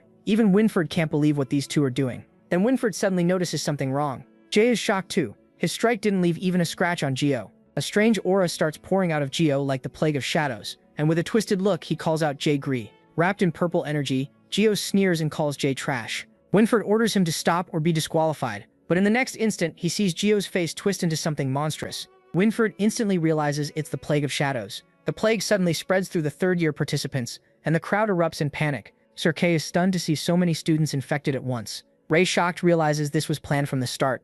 Sir Kay tells Winford to get the elders to safety and protect them from the plague. He says he'll handle things here with his students. Dan and Kyle are ready to fight, and Kay realizes the infected third years are trying to stage a coup. Meanwhile, Ian gets smashed away again as his fight with Gio keeps going. After the punch he took earlier, Ray asks Sir Kay about his injury, but Kay says he's fine, saving people comes first. Just then, the infected students charge at them, and Ray is troubled because all three coming at them are third years, which means this won't be easy. Rough. The twins tell MC to help Ian take down Gio, and Dan says they'll handle the three infected third years since his match is already over anyway. Trusting them, he runs off. Then Asher, one of the infected third years, hurls her sword at him, but Dan jumps in with his spear and mocks her manners, saying her real opponent is standing right here. At the same time, the two infected twins face Sloth and Badger, calling them losers. This time, Sloth and Badger are ready. Before they were split up, but now they're together. Gio, now a shadow monster, swears he'll slaughter every redhead. Ian is already spent, barely dragging himself along the ground. Gio raises his axe and goes for the helpless Ian as he crawls away. But Ray arrives just in time and drives his sword into Gio's armor, and then Harry appears behind him and stabs through the back too. Hit from both sides, Gio starts spraying blood. Harry praises Ray for moving fast, and Ray says Harry's not bad either. Then he checks if Ian is okay. Right then, Knight Winford makes a shocking announcement. The Dark Guild has attacked, and the arena has been infiltrated. While the academy falls apart, it's the second years fighting the kingdom's biggest threat. not the teachers or noble families. The whole place shakes with blasts and crashing sounds. Winford calls on every knight to protect their families, friends, and the wounded. This is a fight to the death for their honor. Elsewhere, Dan and the twins hold their own against the infected third years. As Ian is helped aside, Harry says the academy is in real trouble. Ray is relieved Harry isn't the one behind this mess. With Gio waiting nearby, he asks what Harry plans to do, and Harry says he's making sure his comrades stay safe. Then they realize the monster took almost no damage from that attack. Gio lunges at them and slams down his axe, but they dodge the blow. Harry is stunned, thinking the guy can't be killed. Ray tells him the only way they stopped these things before was by burning them completely. The plague keeps them fighting until they physically can't anymore. Disgusted,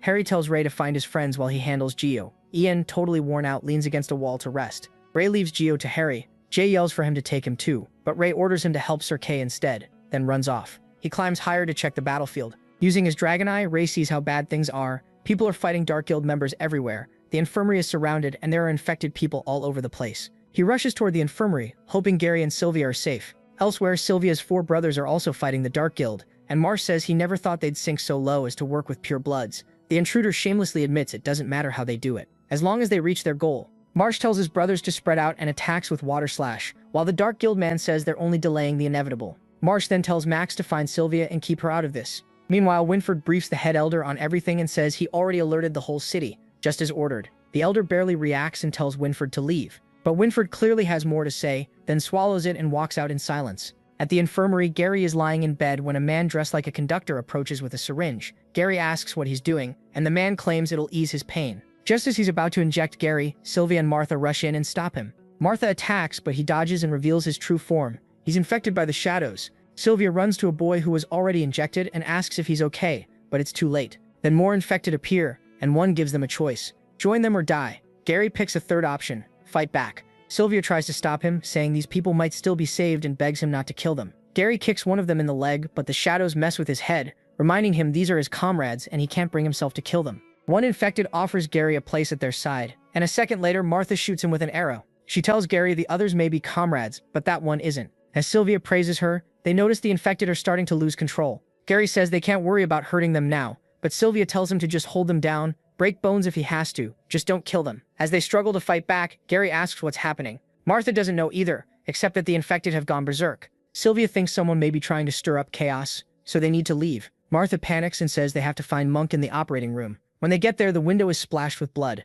They rush inside and find Monk holding a sharp tool, completely shaken as he admits he killed people. Martha comforts him and says none of this is his fault. Meanwhile, Gary and Sylvia struggle to hold the doors shut against the infected. They can't keep it up much longer, and Gary snaps at Martha and Monk to hurry up. It looks like a lot of people were infected, and Nye suspects the third years planned this betrayal. Knowing how obsessed they are with bloodlines, she never thought they'd sink so low and become pawns of the Dark Guild. Then a shadow attacks from behind, but Kyle saves her by striking it down. He asks if she needs help, calling her a charming lady. A second shadow jumps him, and this time Nye saves Kyle by smashing the zombie away, leaving him stunned. She tells him to worry about himself first. That only makes Kyle want to protect her even more. Kyle mocks the third years for making everything worse, and Nye says she doesn't know if they were forced or joined willingly, but this was clearly planned. As they get surrounded, a blast of water washes the shadow fighters away. Kyle thanks Max, and Nye wonders why an outside mage is here. Max says he's looking for his sister and asks where the medical room is. Kyle tells him to follow, since he's heading to his friends too. Back at the infirmary, Sylvia and the others are still trying to escape while shadows close in from every side.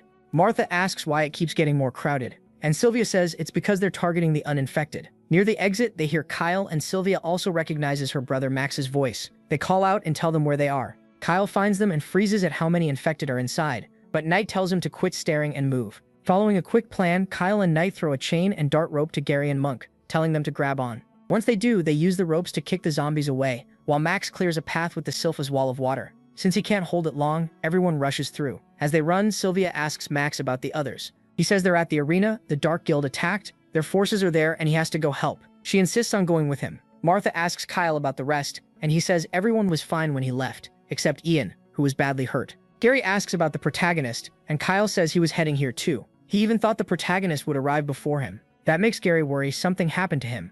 At the castle, Winford begs the head elder to send help for the students at once, but the elder tells him to calm down. The arena attack could be a trap, and moving their forces might put the castle at risk. Winford asks to go alone, since Sir Delbert and Bernardo are here, but the elder cuts him off and reminds him his duty is to guard the palace. Winford grimly admits that many people will be sacrificed, and the elder says a knight should understand, sometimes the few must die to save the many. Outside the room, Ray has heard everything. He's shaken that they're willing to abandon the students. The head elder gives his final order, and Winfred accepts it. Hearing that, MC gets furious. In his rage, he realizes that to them, the students' lives mean less than the Academy's secret. To him, it's a foolish choice made by foolish humans. Then Ray makes his move using his glamour power to change his appearance, because from here on, he'll fight his own way. Elsewhere, Harry keeps fighting and asks Jay Gree if backup has arrived. Jay just grins and says they don't need it. He rarely gets to fight this freely, and he feels like taking on 10 at once. At the same time, Sir Kay fights beside Marsh. Seeing his uniform, Kay guesses he's a general from the Allure Kingdom. Marsh confirms it and says they need to finish fast,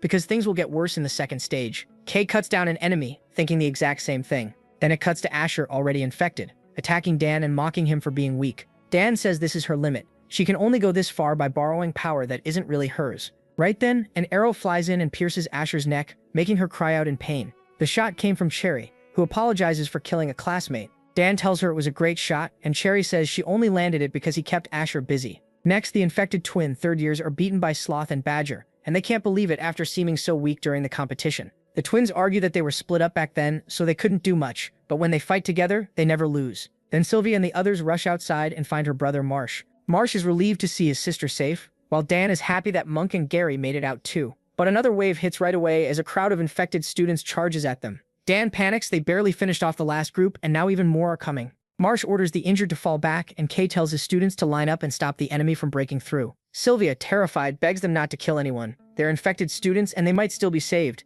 That makes Kay suspect this was the Dark Guild's plan all along. With this many infected, someone was bound to get hurt by mistake. Even so, Marsh steps forward and tells his twin brothers to use water pulsing and hand control over to him. Using their water pulse, Marsh gathers the power together. The attack then spreads and strikes every infected student. As it hits, the potion inside them starts to fade. Marsh is actually pulling the injected potion out of their bodies with his magic. Most of the infected stop moving at once. Marsh keeps going a little longer to cleanse the rest. Then he suddenly collapses, drained, and his siblings rush over to him. Kay is stunned. Having a lot of mana isn't enough to control magic this precisely on so many people. Marsh is monstrously strong. Sylvia holds Marsh as he says he's fine. He just burned too much mana at once, and a few days of rest should fix it. After that, Kay tells Kyle and Monk to gather the wounded and asks Gary to check the infected students and see how they're recovering. Inside, Kay feels thankful these mages kept the losses low. Once this is over, the Academy will owe them. Just as things start calming down, dark clouds suddenly gather and lightning crashes down. Everyone freezes in shock. Something slams into the ground with a violent boom.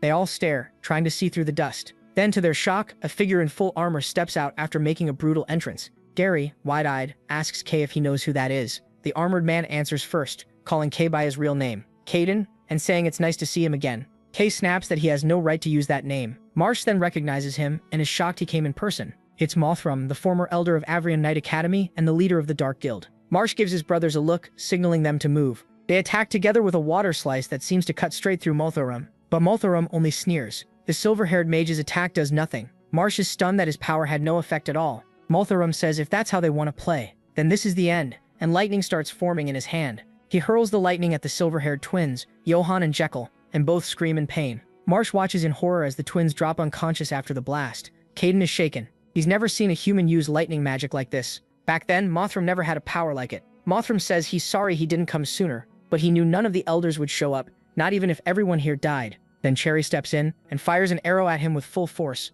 Mothram calls it too slow and swats the arrow aside like it's nothing. Jay Gree attacks from behind, swinging his sword at Mothram's head, but Mothram mocks him as a foolish child and blasts him with lightning. The hit sends Jay flying into a wall. Mothram then turns back to Caden and asks if the students call him Kay now. Kay ignores it and demands to know what he wants. Mothram says he'll let Kay make a choice. Caden is confused, wondering what kind of choice this is. Mothram explains, Kay can leave and get help from the elders, but for every minute he's gone, Mothram will kill one person. How many survive is up to him. Forced into a cruel choice, Kay asks what the other option is, while signaling Gary, Kyle, and Monk to get ready. Mothram says the other option is simple. Stay and watch him kill them all, one by one. Kyle and Monk quietly move into place. In the next second, Kay, Monk, and Kyle rush him together. As they close in, Mothram realizes this is Caden's answer. They strike at once, but Mothram vanishes like a flash of lightning. Everyone is left searching for where he went. A moment later, as the dust clears, Kay finds him. Mothram is gripping Cherry by the throat, choking her as she struggles, and reminds Kay he plans to kill them one by one. Knight charges in and yells at him to let Cherry go. Mothram tosses Cherry aside, grabs Knight's rope dart and sends lightning through the rope into her. A sharp crackle fills the air, but Caden reaches her in time and cuts the rope before the shot can do more damage. Monk catches Nye and asks if she's alright. Thankfully she is. During that opening, Kyle wraps Mothram in his metal chain. He yanks hard to lock it in place, then slams the chain's tip into the ground and calls for Gary to follow up. Right then, Gary and Harry rush in and drive their swords through the chain, pinning it deep into the ground. Now trapped, Mothram finally looks annoyed. These brats are starting to get on his nerves. A heavy rumble builds as Mothram prepares another massive lightning attack. Sylvia reacts just in time and shoves Gary and Harry out of the way. That catches Mothram off guard. Sylvia predicted his move, and it clearly bothers him. Seeing her chance, Martha aims and hopes Cherry's technique works for her too. She fires and the arrow flies straight at Mothram, but he vanishes again and slips free like the chains meant nothing. Martha falls back in fear, realizing they can't hold him still when Sylvia suddenly shouts her name, warning her of another attack. Martha barely escapes in time. Mothram now knows Sylvia really can predict his attacks, so he decides to deal with her first. He rushes in, but Marsh and Max stop him with Water Slash. Their attacks crash loudly around him. Then Dan charges with his spear and leaps at Mothram, driving the weapon straight at him. Dan is left stunned when it does nothing. He put almost all his power into that strike. Mothram sneers that he's tired of this fight and now they can die. A huge orb of lightning forms in his hand, cracking the ground beneath it. The air fills with terrifying lightning, so powerful it looks like it could wipe out the whole academy. Then, in an instant, Gary leaps in and brings his sword down hard on Mothram's shoulder. Mothram isn't hurt, but he admits Avrian still managed to raise a few exceptional students. Too bad. He says they're all going to die here anyway. He blasts Gary away with lightning, then surrounds himself in so much power that anyone nearby would be thrown back. Barely able to stand, Kay forces himself toward Mothram and wonders how he became this monstrously strong. At this point, he figures only the 6 elders can stop him. Even clutching his chest, Kay pushes closer through the pressure. Mothram tells him it seems his plan failed. The elders really are willing to sacrifice them all just to keep those secrets buried underground. Caden realizes what this guy is after and breaks into a sweat. He snaps that Mothram can keep dreaming, then calls him insane. The moment Kay says that, the armored man raises a lightning-charged finger at him and says he has his own way. He makes it clear he won't leave empty-handed today. Right as he's about to finish, Caden, a screech rings out behind him and someone swings hard at Mothram, but he barely avoids it. It's Jay Grease slamming down his huge sword. With a grin, Jay asks if he really thought he could kill him that easily, while Kay checks if he's okay. The armored man is stunned that Jay's still alive after that last hit, but the big guy confidently says a wound like that won't kill him. Seeing they still want to fight, Mothram grabs the spear and says it's pathetic that they think they can stop him. He rushes in at crazy speed, shaking the ground, and warns Jay not to get cocky. Then he drives the spear through Jay's body. Blood starts dripping as Mothram mocks him, saying he's the only one left who can still move, yet even he can't do anything now. With Jay pinned, Mothram turns toward the injured Caden and says he'll send them all to the afterlife one by one. Then he suddenly pauses and looks back, because Jay, shaking from the pain, says it's not over and he'll never beat them. He adds that his boss is going to beat him down. Mothram asks where that boss is, and in the next second, someone appears and lands a brutal kick that sends him crashing into a wall. Their guy is finally back. Sylvia recognizes him as Ness because of the glamour spell. Walking over to Jay, Ray tells him this is going to hurt when he pulls the spear out. Jay says he can handle it and tells him to do it, so he yanks the spear free at once, and blood splashes out. Jay thanks him, and Ray says not to mention it. Jay saved his life before, so now he owes him again. Jay's eyes go wide. He realizes his boss is Ray, and Ray quickly asks him to keep that secret. Suddenly, huge rocks fly at them, but Ray stops them before they can hit Jay. Mothram is back, furious that they keep wasting his time. He tells him he'll pay for all of this, but the protagonist is already fired up. He says he's had a bad day too, so Mothram showed up at the perfect time to get beaten. He steals himself, activates his dragon eye, and dares him to come on. As Ness faces the enemy, Sylvia warns him to watch out for the lightning attacks. She's shocked because even Jay, the strongest among them, couldn't last and got dropped fast, but Ness is handling it. As he avoids another lightning strike, he's glad he got ready for this fight in advance. At the same time, a knight rushes to Winford with news that one of the squads at an elder's mansion was attacked. Winford immediately asks about casualties. The knight says no one died, but over 50 people passed out. The ones who woke up remembered nothing and never even saw the attacker. All they know is that it was one person. They're safe and don't have outside injuries. The strange part is that those who woke up can't use chi anymore, almost like they have mana deficiency. That makes Winford freeze. Could Ray be behind this? Back at the battle, Ness keeps fighting Mothrin. He's relieved he absorbed mana from those soldiers because without it, this fight would be a disaster. He figures he needs to turn 100 mana into chi to keep up, and save 20 for glamour since this guy is so strong. While he's thinking that, his enemy prepares another thunder attack that no one else could endure. But the lightning is dodged by Ness, and Kay's eyes widen. The move he just used looks like a stealth skill only black belt knights are taught. Mothrim, still smug, wonders how long he plans to keep surviving with tricks. Ray knows he can't take those attacks head on. They're too strong, and a few clean hits could end this badly. Then lightning clips him, and he uses ice magic to block the rest. At that, Mothrim realizes he's a mage too, and says he'll show him the gap between them. Ray already has a plan though, and uses Endless Void. The armored man is sure he can't dodge this, and launches his attack. Sylvia calls out to Ness, but the strike gets turned back somehow, and MC slips away. He jumps in and thrusts his spear at Molthrim,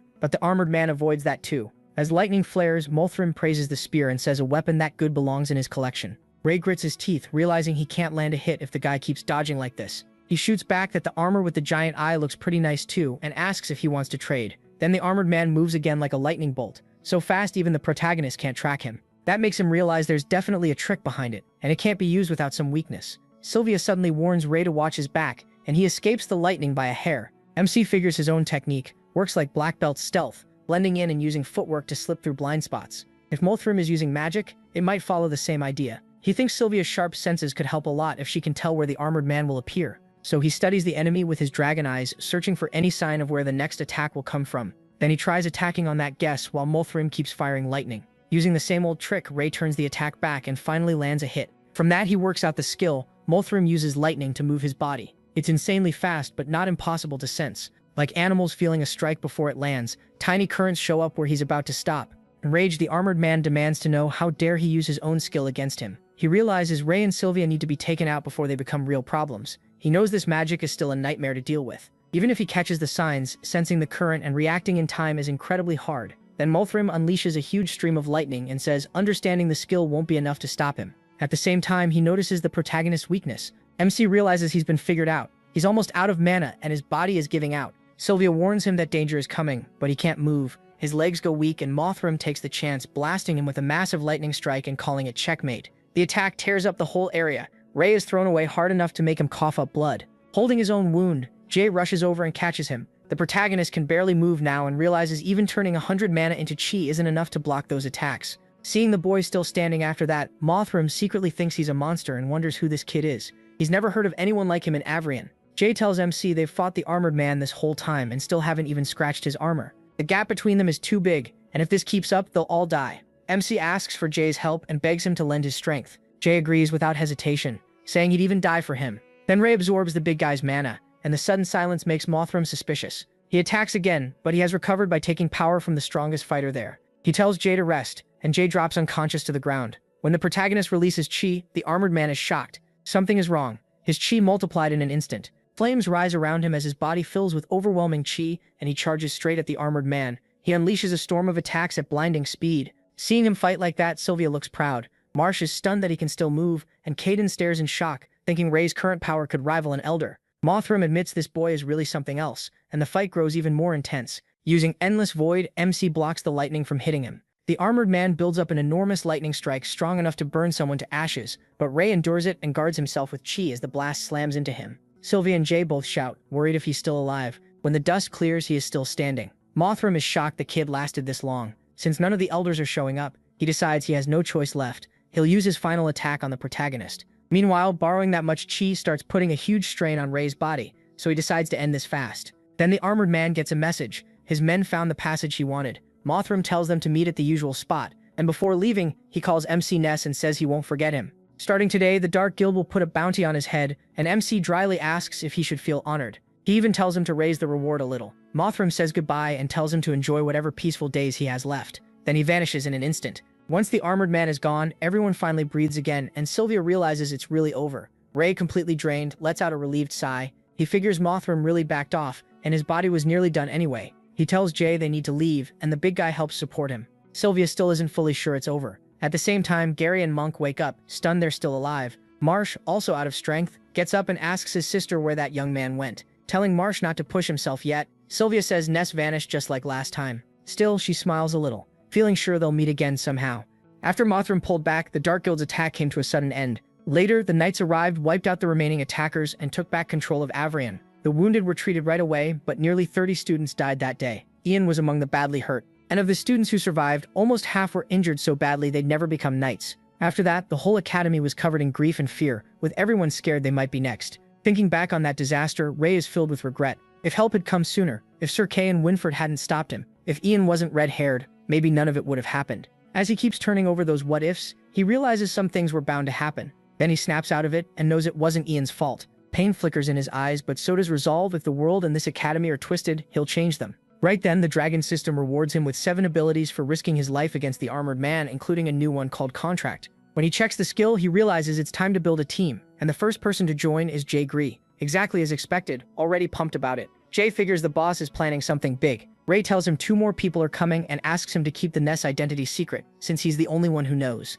Jay swears he'll take that secret to the grave. He is glad to have someone like him. He always does what he's asked. Thinking back to how he dealt with Geo without hesitation, MC is sure Jay will stay loyal. The other 2 are the twins, Sloth and Badger. One of them is angry that the Academy blamed everything on them just because of their red hair, even though they were victims too and saved plenty of people. That is why the protagonist invited them. He says he hates discrimination too. That's why he's joining a team that wants to change the world, and if they feel the same, he wants them with him. Jay eagerly says he's in. Badger admits he always saw MC as a loner, so he didn't expect him to work with anyone. Hiding that he started the team, MC says the leader is Ness, and he's joining because he believes in his ideals. He also warns the Dark Guild will likely return, and if they join Ness's team, they'll gain shared power and protect each other. Jay instantly realizes it's the boss's team and thinks that's awesome. Hearing the name, Badger guesses Ness is the one who fought Mothram and forced him back. Since Ness is inviting people instead of looking down on redheads, it sounds like a good deal. When he asks Sloth, his brother is fine with it too. He reminds them that betrayal means death and asks if they accept. Jay agrees without hesitation, and Badger says he'd never turn on his allies. Since Jay and him are in, he has no issue with it. With that, the protagonist gets them all to accept and tells them to place their palms on the magic circle, the contract. As they put their hands on it, they feel a sharp burning sensation, and then a dragon tattoo appears on their arms. Ray says this mark is their symbol, and from now on they'll be called Crimson Wings. Badger is fine with the name, but asks why MC only chose them and not Kyle, who's red-haired too. MC says Kyle talks too much, and for now they need to stay hidden, so he'll wait before asking him. Badger admits that's fair, but points out they can trust Gary too. Sloth agrees. That makes him think about Gary. He's been down ever since the tournament got delayed, since that ruined his chance to investigate Amy's death. It's not that Ray doesn't trust him. He's worried how far Gary would go for revenge if he had this power, and he might not be able to stop him. So now he wonders what Gary is planning. 1 week later, things at the Academy seem to be settling down. Then Gary comes to the protagonist and asks him to meet at the library after practice. When Ray gets there, he jokes that Gary inviting him to the library feels strange and asks if he's actually studying. Gary says he's been having dreams again and hearing voices in them. Surprised, MC asks if he remembers what they said, but Gary, holding a book, says not clearly. He only remembers following the voices. He explains that every night he walks through endless darkness, led by those voices until he reaches a place full of light. The feeling there is gentle but powerful. Then he prays to the light for power, and she promises to give it to him. So in short, Gary thinks he met a goddess in his dreams. Then he shows Ray a book called The Dragon Knight's Journey. Gary says there's a legend that the Academy's 5 Dragon Knights met a goddess before their awakening, and that's where they got their power. Smiling with excitement, he thinks he's figured something out and shows him records, saying nearly all of those Dragon Knights went through something similar before awakening. One record says that for several nights, a Dragon Knight heard voices calling from the dark. He followed them, reached the source, met the goddess, had the evil in his heart cleansed, and received her blessing. She even showed him the future and his role in it. After reading that, Gary says it has to be talking about the dungeon behind the red door. People also say there's a goddess at Roland, so maybe one is hidden under Avrian too. That shocks Ray because he remembers an elder talking about protecting something. Gary grabs him excitedly, seeing this as real hope to find the goddess and gain her blessing.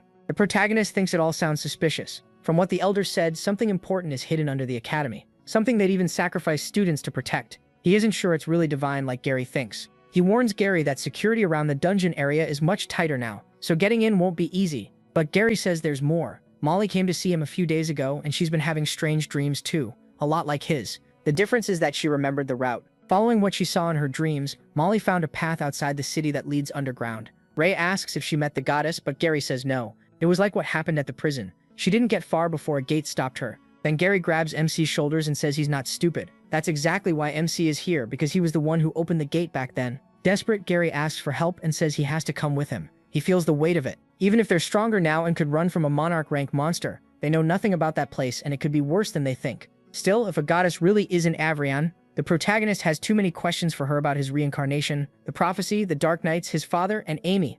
So he agrees to go, but says they need to prepare first. Before he can finish, Gary thanks him and grabs his hand, dragging him off to meet Molly. When they reach the dorm, Gary snaps at Molly. They only agreed to tell Monk. He demands to know why so many people are here. Molly says she only told Monk and Gary. Furious, Gary grabs Monk and asks when he turned into a loudmouth, like Kyle. Kyle tells him to stop attacking allies, and Monk awkwardly admits he spilled it, because Martha said couples shouldn't keep secrets. That makes Ray and Gary freeze. They just found out those two are dating, while Dan stands there stunned that Monk actually said it out loud. Then Sylvia steps in, says they already know, promises to keep it quiet and insists on coming too. She adds that things at the Academy have felt off lately, then winces and admits she doesn't want to lose any more friends. MC suddenly tells everyone to be quiet because he senses someone outside. As he moves to the door, he wonders if they were followed. Maybe the Dark Guild is still in the city. He yanks the door open, but no one's there. Monk looks too and guesses it was probably just an animal. Ray still warns them to stay careful since the academy's been tense lately, then tells everyone to get inside and hear Molly out so they can make a real plan. Later, the academy is caught in heavy rain. As the city gets drenched, knights guard the main gate when a red-haired kid, Badger, comes running up for help. Panicked, he screams and rushes toward the knights. Terrified, Badger begs them to save his brother from a monster. Pointing to Noir, Ray's summoned wolf attacking him. The knights see Noir going after the boy and panic. One knight tells Badger not to worry. The beast can't get far while carrying someone. He orders the others to alert the sentries and get ready to cut it off. While the knights chase after the wolf, he and the others stay hidden in the bushes until they're far enough away. Then Ray and Jay use the opening to pull the chains and open the bridge gate. The group quickly slips through the gate, and the protagonist tells Jay to pull the bridge back up, shut the gate, and contact him right away if anything happens. Jay agrees. As MC joins the others, Gary realizes why he brought the twins. They were the perfect distraction for the knights. Then he tells Molly to lead the way. As they move, she says the entrance is near the base of the mountain, so it's still a decent walk, and tells everyone to keep up. As the rain keeps falling, Monk says it's getting colder and asks if Martha's okay. She says she's fine. Dan, though, complains that he's not fine. He's sick of third-wheeling with those two. Suddenly, something like snow blocks their path. But Martha senses danger,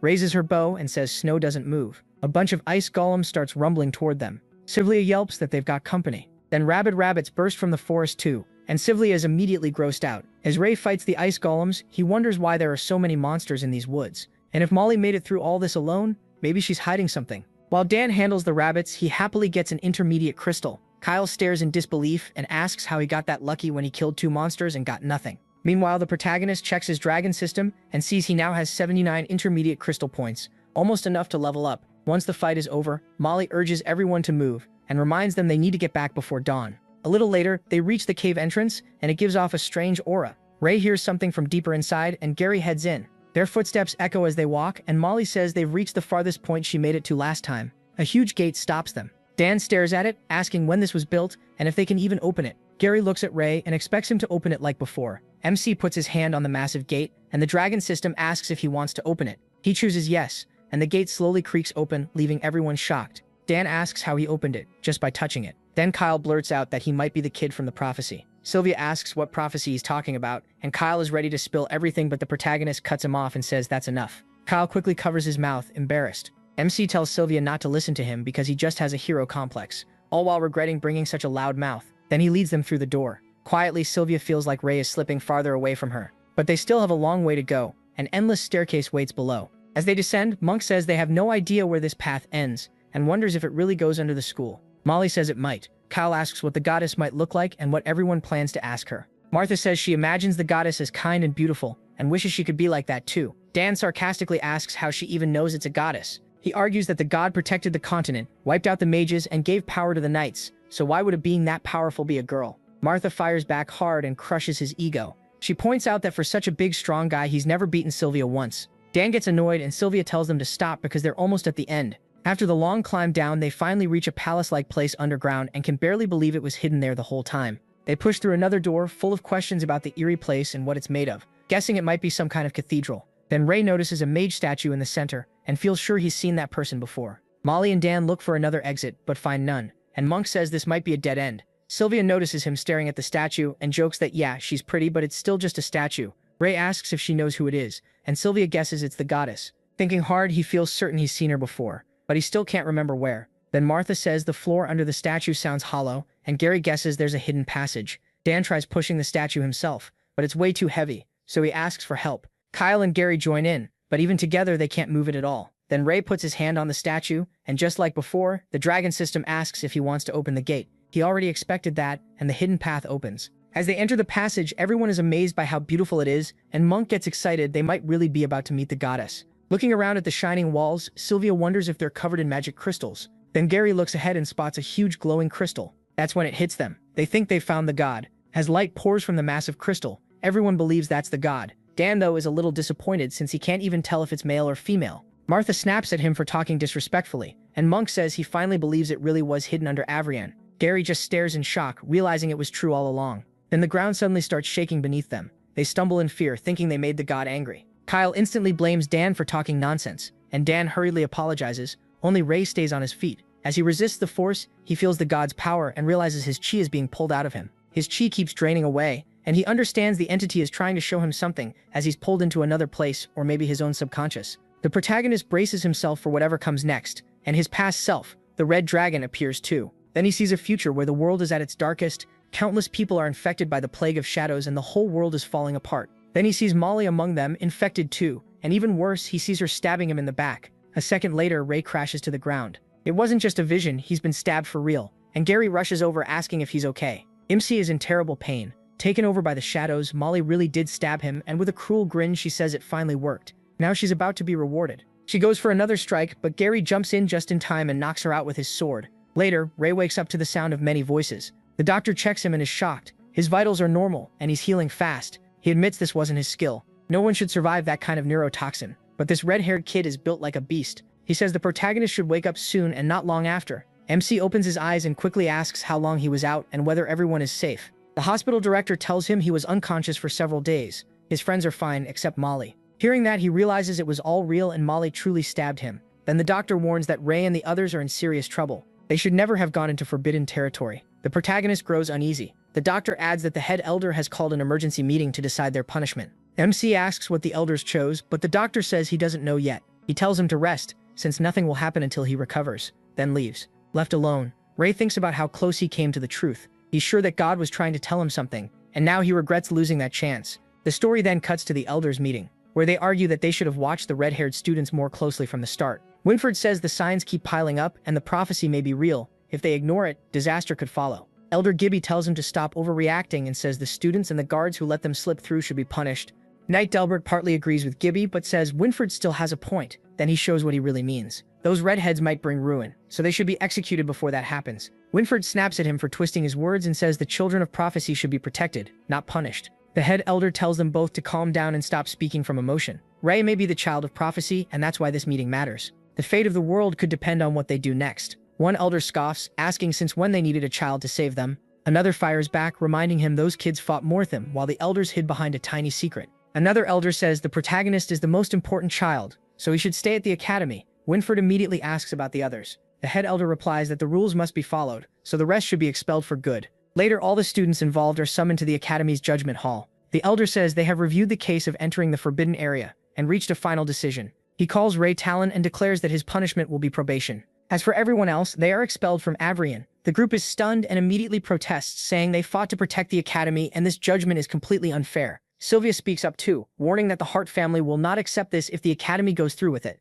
Elder Vaughn backs her, reminding them the Hart family has major influence, and these students help defend the academy from the insurgents. Gibby slams the table and says the area they entered is absolutely forbidden. Only elders may enter it, and no family name gives anyone the right to break that rule. Then, with a nasty look, Gibby turns to Ray and mocks him, saying special treatment might be fine for one person, since not every redhead could be the chosen one. He exposes Ray right in front of the others. Ray burns with anger and clenches his fist like he's ready to hit Gibby on the spot. But before things explode, Elder Vaughn steps in and says rules do matter, agreeing with Gibby's point. Then he steps forward and repeats that only elders can enter the forbidden grounds without special permission. But then he flips everything around. He gives up his own seat and names Gary Blueblood as his successor. Delbert and the others are stunned and object at once. But just like that, Gary is set to become Elder Gary. Gibby says Vaughn has lost his mind over a few kids, and the other elders agree. They argue that elders guard the academy's secrets, so the title can't be handed over so easily. But the head elder supports Vaughn and confirms that by the rules, an elder can pass the position to someone in the academy if the Master Knights approve. Vaughn formally names Gary Blueblood as the next elder and asks the Master Knights for their decision. Delbert, furious, calls it absurd and says no one would ever accept it. Winford cuts him off and approves Vaughn's choice. As Delbert argues that a country peasant can't become an elder, Sir Kay also votes yes. Delbert glares at them in rage. Then the female head knight refuses, saying elderhood isn't something to decide on a whim. Delbert turns to the last Master Knight, Bernard, hoping for support. Before Bernard answers, Winford reminds him that these kids stood with them in their darkest hour. Many died in that battle, and this is the least they can do to repay them. The room goes silent as everyone waits for Bernard to speak, and he sides with Vaughn. Delbert twists in frustration, calling the whole thing foolish. The head elder then declares that since Vaughn passed his seat to Gary Blueblood, Gary will not be punished. Right after that, Gary raises his hand and gives the seat to Dan, asking the Master Knights to approve it. Caden, Winford, and Bernard agree without hesitation, leaving Delbert and the female knight grinding their teeth. Now safe from punishment, Dan passes the seat to Monk, and the chain keeps going until it reaches Sylvia. While this happens, Ray watches Gibby and wonders why the old man suddenly went quiet after Vaughn gave up his seat. That makes him question what Gibby is really thinking. After Martha Woodwork passes the seat to Sylvia Hart, every one of them avoids punishment. With no other option, the head elder admits this follows the rules and ends the whole dramatic hearing. Sylvia quickly tries to pass the seat back to Gary, but Vaughn stops her and explains that once an elder seat is passed on, the same person can't receive it again. So the elder formally names Sylvia one of Avrian Academy's 6 elders. The poor girl turns red, completely overwhelmed by the sudden twist. Back in the dorm, everyone is still making noise about what happened and how casually Vaughn made such a huge choice. Martha argues with Dan, saying Sylvia is clearly a better elder and will do just fine. Dan shoots back that the other elders are way older than Sylvia, and the two keep bickering until Sylvia stops them. Martha insists this saved them from expulsion, and now things might finally change. Gary disagrees, saying one elder seat won't change much. Still, he admits that without Vaughn stepping in, they would all be gone from the academy. Then Gary reminds them that Molly was infected by the plague, which means something is wrong inside the academy. He even suspects members of the Pureblood Guild or Darkblood Guild may be among the elders. Monk warns that everyone is watching them, so they can't rush into anything.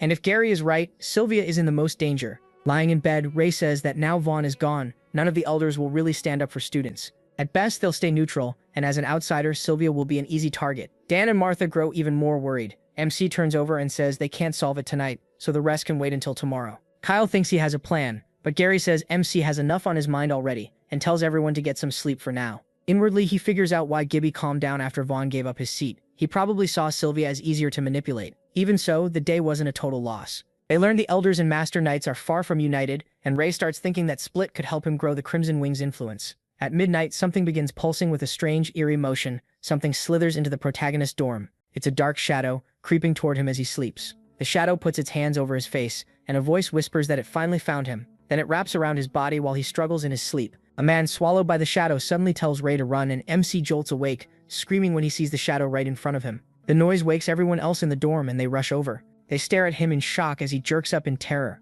Ray is being attacked by the plague of shadow, and while he tries to fight back, his friends jump in to help. Gary moves to strike it, but the protagonist tries to stop him and gets hit instead. Luckily, Kyle saves him. Sylvia attacks and notices a human shape inside the shadow as it slips out of the dorm, while the students try to stop it. Hearing the commotion, Winford and Sir Kay rush in, asking what happened and whether everyone is safe. Sylvia explains that Ray was attacked, but he reacted fast enough to avoid getting hurt. Kay questions him about the attacker, but MC says he couldn't see who it was. Winford tells Kay to report this to the elders at once, send 2 teams after the culprit, and keep another team guarding the dorms. At the same time, Ray thinks that even though he never saw the face, the voice sounded like his pop's. Outside the dorm, Winford says this may be worse than they thought. From the student's description, the intruder wasn't a normal infected person. It was a shadow warrior. He also worries because the front lines are getting worse, and reports say whole platoons are being surrounded by shadow beasts. When Kay asks what he thinks, Winford says the academy is falling apart since no one knows who to trust. For now, they can only wait and watch. Later that night, he meets Jay on the roof. Jay asks why he called so late,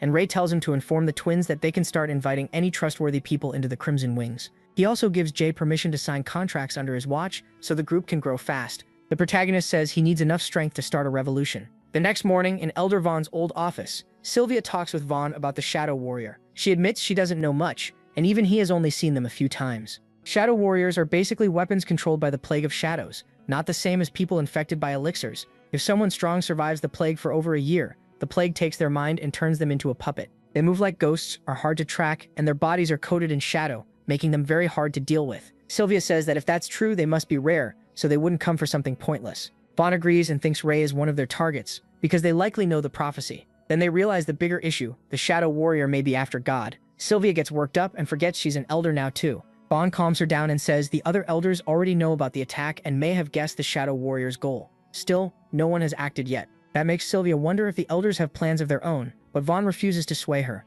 He tells her to gather the people she trusts, because many hands are stronger than one, and whatever she does, she'll need support. Their talk is interrupted by a firm knock at the door, and Ray has come to visit. Seeing him, Vaughn excuses himself, saying he needs to speak with the head elder. On his way out, he tells Ray to visit him at the martial arts club later, because he still has plenty to teach him. After Vaughn leaves, Ray steps up to Sylvia. She asks why he came, and he says he needs her help getting out of the city. She reminds him he was attacked just yesterday, and people are still watching him. Sylvia says it's a bad idea, but he insists he needs to hunt more beasts to get stronger, and staying here will only put him in more danger. Using the fact that she cares about him, he speaks in a desperate tone, and she gets flustered before agreeing, so long as he returns before sunset. He thanks her, though he feels guilty, because he has to find his father before anyone else does. It's then revealed that Ray originally came to invite Sylvia into the Crimson Wings, but he overheard her talk with Vaughn, and learned that Pops came for God. He leaves the city, and since the underground route should be heavily guarded, the cave outside the city is his only way in. Back in the office, Sylvia's left worried. Vaughn returns to find Ray already gone,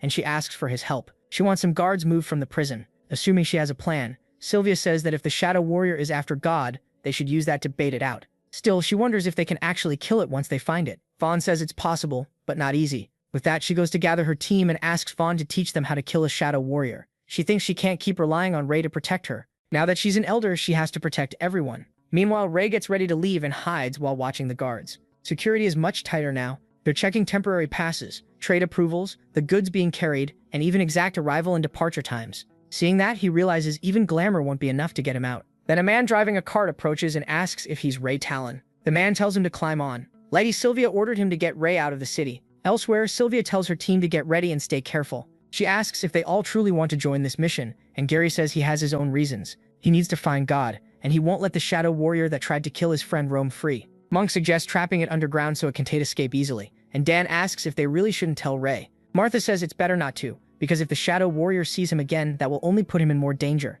Kyle thinks they're worrying too much since Ray is the strongest one there. That's why Sylvia says they need to work together. Just like Elder Vaughn said, Shadow Warriors have weaknesses, and if their plan works, they can kill it. Vaughn tells them to fall back to the backup plan if their attacks fail. He'll wait outside the red gates, and once they leave the underground area, they'll be safe. Ray, meanwhile, steps out from hiding as the cart driver tells him he'll wait outside the forest until before sunset. Thinking about the time he has left, Ray knows it isn't much, so he starts searching for the Shadow Warrior with his dragon's eye and spots some people hunting in the forest. A scared girl yells at her brother for coming this deep, while he tells her to back away slowly and leave the beast to him. But the snake monster attacks at once, smashing them away with its tail. Ray appears behind them and catches them both. Saved by him, the blonde boy sees that Ray is disguised as Ness and urges him to run, saying the snake is intermediate rank and not worth fighting. Ray tells him to stay quiet for a second, then charges the monster. He grabs the snake and squeezes hard, driving it wild. The beast coils its tail around him and traps him, and the blonde kid screams, thinking he's done for. A moment later, Ray wonders if that's all the creature can do, then tightens his grip around the snake's neck and crushes it to death. The beast drops, and the kids stare in awe. Sure, he must be a high-rank adventurer. Ray asks for their names, and the boy says he's Taffy, while his little sister is Candy. They're adventurers from a village near Avrian and came into the forest to hunt. That surprises Ray. They're so young and clearly not well off, and he wonders if Amy will end up like that at their age. He pulls some weapons from his magic pocket and gives them to the kids, warning them not to go so deep next time. They're stunned by such costly gifts, but Ray says they're not expensive and he has no use for them anyway. Thankful, Taffy asks his name. Ray tells him to call him Ness, then starts to leave because he has urgent business. As he walks away, Candy calls out to Mr., then starts to leave because he has urgent business. Nesson warns him that the beasts have been unusually violent lately, telling him not to go deeper. Ray asks if that only started today. Candy says adventurers are usually active around here, and in the past they only saw beginner-ranked beasts in groups, but today it's different. Ray thanks them for the warning and heads out. The kids call after him, asking him to visit their village to the west if he ever gets the chance. As Ray runs deeper into the forest, he quickly figures the beasts are acting up because someone entered the area, and he suspects it's his dad.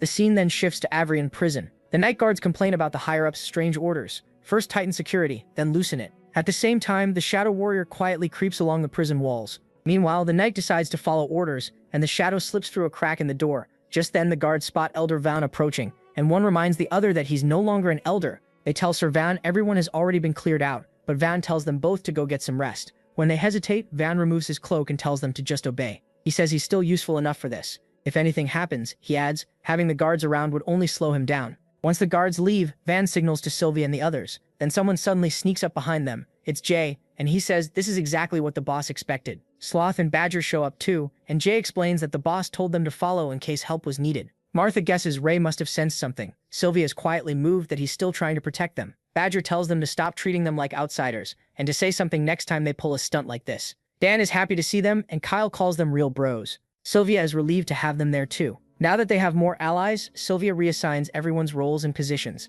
They head into the prison. Sylvia tells everyone to keep hold of their communication and light gems. If anyone gets lost, they need to turn back right away. Elder Van will stay at the top of the stairs. As the group goes down, Van says the Shadow Warrior may already be near God. Still, he warns them not to rush, since old mage barriers make quick infiltration difficult. He gives one last warning. Shadow Warriors are strongest in darkness, so they need to stick to the plan and not panic. While going down the stairs, Jay is shocked that after living in Avrian for 3 years, he never knew this path led underground. The twins, meanwhile, sense something odd. Dan wonders if the elders will punish them again, but Martha says Sylvia gave permission this time. Monk then worries about how they'll open the gate without Ray, and Sylvia says not to worry. Van taught her how. Monk thinks that makes sense, since she's an elder now. Gary asks Sylvia why God is hidden under Avrian, but she doesn't know. She says Van told her many things, and she'll ask him about that when they return. Then something strange happens. The gate is already open. Monk panics and thinks Ray opened it, but Sylvia says that can't be right since he already left the city, so someone else must have done it. Sylvia finds that odd because Van said only elders know how to open the gates.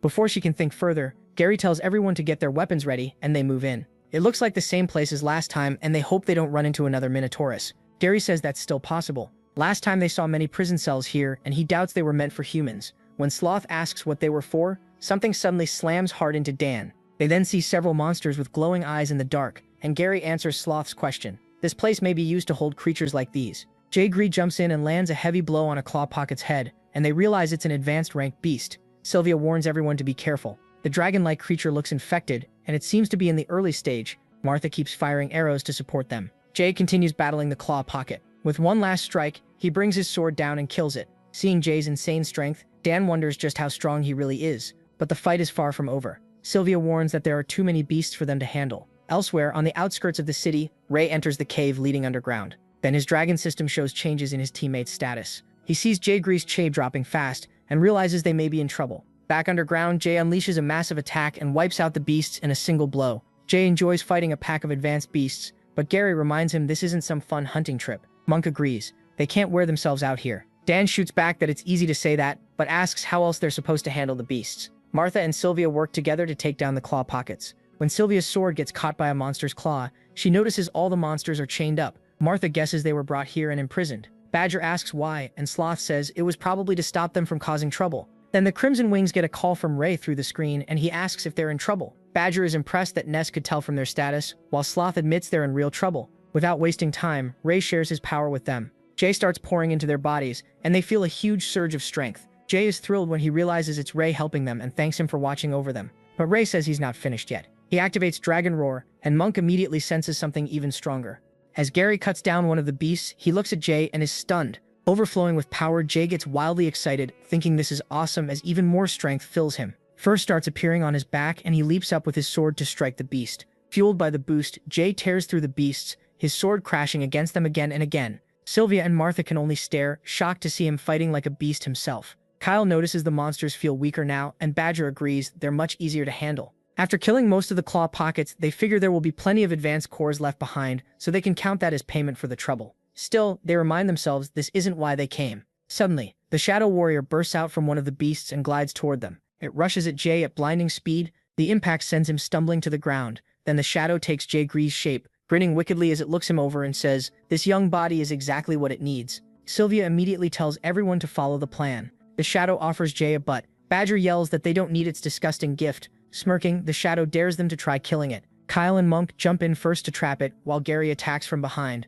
But Kyle and Monk fail to pin it down. Then Sloth and Badger move in. They slash at it with their sharp weapon, but that doesn't work either. Sylvia says it's just like they expected. Then she turns to Dan. He's up next. Dan steadies himself, gripping his spear tipped with a crystal. Earlier, Elder Van had revealed the key to killing a shadow warrior. They must kill the human host it's controlling. The shadow armor covering its body makes normal attacks nearly useless, and even if they land, it heals fast. That's why Van said they need Heaven's Light, a blue crystal. Heaven's Light is the natural enemy of the Plague of Shadows. It can briefly break the Shadow Warrior's defense. That short opening is their only chance to strike. Van first told them to attack all at once and never let it breathe. They also need to force it to focus on defense. In the present, the team follows that plan and attacks non-stop from every side. Just as Van predicted, the Shadow Warrior starts using its shadows mainly to defend itself. Whenever part of that defense thins out, they know that's the moment to act. While the others keep it busy, Dan appears from behind and drives the Heaven's Light into its body with his spear. For a moment, the face of the man inside the shadow is exposed and he screams in pain. Then he goes berserk, and Dan is blasted away. They realize the Heaven's Light didn't go all the way through, but Van had warned them about this. If Heaven's Light doesn't kill it, someone must follow up right away. That would be their last shot. Sylvia makes her move. Everyone else can only watch, counting on her. She comes down from above with all her strength and slashes at the shadow. Kyle desperately asks if it worked, but Sylvia, terrified, says she missed her chance completely. Now the Shadow Warrior looks even more frantic and dangerous. Stunned, they decide to move to the backup plan. Gary yells for everyone to run, remembering Elder Vaughn's last warning. If they failed, they had to escape and leave the rest to him. The Shadow Warrior mocks them, asking where they think they're going. Then it hits them with a force that stops them in place and knocks them down. Crushed by the pressure, they can barely move, and Monk realizes the shadow may be controlling their bodies. As it pins them down, the Shadow Warrior sneers that they still haven't accepted its gift. Full of guilt, Sylvia apologizes to Ray in her heart, feeling this is the best she could do for him. She shuts her eyes in fear, bracing for the Shadow's attack. But everything changes when Ray suddenly rushes in and charges straight at the Shadow Warrior. Stunned, Sylvia cries out, asking why he's here when he already left the city. Ray ignores her completely. He swings his sword at once, and the Shadow Warrior seems ready for him. Their clash keeps getting more intense. Gary shouts at Ray not to fight it head-on, but without hesitating, he slips past the attack and figures out the Shadow's weak spot is its back. As Ray moves in to strike from behind, the creature's claws are already waiting for him, and the Shadow Warrior warns that if he won't join them, he'll die. It then grabs Ray's sword, leaving him open. Gary yells his name, terrified for him. The Shadow Warrior turns the sword on Ray, and just as it's about to kill him, the blade suddenly stops. Caught off guard, the Shadow Warrior suddenly has strange symbols spreading across its body. Ray is wearing a blue locket, and light bursts from it, weakening the shadow around the warrior. As the light fades, the Shadow Warrior coughs up black blood. Then Ness appears behind it out of nowhere and rips the controlled man's heart straight out. Sylvia instantly realizes it's Ness. Dan and Kyle stare in shock as tearing out the heart actually works. Jay is thrilled to see his boss. Even the Shadow Warrior is stunned by Ness's sudden arrival. With tears in his eyes, Ness apologizes to his father and says he won't have to suffer anymore.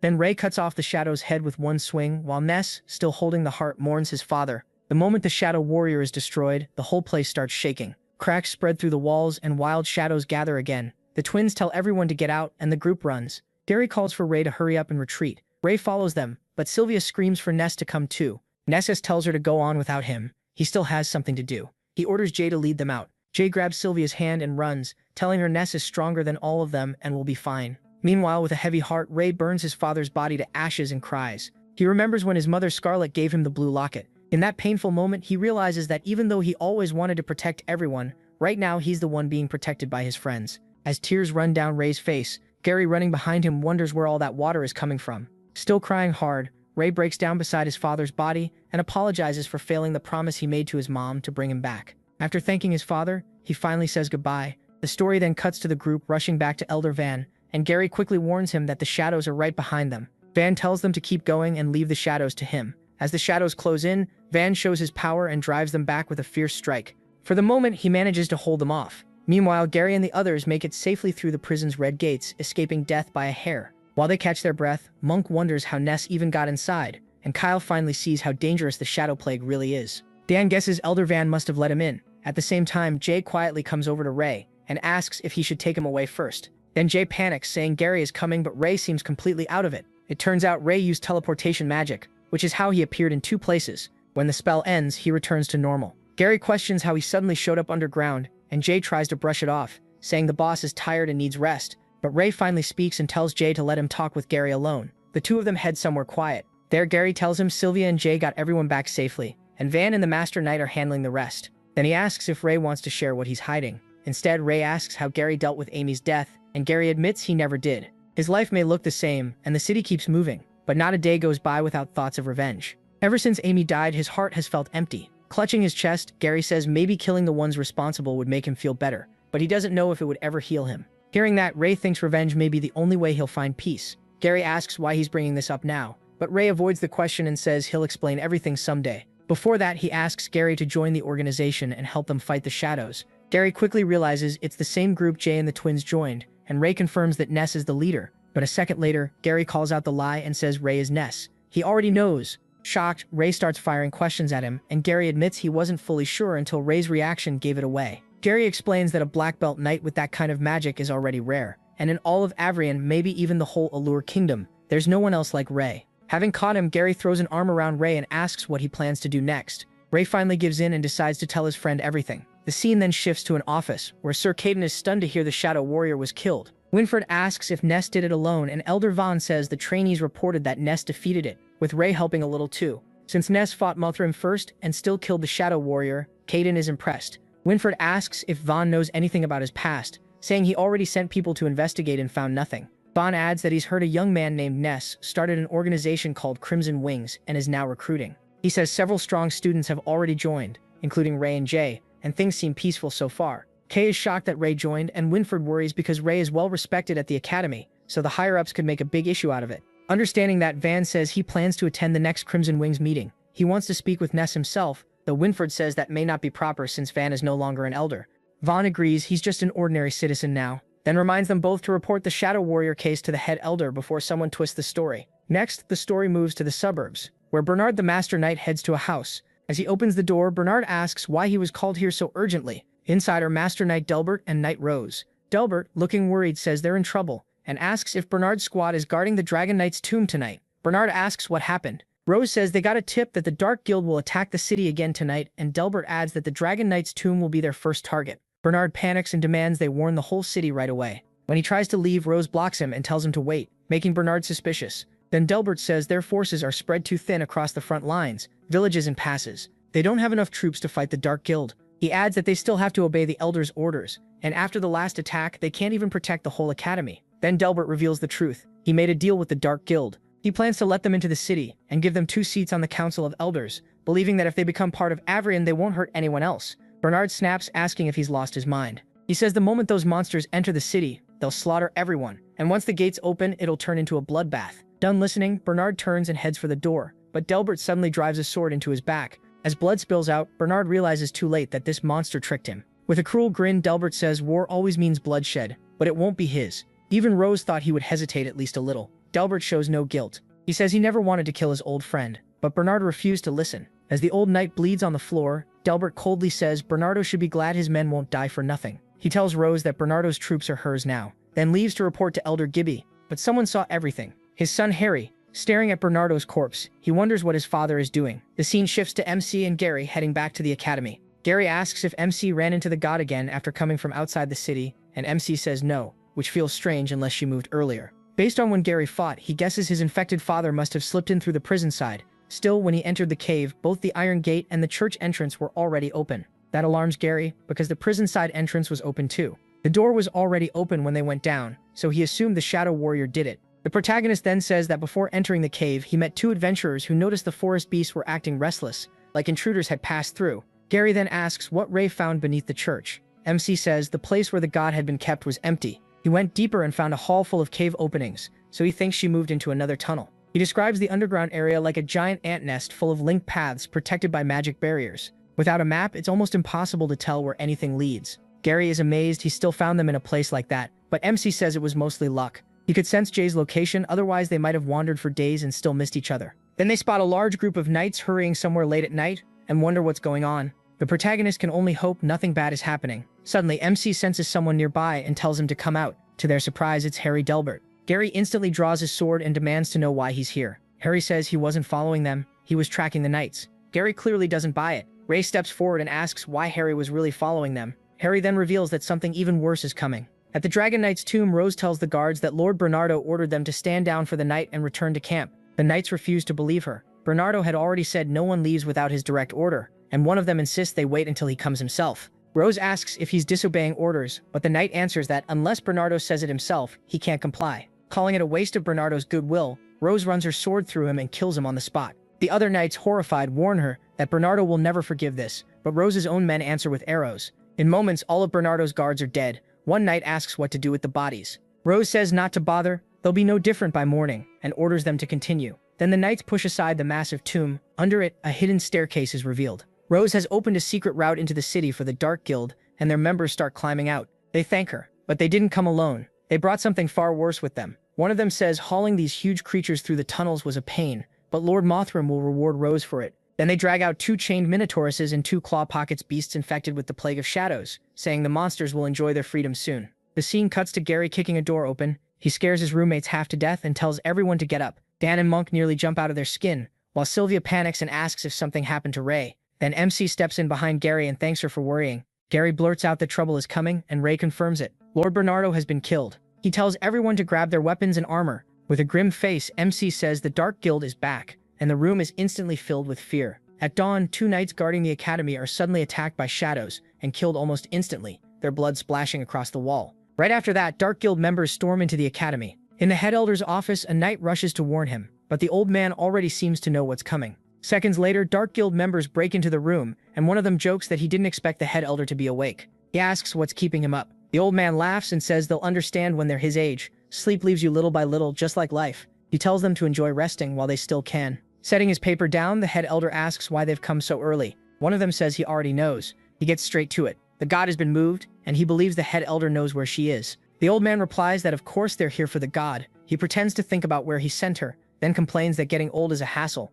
He apologizes and says he can't help. The guild member grips the weapon hidden behind him and says they'll just have to help the old man remember. The knight guarding the head elder draws his sword. The head elder remarks that the Dark Guild came prepared this time. More guild members suddenly crash through the windows and flood into the room. The head elder gives them a chilling look and says the young ones have taken on a hard job. Elsewhere, underground, Winford burns a map saying now no one can prove where the god is hidden. Sir Caden agrees, unless someone brings the elders there in person, no one will find out. Still, they at least need to remember the route back. As they walk, Kay asks what happens next. Winford says it's hard to say, but since Mothram attacked the academy, he won't leave without getting what he wants. Winford recalls that Mothram had every chance to kill them before, but something more important seemed to pull his attention away. Kai says he'll definitely come back. Just then, a green mass forms behind them. Feeling it, Kai warns Winford. A slime snake attacks them, and anything it touches starts to melt away. At the same time, someone else approaches from behind, and Winford hears armor clanking. When he turns, he's stunned and asks why that person is here. It's Elder Gibby's underling with a group of knights,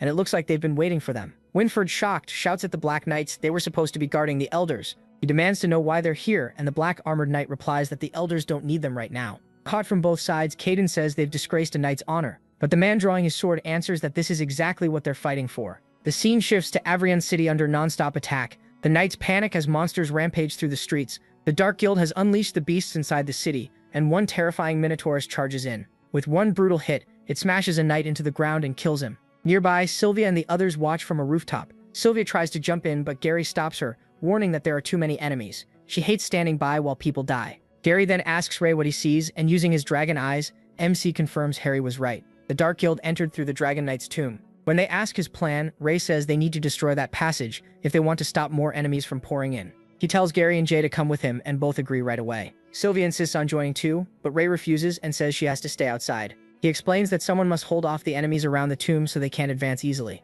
Martha agrees and reminds Sylvia that the knights fighting outside need a leader. Sylvia accepts it and tells Ray to be careful. Ray sends Dan to find Old Man Vaughn and explain what's happening, guessing there are other underground routes into the academy that Vaughn might know about. He tells Kyle to find Winford and Sir Kay. They're trustworthy and they need a Knightmaster's help. Dan and Kyle head out at once. Then MC apologizes for not saying this sooner. Using the contract, he says he needs them to decide right now. He asks if they want to join the Crimson Wings. Sylvia and the others are stunned, realizing he's using contract magic. Back at the Dragon Knight's tomb, a monster gets stuck halfway in the passage while the knights shout for them to hurry and pull the big thing through. Then, in a flash, an arrow pierces the monster's eye and sends it into a frenzy. A Dark Guild member yells for them to control the monster before it goes wild. A moment later, they spot who fired the arrow. It's Martha Woodworks, and they rush after her. She drops 2 masked men with quick shots, and the rest realize they walked into a trap. Martha fires 3 more arrows, but Knight Rose catches her off guard and aims back. Rose targets Martha, thinking it's a shame she has to kill the academy's most gifted student. Then Sylvia appears behind her.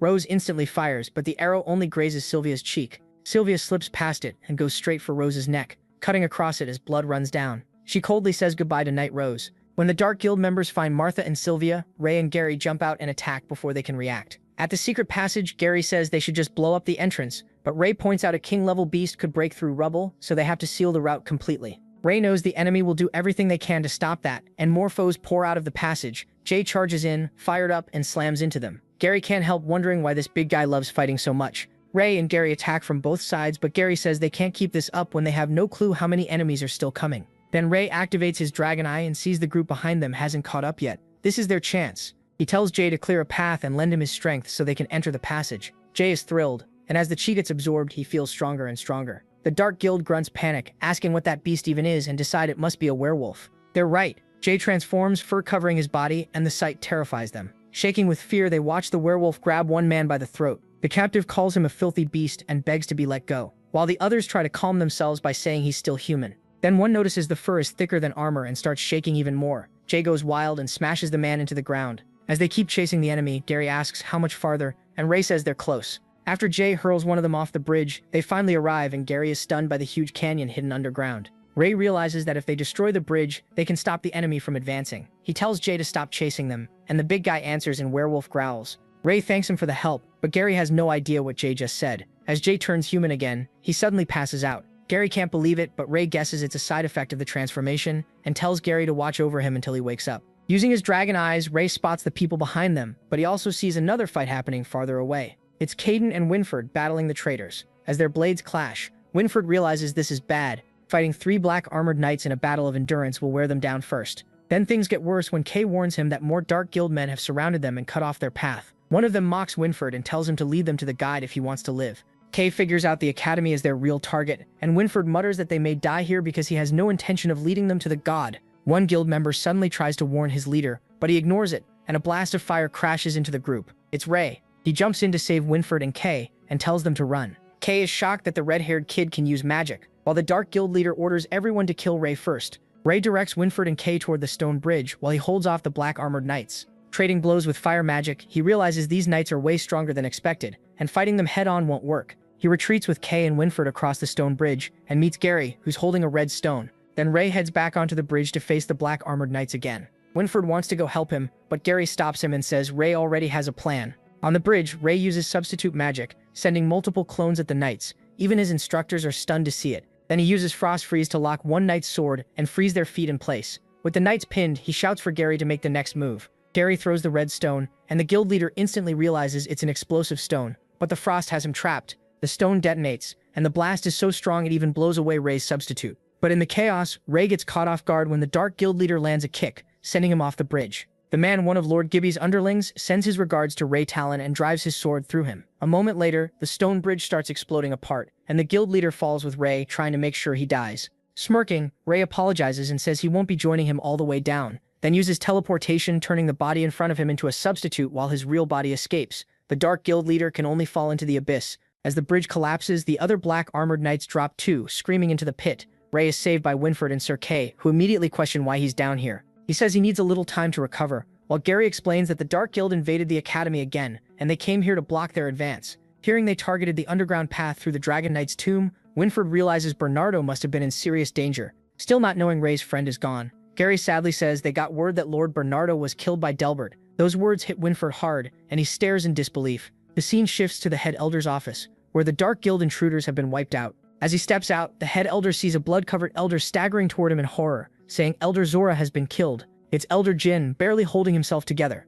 When asked who did it, Jin says his own Black Knight attacked him on Gibby's orders, and Elder Zora was killed by his own bodyguard. The head elder is horrified to learn Gibby was a traitor. He knew the man supported bloodline theory, but never thought he'd go this far, and blames himself for missing it. He tells Jin to let the guards take him somewhere safe while he goes after Gibby himself. Then Jin's eyes suddenly shine in a strange way. Jin says that won't be needed. The head elder tries to encourage him, saying this isn't the time to give up, but then Jin raises a hand crackling with lightning and blasts the head elder and his guard away. Coughing blood, the head elder trembles in shock and realizes the enemy had been right beside him all along. Then the fake Jin removes his disguise. It's Mothram. He says he returns soon after being expelled from the academy because an elder's seat was too useful to pass up. When he shifts back into Jin's face, the head elder asks what happened to the real elder Jin. Mothram answers that the old man was worthless, so he sent him where he belonged. The head elder is badly hurt and barely holding on. Mothram charges lightning again and warns that time is running out, demanding to know where the divine artifact is hidden. The head elder refuses to tell him. Even knowing the old man means it,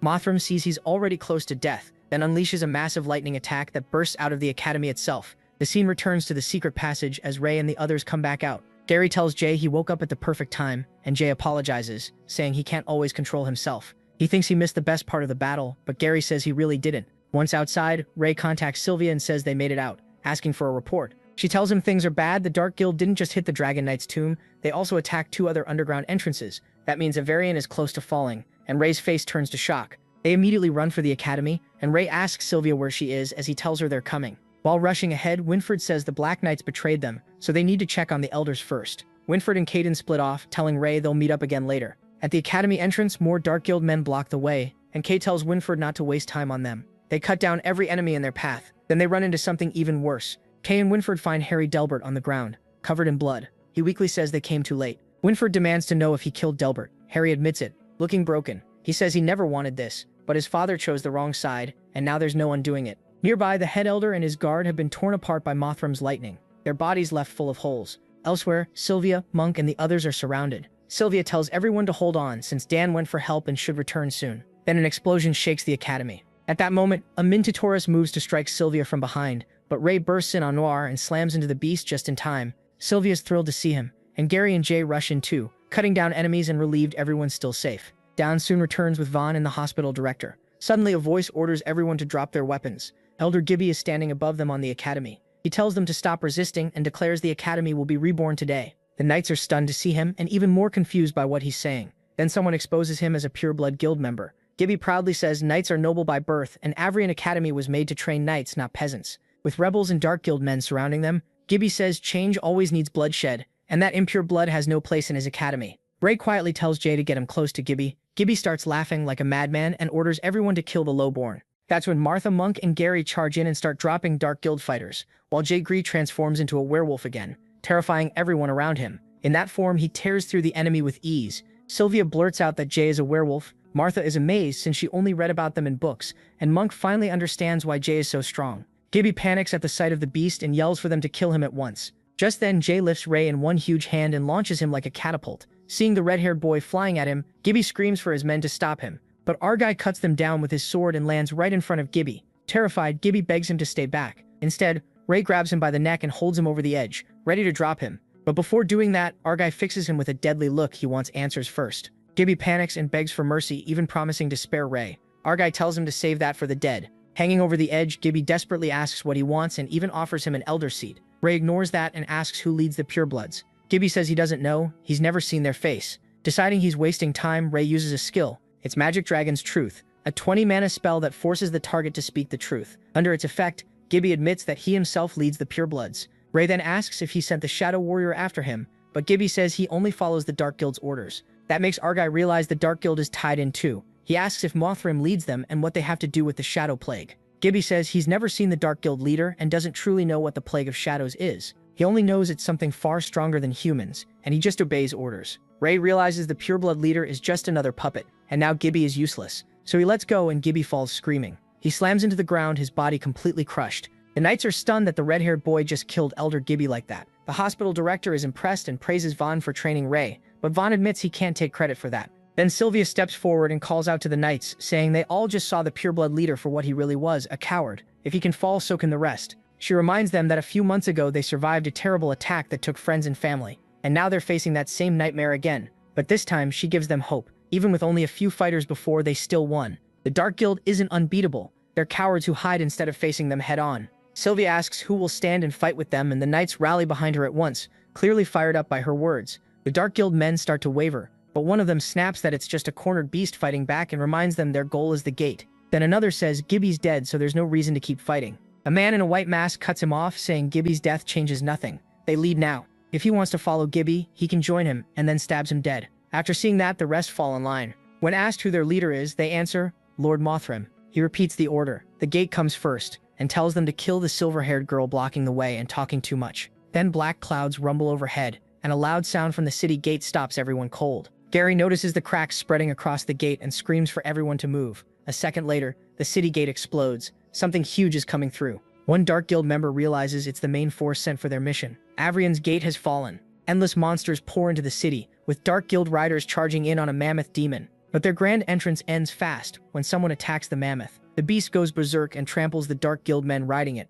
After a brutal barrage, the mammoth collapses and dies. The director praises Van's timing, and Van tells the kids to leave the big monsters to the adults and handle smaller targets instead. Dan and Kyle can only stare after watching him take down something that huge. A little later, the contract members, including the twins, Jay, Sylvia, Monk, and the others, are boosted by Ray's magic as Chi flows into them and their strength surges. Ray tells everyone not to panic, spread out, and bring the enemies down. Jay, still in werewolf form, tears through beasts left and right while Dan grimaces fighting a slimy monster, and Kyle says it's still better than dealing with the mammoth demon. Meanwhile, Ray starts running low on mana and looks for a way to refill it. He tells the others to hold on while he steps away, and Sylvia says they've got this. He uses mana siphoning, draining mana from Dark Guild members while mocking them for finally being useful, but it still isn't enough, so Ray decides to move anyway. Elsewhere, the slime beasts merge together into a foul snake-like monster. The twins panic when they can't damage it, so Gary says close combat won't work and tells Martha to shoot it, though she needs someone to distract it first. Right then, Ray returns, apologizing for the wait, and Sylvia is glad to see him back.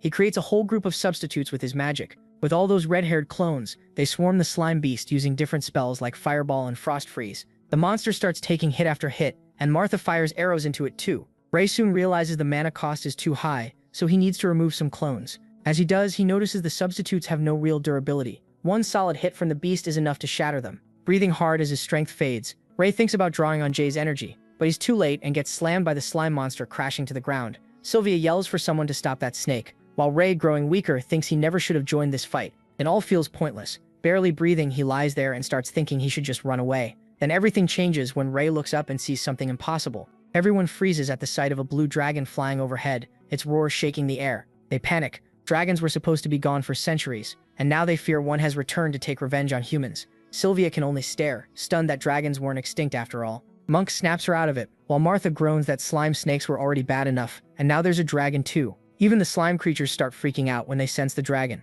A violent storm hits, and everyone yells to hold on so they don't get blown away. As the wind turns into a whirlwind, Ray realizes the wyvern caused this too. They can barely keep their eyes open, so they tell everyone to crouch low, stand back to back, and resist the wind. Then the wyvern roars and breathes ice, instantly wiping out the snack slimes. The other beasts panic at its presence and start running, while the Dark Guild minions curse them as useless and demand to know where they're going.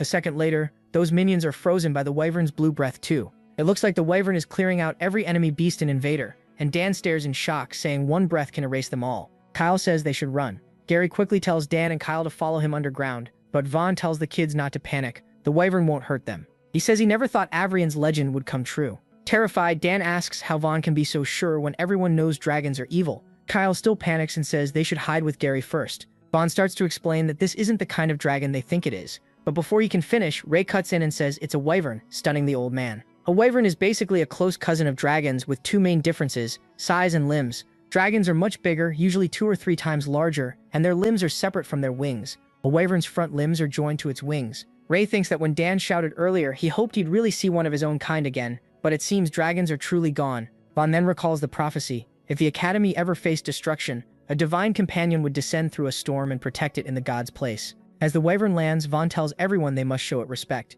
He kneels and bows, thanking the wyvern for saving them. The wyvern speaks, calling itself Glack. It says it came to honor its promise with the gods, and now that its duty is done, it owes them nothing from this day on. Vaughn bows again and thanks Glack for keeping that promise. Dan whispers that Glack sounds female and starts thinking the gods must be women too. Martha tells him to shut up. Then Glack says it seems some humans don't appreciate its arrival. Dan immediately thinks his dumb comment made Glack angry. Martha is sure they're dead if Glack loses its temper. Dan hurriedly begs forgiveness, saying he didn't think it would hear him speaking so softly. But that wasn't what upset Glack. Gary notices Ray isn't bowing at all, and asks what he's doing. Ray says he's thankful Glack saved his life, but he won't bow to someone beneath him. Everyone goes silent. Dan thinks Ray has lost his mind, and Kyle says they may need to run. Monk warns Glack won't let them escape, while Martha tells them to keep it down. Furious, Glack calls humans arrogant and says that without its pact with the gods, it could kill Ray with one bite. Ray doesn't care. He just asks why Glack is protecting this city. Glack snaps back, asking who a mere human thinks he is to question it. Ray says he's too tired to explain and tells Glack to read his memories if it can. Glack asks who he really is, and Ray tells it to see for itself. Still suspicious, Glack tells him to place a hand on its head so it can enter his body. Ray puts his hand on Glack's head, and Glack is pulled into memories of him as a red dragon. It also learns he was reborn as a human. Glack jerks back in shock, unable to believe Ray was once a mighty red dragon. Ray asks Glack to keep that secret, and the wyvern bows, saying only the two of them can sense this exchange. It apologizes for its earlier disrespect and calls him Sen, his old name as a red dragon. Ray says he doesn't use that name anymore and tells Glack to call him Ray. Then Ray asks again why it protects Avrian City. Glack explains that long ago, when the city was still being built, it was attacked by beasts and badly wounded, falling onto a mountain near the city with barely any life left. Back then, a god found Glack and gave it a rare fruit that grows deep in the forest only once in hundreds of years. The fruit, which looked like red dragon scales, saved its life. In return, Glack promised to guard the city after the god left. Seeing this, Gary wonders if he's imagining things because Glack just bowed to Ray. Sylvia says no, he saw it right. Martha is just completely confused. Even Van can't believe it. A wyvern should have only made an equal deal with a god, so why is it acting like Ray's servant? The hospital director starts thinking the red-haired boy may truly be the one from prophecy. As sunset gets close, Glack tells Ray it has to return because roaming beasts become dangerous in its territory at night. It says it lives in the mountains near the academy so Ray can find it there. Argai thanks the wyvern for its help. Before leaving, Glack reveals one more thing about a magician it saw in Ray's memories, the one who defeated him. Glack says she is the one Ray is searching for. Put simply, she is the god. Argai is stunned, and Glack adds that he's heading the right way. If Ray meets that goddess, he may finally get his answers. Then Glack says goodbye and flies off. At last, Argai has a new lead. Thinking back to the church statue, Ray now understands why it looked familiar. It was the magician who killed him when he was a dragon. But that raises more questions. If she saved wyverns, why did she wipe out the dragons? And if she's the god, then what was that giant crystal in the church passage that almost showed him the future? Ray decides it's time to leave Evrion, since there may be no more clues here. Then Gary runs over and asks what he was talking about with the wyvern and why it treated him so strangely. Ignoring that, Argai gets straight to the point and asks if Gary wants to leave Avrion with him to check out Roland's magic academy. Gary has clearly been waiting for this chance for a long time, and his eyes light up with determination. Ray then reflects that the war's cost was huge. Avrion was nearly destroyed. The knights took massive losses. Only 3 elders remained, and half the city was left in ruins. The great city of Avrion was gone. After driving out the Purebloods and the Dark Guild, the Crimson Wings took control. As their leader, Ray gave the knights a choice. It was simple: accept a contract, join the Crimson Wings, and remain in Avrion, or leave. During the final attack, many saw Ness's heroic fight with Mothram, which made him a youth idol fast. And in both attacks, the Crimson Wings led the knights' counterattack, while the higher-ups did nothing. So when people learned that Ness Ray in disguise was the leader of the Crimson Wings, nearly half the knights joined right away. The other half chose to leave, which was about what he expected. After that, Ray thinks that since reaching Dragon Knight, gaining experience has become much harder. Even intermediate beast crystals barely help now. As Moore wakes up, keeping Ness's appearance with glamour keeps draining mana, and his supply is getting low. He starts thinking about how to break through. Then Serkay, Van, and Winford walk over. Ray asks how things turned out. Van says that after the knight's recommendation, Winford and Kay were picked as replacement elders. Kay isn't happy. He thinks he's worthy of being a full elder. But these are desperate times. Winford adds that if they refused, someone like Gibby might take the spot, and guilt flashes across his face as he admits he was partly responsible for Bernardo and the head elder dying. Ray asks if he found any clue about who killed the head elder. Winford says something is off. The wounds on the head elder and the black-armored knight weren't sword cuts but burn marks. Those injuries were fatal, yet there were barely any other wounds. Kay adds that the head elder's room was full of dead Dark Guild members, proving there was a fight but none of them managed to hurt the victims. Van says that should be impossible unless they were ambushed by someone they trusted, which makes Ray suspect Gibby. But Van disagrees. Gibby doesn't have that kind of power, and those injuries came from magic, which worries him even more because that means the problem is bigger. Ray then suspects Mothram may be behind it. The old man agrees. He says the Purebloods may have led the invasion on the surface, but the Dark Guild was likely controlling it from behind the scenes. Vaughn adds that the rebel black-armored knights were probably sent to look for traces of God. Gibby stirred up chaos in the city, yet Mothram never showed himself once. Winford says that does make sense. Sir Kay then wonders if Mothram really did it. How did he get close enough to the head elder? Ray says they should investigate patiently. Sooner or later the fox will show its tail. And now that Winford and Kay are elders, Sylvia can relax a little. He then asks Van if he's going back to his old post, saying this could be the perfect time to get rid of those awful rules. But Van refuses. He's done with being an elder, and wants to do something more fun. Still, he says, Elder Jin and Humphrey are around, and they've always stayed neutral. With those 2 and the 3 young elders, things should stay stable for now. What none of them know is that Elder Jin is already dead, and Mothram is walking around in his body. Even so, since Winford, Vaughn, and Kay are the people he trusts most, Ray speaks honestly with them. He admits only a few people know he's really Ness. Then he says Avarian needs someone like Ness to lead it, and that leader needs people beside him. He doesn't ask for an answer now, but when he returns next time, anyone on the council can choose to join the Crimson Wings. Winford thanks him for giving them that respect, and says they'll think it over carefully. Vaughn, though, says he's proud of his student and would join right away.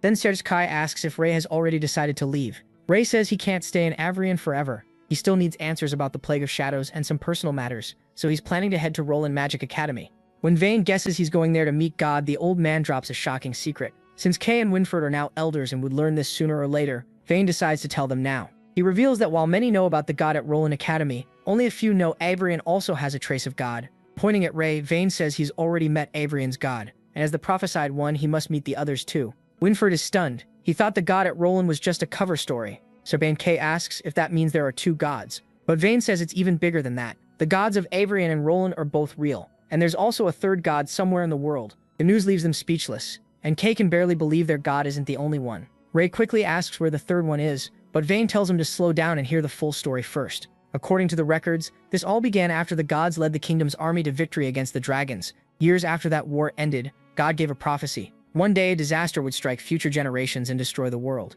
To prepare for that, she split her power into 3 parts. That way, if one god was ever destroyed, the others could become the spark for humanity's counterattack. That power was sealed into 3 crystal gems, and one of them was left in Avrion's underground labyrinth. The other 2 were sent to Roland City, the capital of magic. Back then, dragons were gone. Human society was at its peak. The Allure Kingdom was still united, and Avrion's knights were unmatched. On the other side of the continent, Roland had gathered countless powerful mages, so keeping the gods in those 2 places seemed almost perfectly safe. But then the unexpected happened. A transport fleet was hit by a violent storm, and one ship carrying a crystal sank into the sea. In short, nature reminded people they were never as powerful as they thought. Hearing that, Winford asks if the 3rd god was lost in the ocean. But Vane tells him to wait. That's only the story people were told back then. As centuries passed, almost everyone forgot the 3rd god even existed. Only a few at the top still knew. Since it was too important to leave there, the head elders secretly had nearby fleets recover it. After that, to avoid suspicion, the third crystal was hidden in a busy trade city with many waterways. That makes everything click for them, and Winford stares in shock.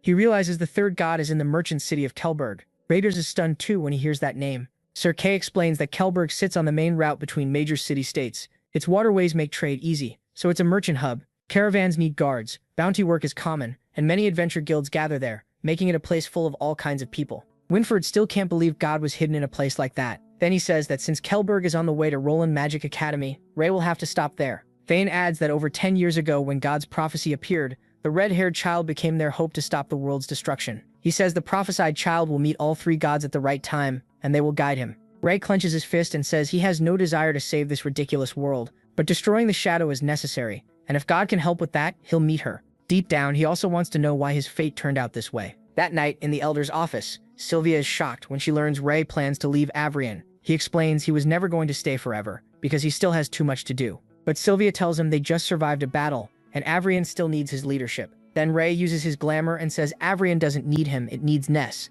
the leader of the Crimson Wings. Revealing that he is Ness, he tells Sylvia that now she's both an Elder and a Crimson Wings member. It's time to trust her with more responsibility. Learning his secret leaves Sylvia overwhelmed. Ray apologizes for hiding it and says he hopes she can understand why. Sylvia steps forward and hugs him. She says she understands and feels sorry for him. Carrying all this alone must have been hard. Pain flashes in his eyes as he says he's already used to being alone, and he just hopes the war with the shadows ends soon. Knowing she can't stop him, Sylvia asks him to promise he won't stay long in Kelberg on the way to Roland Academy. Then she says she just got a report. There have been many deaths near Kelbury City, and the Bounty Hall has posted its highest level notice. She reveals the cause, a weapon called the Dragonbone Hammer, strong enough to wipe out a town. The moment Ray hears that, fear flashes in his eyes. The next scene moves to Avrian's city gate. Ray and Gary are setting out for Roland Academy. Winford and the others wish them a safe trip, and Monk tells them to be careful and send word if anything happens. As they ride off, Ray looks back and meets Sylvia's eyes. Her expression says what she can't speak. Don't go. Even seeing the pain there, he still turns away and leaves. Sylvia can only watch, silently begging him to stay, as tears run down her face. As they ride, Gary starts grumbling about something. He asks why Ray brought Jay along, complaining that the guy is huge and impossible to miss. Jay cheerfully says he goes wherever the boss goes. Besides, Avrian is boring right now, and he doesn't want to stay there. Ray says the road ahead will be dangerous, and with Jay around, a lot of problems will be easier to handle. The story then flashes back to the Elder's office. After Sylvia mentions the Dragonbone Hammer, Ray asks if it's connected to dragons. She says the legend claims it was once used by a dragon knight and forged from a dragon's spine. Even without being fully awakened, it's already destroyed many villages. Showing him a picture of the weapon, Sylvia again asks him not to stay long in Kelberg. Ray reassures her that Roland Academy is their real goal, so they'll only spend one night in Kelberg. Snapping back to the present, Ray looks at the picture he brought with him and quietly apologizes to Sylvia because it seems he won't be able to keep that promise. Suddenly, Ray senses something. Jay smells it too, but Ray tells them to ignore it for now. Gary then realizes why prices in town have gone up lately. The merchants are too scared to travel and restock. Hidden in the trees, some looters think they've hit the jackpot today, though one of them wonders if the three travelers already noticed them. Another scoffs at that idea. No one has ever spotted them from this far away, especially not three kids. He tells the others to get ready and says they'll take out the big guy first, figuring Jay must be the bodyguard. Meanwhile, Ray and Gary hear every word thanks to their hearing training. With a tired sigh, Ray says that once they settle things here, they should tell Sylvia this road needs to be cleared. A moment later, the raiders launch their ambush and leap from the trees. Their swords slam into Jay first, but he doesn't even flinch. That alone puts fear into them. Then Jay pulls out his oversized sword and with one swing sends the looters flying and beats them down with ease. He just looks bored that none of them were worth the effort. The other thugs go after Gary, saying he looks like the easiest target. That instantly sets him off. Gary mutters that these idiots are ruining his mood, glaring like he's ready to wreck them on the spot. Ray takes the opening and drives a hard kick into one of them. Then he drops the other with a heavy punch. The man's nose starts bleeding and he yelps, stunned that a small red-haired kid hits that hard. After that beating, the cowards run for it. Jay tells them to bring stronger opponents next time. By sunset, they reach Guboro Town and decide to stay for the night. Inside a tavern, they hear someone bragging about a beast crystal from a mid-level monster he killed. Ray suddenly stops when he spots someone he knows. It's Taffy and Candy, the young adventurers he met earlier as Ness, and they're obsessed with the crystal.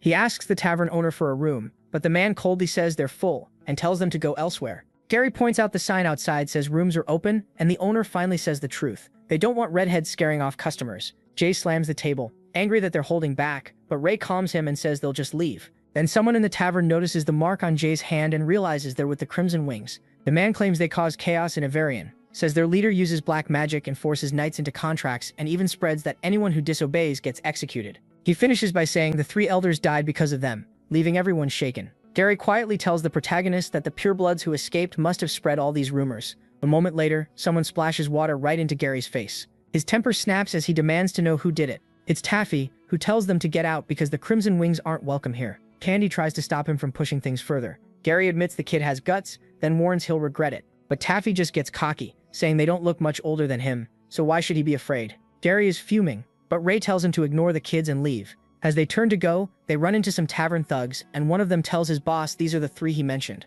The boss, missing his front teeth, snaps at his men for getting beaten by three kids, and then whining to him. At the same time, an inn worker tells another customer to cooperate and pay up, but the man argues that he already paid yesterday. The worker fires back that yesterday's payment was for yesterday, and 1 silver coin won't kill him, so the customer tosses the coins into the barrel. Then the boss turns to Ray and apologizes for his men bothering them. After that, he gets to the point, his protection costs 1 silver coin, and in return, nobody in Guboro town will touch them.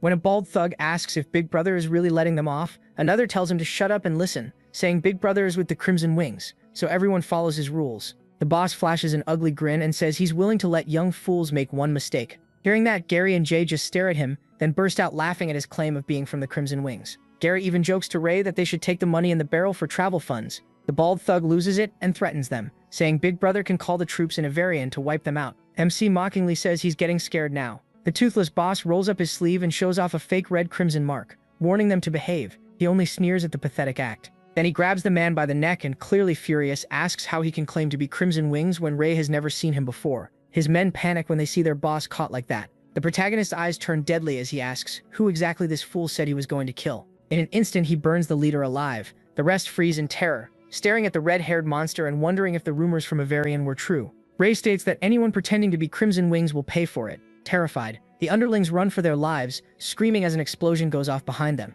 Back in the tavern, Gary tells everyone those men were fakes, using the Crimson Wings name to scare people, so they don't need to fear them. But the people inside still look horrified. Ray tells Gary to drop it, and Jay follows him out. Just before they leave, someone calls out to them. It's Taffy and Candy, thanking the three of them. MC gives them a smile. That night, they camp on a grassy spot outside town and tie their horses nearby. At dawn, Ray wakes Jay and says it's time to move. Jay snores like a bear, so Gary yells at the dumb mutt to get up. They're leaving. By noon, they're back on the road. Gary sighs, wishing a high-level beast would show up so he could hunt something, while Jay says a few bandits would be nice since yesterday's fight was boring. Still disguised as Ness, he tells them strong beasts don't usually come near cities, which means they're close. Soon they arrive at Kelberg and stop to look out over the huge city by the sea. They thought Avarian was big, but Kelberg makes it look small. Ray says it's his first time seeing a city this lively, while Jay is more focused on the smell of food and wants to eat first. The protagonist tells them to go explore without him because he needs to check the guild registration process, handing them some money. Gary asks if he's making Crimson Wings an official guild,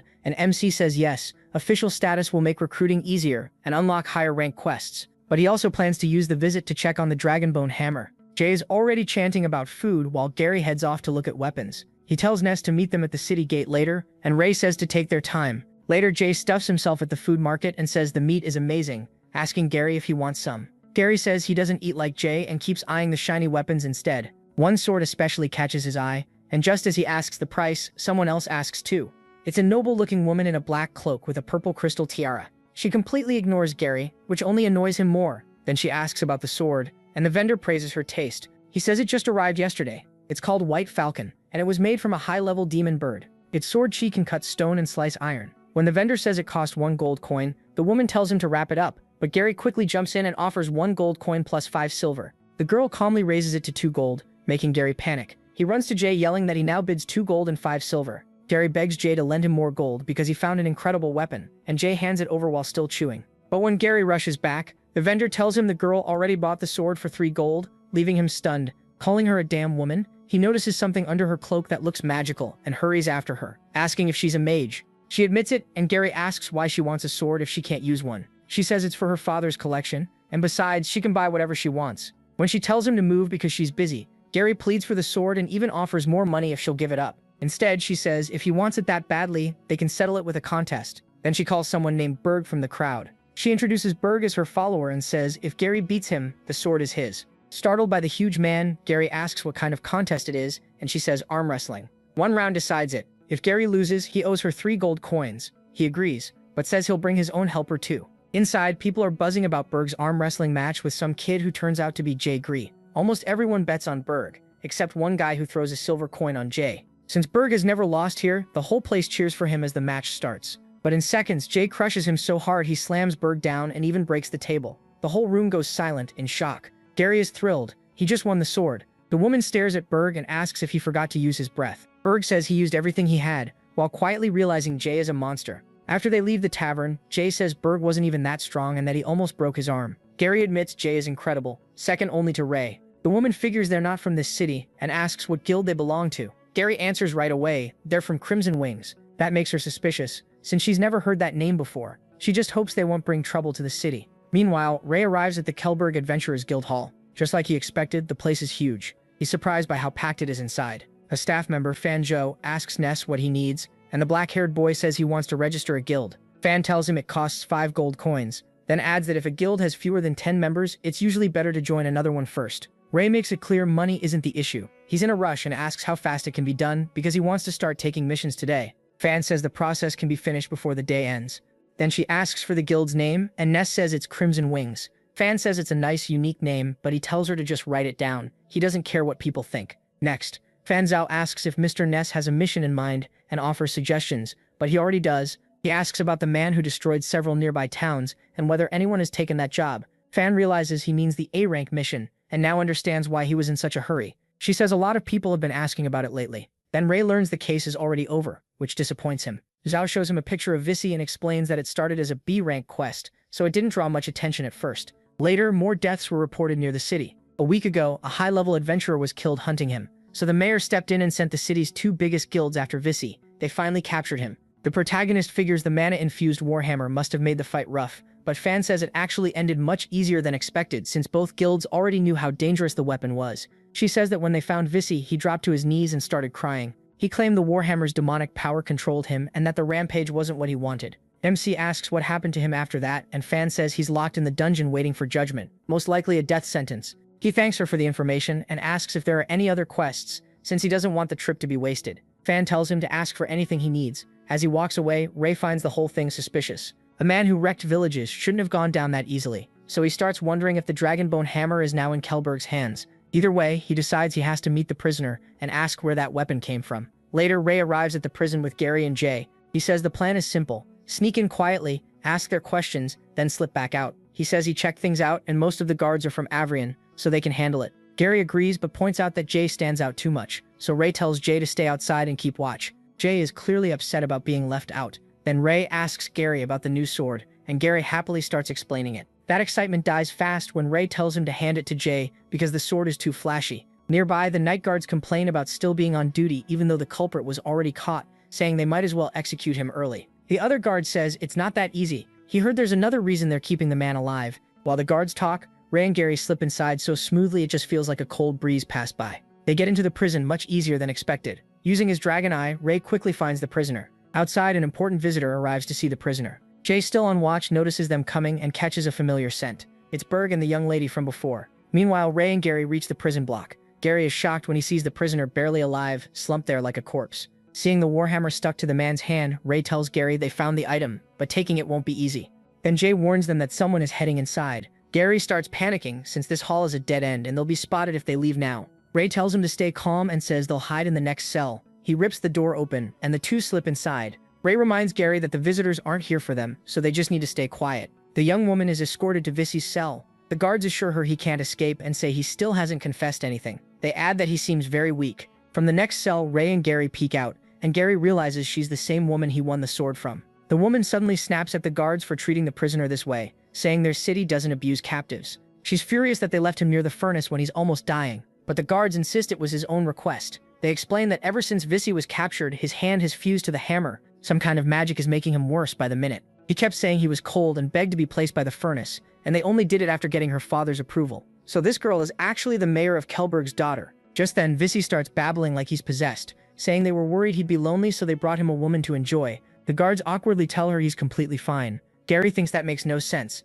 How can anyone survive that heat? Using his dragon eye, Ray realizes the prisoner is becoming less and less human. The mayor's daughter is relieved he can still speak, so she asks why he committed crimes near Kelberg. Visi sneers and says the answer is obvious. He needs to kill them all. The guards call him insane and tell him the supreme judge will soon give him a death sentence. One of them adds that if not for the mayor's mercy, he'd gladly arrange a little accident himself. The mayor's daughter presses him again, asking for his real motive, and promising him a fair trial if he talks. Vissy just grins and calls them fools, saying no one can judge him. He says that once he escapes this prison, the shadow will fall, and not even God will escape it. The guards take it as nonsense and joke that if he wants to find God, he should have been taken to Roland City. The mayor's daughter realizes this is going nowhere and turns to leave. Suddenly, Vissy starts twitching and going wild. The guards warn him to sit down or they'll use force. Instead, Vissy swings the warhammer fused to his hand and tells the small fries to get out of his way. Purple energy erupts from him as he loses control, laughing madly and repeating only one thing: destruction. Berg tells the young lady to leave now, but she refuses and says she can't let him run loose.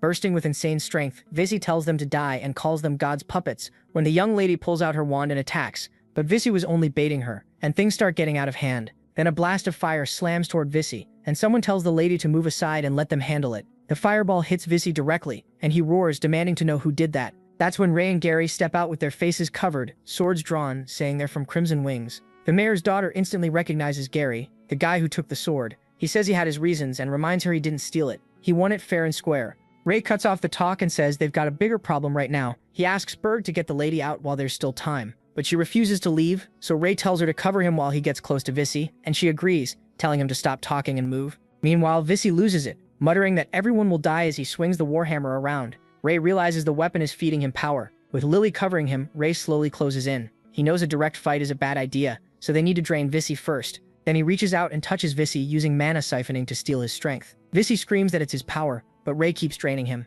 Lily is stunned to learn he's a mage too. Then Ray suddenly sees shadows gripping Vissy while the man begs for help, screaming like he's on fire. He realizes Vissy is infected with the plague of shadows. A second later, Vissy transforms into a horrifying shadow creature. Shaken, Ray tries telling himself it's just an illusion. Even so, he keeps absorbing Vissy's energy, until he sees a dragon behind him and blacks out on the spot. When he wakes up, he's in a fancy room. As he moves, he notices dragon scales covering half his hand. A careful knock at the door makes him hide it right away. Then the mayor's daughter walks in with Gary. She tells Ray he's been out for days and shouldn't move much yet. He starts asking where they are, and Gary explains they're in the mayor's house and that she's Lily, the mayor's daughter. Ray thanks her for helping him, but Lily thanks him instead for saving her. Now that he's awake, she has questions. As the city's administrator, she has to investigate any group that might threaten the public. She says she checked into Crimson Wings and learned they recently took over Avrian, so she wants to know why the leader of Crimson Wings, a mage and a knight, is here. Ray doesn't explain much. He just says he's not her enemy and that he's chasing the killer because of his weapon, which once belonged to the Avrian Dragon Knight.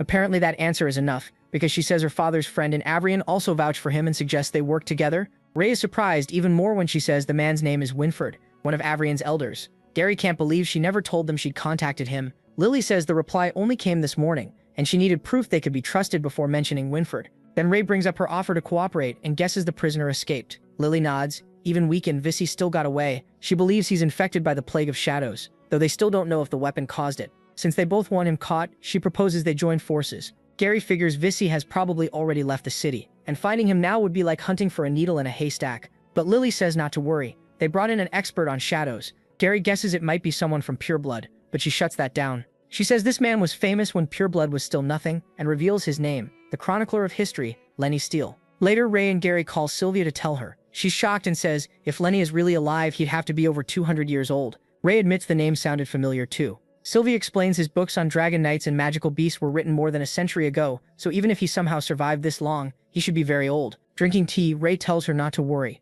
They'll know the truth when they meet him. But Sylvia calls him out for hiding things and breaking his promise. He said he wouldn't stay in Kelberg long, and now they're chasing the Warhammer. She panics, saying if Lord Winford hadn't gotten that letter, she never would have known. Ray just laughs it off, which only makes her more emotional. She asks him not to keep things from her again. She knows she can't stop him, but she wants him to let her help when he needs it. Watching from the side, Gary can feel the romance in the air while Ray just nods awkwardly and thanks her. The next day, at the Kelberg Guildhall, Lily heads inside with Jay, Ray, and Gary. Seeing Ray's hair, Lily asks if he dyed it black. He says he just didn't want extra attention, and she agrees that's smart. Ray thinks changing only part of his body uses less mana, and since Lily already knows the truth about Ness, hiding it more is pointless. Still, what really bothers him is the dragon scales on his arm, something that never happened before. Then a disturbing idea hits him. Maybe his body is slowly returning to its original form because of the dragonbone hammer. If so, he's determined to learn the truth. When Lily opens the door, she's glad to see someone already there, and it's Fanjo. He says since Miss Lily is leading this special mission herself, they should be ready, while the Scarface guy thought only 2 guilds were involved.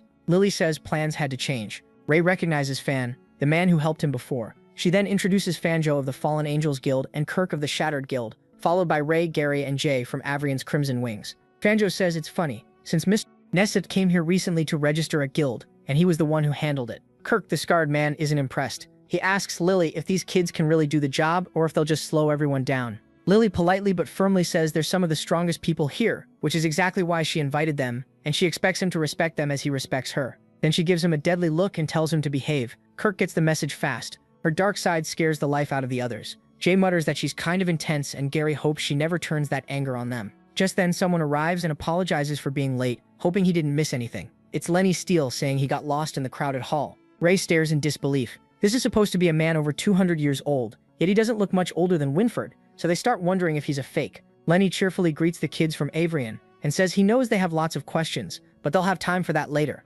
Gary, amazed, says he's honored to meet him and has read many of his books, which makes Lenny laugh. Now that everyone is here, Lily ends the small talk and gets to work, flicking her wand. Lenny praises her clean wind barrier spell. Fanjo looks surprised and asks if they really need this much privacy, but Lily says the mission involves top-level secrets and she can't risk leaks. Ray immediately suspects there's more going on. She wouldn't be this careful just to catch one man, so he waits to hear the rest. Lily shares the latest update. They've found traces of Visi. His power has grown, and it's confirmed he's infected with the Shadow Plague. Fanjo notes how dangerous that plague is, while Kirk just wants to know where Visi is.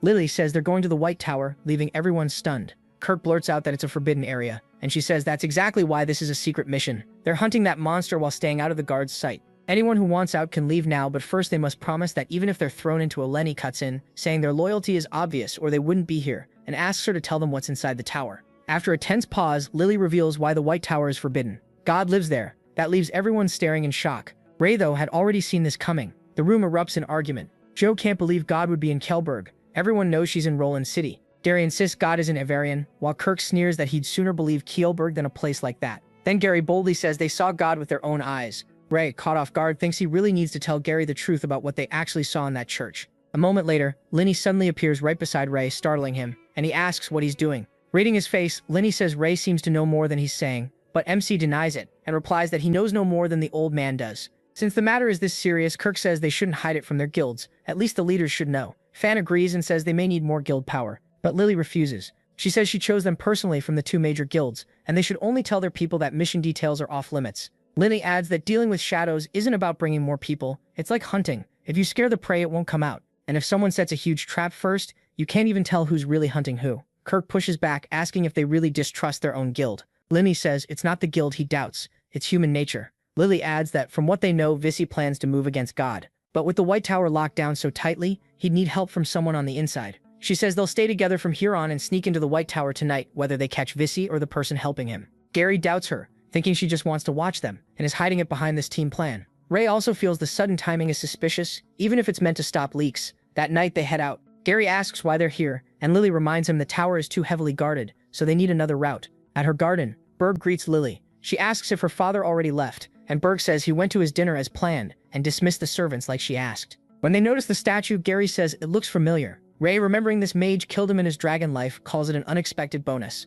Fanjo asks if the mayor knows about this. Lily says the fewer people who know the better, and adds that her father is too stubborn anyway. Jay and Kirk already look tired of her blunt attitude. Then Lily calls over Jay, the big guy, and asks him to help push the statue. A hidden passage opens under it. Lily explains the tunnel goes straight to the warehouse beneath the White Tower, and warns everyone to stay quiet. As they enter, Lenny says the upper class always builds secret exits for themselves, no matter how many rules they make. Lily agrees. Without one, they'd be helpless in a crisis, and unable to protect anyone. Underground, Gary admits he hates places like this. Fan guesses he had bad memories below ground, and Gary clearly doesn't want to relive them. Suddenly, Jay starts sniffing around. Kirk mocks him, asking whose pet he is, and why he keeps twitching his nose. Jay, being a werewolf, says Kirk wouldn't get it. He smells something strange. Ray quickly asks if something's wrong, and Jay points ahead. He uses his dragon eye to check the area. Someone says this warehouse mostly stores grain, so only rats usually come here. Kirk jokes that having Jay around is perfect for rat hunting. After checking the granary, the protagonist says he found nothing unusual, which makes Gary think Jay may be overreacting. MC still warns them to stay careful. He didn't see anything, but Jay's instincts are usually right. Soon they stop at a large door. Lily asks for someone good with locks, since her father keeps the key on him, and she doesn't want signs of a break-in. Gary steps up. Lenny is impressed by his lock-picking skills, saying that talent is rare, while Kirk jokes that they've turned into grain-stealing rats. The gate swings open. An instant later, something deadly strikes. Ray moves like lightning, yanking Gary out of the way. But Kirk gets hit and starts bleeding, saying it felt like something stabbed his ribs. Fanjo panics since he can't see the attacker clearly and guesses it's some kind of beast. Then they finally see it, a tiger bat diving at them, and everyone freezes in shock. The monster charges again while Jay and Gary get ready to fight. Lenny orders Berg and Joe to carry the wounded Kirk inside at once. The beast's huge claws block their swords. Just as Ray moves to attack, Lenny bursts forward and slams the beast so hard it starts bleeding. Gary is stunned that the old man fights this well, and Ray can't believe Lenny is taking on the monster with his bare hands. Lenny beats the tiger bat down, then shakes his hand and complains that it hurt more than expected. Kirk, in pain, says he's lucky it wasn't worse. Joe asks Lily how bad the wound is, and she says it doesn't look too serious, but she's never seen a beast like that and doesn't know if it's poisonous. Lenny cuts in, saying tiger bats are fast but not venomous. Relieved, Lily says Kirk got lucky. A moment later, Lenny holds up a ring and asks if anyone recognizes it. Fan takes one look and is shocked. It's a token from the Fallen Angels Guild. He asks where Lenny found it. Lenny says it was on the tiger bat, which means they may have found proof of the traitor. Gary immediately turns on Fan, accusing him of letting the monster in. Fan argues that he's been with them all day and even shows his own ring. Joe adds that if Fan were guilty, he wouldn't leave evidence on the beast. Gary only gets more suspicious, saying Fan could have extra rings ready to clear himself. Lenny steps in and says Fan isn't the traitor. He explains that the Dark Guild often controls beasts through mana-charged items, and those items are tied to the user, so failure exposes them. That reminds Fan that every ring has a different number inside. Joe's ring shows 2806, and Fan says that code points to the East Tower District. Then he sees 0001, and says he may know exactly who that belongs to. Clapping suddenly echoes from behind them as someone steps out from behind a rock. The traitor is revealed to be Mark, leader of the Fallen Angels Guild. Mark is surprised they figured out this much about the Dark Guild and says there's no point pretending anymore. Fan and Joe can hardly believe it. Lily is just as stunned that Mark betrayed them, and she calls it shameful that he's working with the Dark Guild. Mark says serving her would be more honorable, but it still wouldn't get him what he wants. Lily cuts him off, saying he can save the talk for the dungeon, and if he joined the Dark Guild, he should have known the risk. She pulls out her wand. Mark only sneers and asks if she really thought he came unprepared. A shadow suddenly appears behind Lily. Rel yells a warning, and the shadow bursts into large bubbles. Berg jumps in to protect Lily, but the purple liquid hits him, and his body starts to corrode. Lenny sees it and suddenly realizes what it is. He shouts at Gary not to touch the purple liquid splashed on his gear. In the next instant, the shadow lunges at Lily again, but Lenny cuts off its hand and tells everyone to get inside the shield he's casting. Safe inside the barrier, Rel asks what that thing is. Lenny warns them, these shadows are deadly. Even their blood can kill. He explains they were once dying people who failed to become host for the shadow plague. If the shadow takes over fully, the person becomes a shadow warrior. If the process fails just short of that, they turn into monsters like these. Meanwhile, more shadows gather around them. Ray is shocked to see their numbers rising, and Lily desperately asks if Berg can still be saved. Lenny, clearly upset, says he can't bring back the dead. Lily breaks down over Berg's death, tears filling her eyes. Then another shadow throws itself at them, but rage takes over Lily as she grabs it with magic and slams it into the ground. She vows to make Mark pay for this. Mark just smirks and says he'll be waiting, so there's no need to hurry. Mark notices Lily's spell range stops there, but Lenny is the real problem, so he surrounds them with more deadly shadows, knowing the others won't matter if Lenny can't move freely. They watch the shadows press against the shield, trying to break in. Fanjo says Mark must be dragging this out on purpose. Jay calls the creatures disgusting and asks the boss to wipe them out. But Ray stops him, warning that these things are too dangerous to charge blindly. They need a plan. He asks Lenny how long the barrier can hold, and Lenny says if things stay like this, it can last until morning. That gives him some relief, but he still worries Mark may have another trick ready. Since Mark doesn't know he can use magic, he decides to test him with a substitute. Then a voice from behind complains that these people should be dead already, and says if Mark can't do it, he will. To everyone's shock, it's Vissy. Vissy is close to losing control, but Mark tells him to relax, they have time. He says Lily is still useful, so they can't kill her yet. Grinning wildly, Vissy orders Mark to make Lily bring him that person, saying he can't wait any longer and will kill everyone himself if needed. Mark calms him down, saying he is helping him find that person. For now, he tells Vissy to pick someone to play with. Ray feels a chill as he starts to guess who Vissy is talking about. And Mark turns to the shield and asks if they've heard enough. His friend wants someone to play with, and he has an offer. He says they can challenge Vissy one by one and his men won't step in. Whoever wins gets to leave. Lily doesn't buy it and asks what he's really after, since he's never been kind. Mark laughs and says Lily stays no matter what. They still have things to discuss. But the others don't have to die if they choose right. Suddenly, Vissy excitedly blurts out that he wants to kill that person. Seeing how impatient Vissy is, Mark asks them to help calm him down. If nobody fights him, he'll just set Vissy loose to hunt the person he wants. Otherwise, they can sit there until the shield breaks, then everyone survives or dies on their own. Ray asks who Vissy is searching for. Mark says Miss Lily might know since he met Vissy in the dungeon that day. Ever since then, Vissy hasn't been able to forget that person. Right away, Lily realizes he's talking about Ness and Gary. She quietly tells the protagonist that Vissy is after him. Without hesitating, MC steps out of the shield, and puts himself in danger. Even as everyone tries to stop him, Ray says he can handle it and tells them to use this time to make a plan. Mark is pleased that Visi finally has an opponent. He says Visi is in luck. The person he wants is right here. Then he reveals himself as Ness, and magic rises from his body. Mark is stunned to learn the kid is a mage too, while Visi goes wild with joy, looking ready to tear Ness apart. Lenny praises him, impressed that even he was fooled by the protagonist's hidden magic. Fan is shocked too, realizing this is the leader of the Crimson Wings and wondering which identity is real. MC raises his sword at Visi and challenges him. Grinning like a maniac, Visi says he and his hammer have been waiting for this. He sends blazing flames at Ray. He stops them with ice magic. Some of the fire slams into the shield, and Lenny warns that if this keeps up, it won't last until dawn. Gary yells at the protagonist to end it fast. Lenny asks Lily if her wind barrier can block attacks like that, but she says no, she's never trained it for defense, and compressing wind to block sound is her limit. Hearing that, Lenny says there may still be a way. He tells her he'll teach her something and to follow his instructions later. Meanwhile, the battle keeps raging. Visi shows off the dragon hammer's power, mocking Ray and saying he's nothing against it. When Visi swings the hammer down, MC catches it with his sword, shocking him. In the next second, he grabs Visi by the neck and glares at him, ready to test just how strong that dragon power really is. With his body burning, Visi slams down the dragon bone hammer and a huge explosion erupts. Inside the shield, Lenny asks Lily how she's doing. Stressed out, she snaps at him to be quiet and says she's trying. Watching the fight, Fanjo worries and asks if Ness can really win, but Gary is focused on something else. He tells Fanjo look at Mark. He isn't joining the fight or saying what he wants. That makes them think he's playing some deeper game. Fan says he never thought the guild leader would betray the guild, and he believes Mark knows about the gods. Gary doubts his actions make sense. If Mark really wanted to find the god, he should force Lily to take him there instead of wasting time, so there has to be another scheme.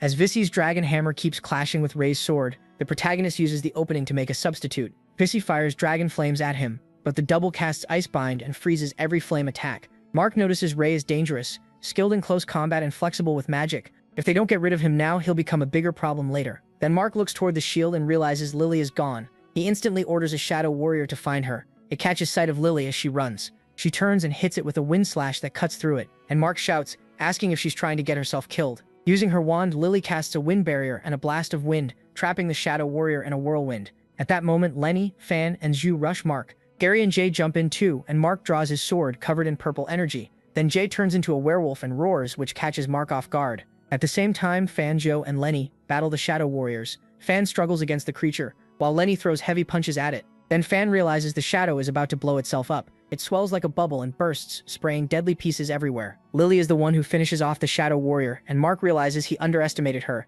He didn't expect her to learn so fast. He already knew Lenny was hard to handle. That's why he brought in Visi. As Mark gets lost in thought, hoping to hold out until morning, a heavy punch suddenly hits his face. It sends him crashing to the ground. Gary is the one who nailed him, joking that Mark really doesn't leave anyone else a chance to shine. Mark can only stare,